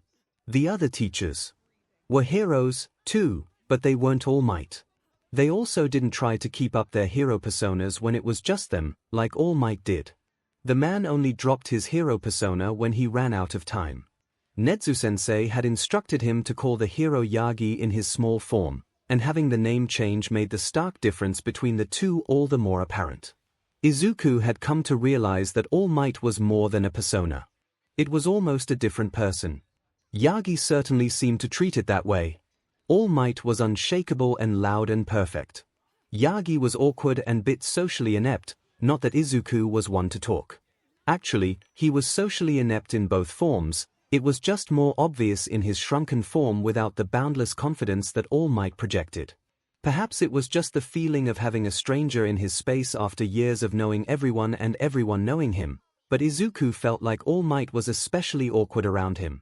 So, Izuku avoided him, to spare them both that awkwardness. The passing of time was bound to eliminate that feeling eventually. The end of the week came eventually, and with it, mail for Izuku. He was officially accepted into both the hero and the support course at UA. Nezu-sensei gave him his acceptance letter during one of their scheduled lessons, and with it, a present. "This is overdue on my part," Nezu-sensei said with a rueful smile. "I should have gotten you one long ago. I hope you will excuse the oversight." Izuku looked down at the slim cell phone in his hands in wonder. Logically, he knew that everyone had one, and it wasn't that special, but had wanted one for some time, not out of necessity, but because it was something that every teenager had. It wasn't like Nezu-sensei was trying to restrict him in some way by not giving him one. He had a laptop, access to all the school's computers, and more than enough ways to access the internet. Perhaps its absence hadn't been noticed because Izuku had none of the usual needs for a cell phone of his own. He never left the school, both for security reasons, and because he didn't really want to enough to push for it. If he needed one of the staff, he knew where to find them, and if they weren't at the school it was generally because they were out on patrol or trying to enjoy their personal lives, so Izuku wouldn't want to contact them anyways. He didn't have anyone to text or call. Sure, he knew the big three, but he was satisfied with their time together at lunch and during their training sessions. He knew they had a group chat but had put it in a similar category to the interactions they had in their classes. It was something he couldn't be a part of. Izuku had been a spectator for a long time, so long that he was used to it. It ached at times, but not enough to get in his way. He still had the staff and his friends after school. He was more comfortable watching at this point than in participating in the world he watched. That would be changing now that he was enrolled at UA. He had a phone he could use to call and text his friends. He would be in the hallways instead of the vents, mingling with the crowds of students going about their lives. Izuku didn't know how to feel about that last part. The hallways tended to be crowded, uncomfortable places, from what Izuku had observed, and Tamaki agreed with that. There would be lots of people in general, another thing Izuku wasn't used to. He would be in a class with 19 other students. There would always be other people around him. He would never be alone. On the flip side, he would never be alone. Ever since his childhood, Izuku had known what it was like to be lonely. Ostracized from his peers and often left by himself when his mother had to work, it was only natural. It had gotten better at UA. The teachers were always there for him, but there was a line between them that Izuku knew couldn't be crossed. They were pro-heroes and adults. He was a kid. This wasn't to say Izuku wasn't extremely close to all of them. It was just like having a bunch of aunts and uncles that he really liked, he guessed, although they didn't really feel like aunts or uncles. They were uncategorizable family. But in the end, they weren't friends his own age. Even 13-san, the youngest of them, was years older than Izuku. It was a breach that couldn't be bridged, no matter how much he loved them all. The big three were closer to his own age, but they were still 2 years older. They were also their own group. Izuku wasn't in their classes with them. It wasn't like they were the big four. No, they were the big three and Izuku. Izuku didn't begrudge them that, he just recognized the distance between them and let it be. There was no use protesting something so fundamental. He wasn't one of them. That was all there was to it. Not since Himiko-chan had Izuku had a friend his own age. Before that, there had been Kaken, but that was a long time ago. Izuku could barely remember what it was like to be friends with Kaken. He remembered admiring the fearless boy, and how that admiration twisted into a fear of how he might destroy something so special with his presence alone. There were some brief memories that he really liked of them going out bug hunting and playing heroes, but mostly he just remembered Kaken tolerating him, if that. Izuku had one very vivid memory of Kaken, the day he had gotten burned, but he still didn't understand what Kaken had been going on about. Kaken didn't like that Izuku was quirkless, called him Deku, and really hated it when Izuku cried. He tried to start fights all the time, but unlike some of the other kids, Kaken never wanted a one-sided fight. Izuku had become familiar with kids who wanted to push around while he was still at Aldera. It was either that or they avoided him altogether because of quirkless germs. That made Izuku laugh to think of because he hadn't been sick in years, not even so much as a cold after training out in the rain for hours at a time sometimes. Also, quirklessness was genetic, not a virus. Their science was inaccurate, even if they somehow managed to hit the nail on the head in one aspect. Kaken wasn't like the others. He wasn't mocking. He was angry, and he always tried to make it into a fight instead of a beating. He'd scream that if he could beat Izuku up without a quirk, There was no excuse for Izuku to be such a weakling. Kaken almost never used his quirk on Izuku after the day he burned him, but that didn't stop him from finding him to try to pick a fight, unsuccessfully, because Izuku didn't want to fight him. The scars from that day had been red for years, gradually fading to pink and then white. They were barely visible against his skin now, just below his collarbone. Similarly, Kaken, once such a prominent and painful figure, was just another of many people who were in his past and no longer had any impact on his life. At one time, he may have been important. Perhaps, if Izuku had never gone to UA, he still would be an important person in his life, but that was conjecture. He could think back fondly to those few cherished memories of his early childhood and hope the boy who had once been his best friend was doing well. After thanking Nezu-sensei and getting his help setting up the phone, Izuku went back to his room. He would stop by the staff room some other time to show off his acceptance letter. They probably all knew already. Power Loader-san definitely did. They could have a mini-celebration and he could get all of their phone numbers, for emergencies, of course, because it would be weird to text them. Strangely enough, Izuku never considered that of all the things he did with the teachers, texting them wouldn't be the weirdest. Most students didn't casually text their teachers, but then again, most of them didn't accidentally set them on fire. It was Power Loader, once, or stay up late for movie nights with Midnight, who was a sucker for old romcoms, or have giant Nerf wars in the school hallways after hours, or just hang out in the staff room in general. Honestly, the weirdest thing was that Izuku wasn't texting them. No, Izuku didn't consider any of this. Instead, he wondered if he would meet Yorozu again, or Todoroki, or the Wind Boy, or the girl with the pink hair. He wondered if maybe, the next time they met, they could exchange phone numbers. He wondered if they would be friends.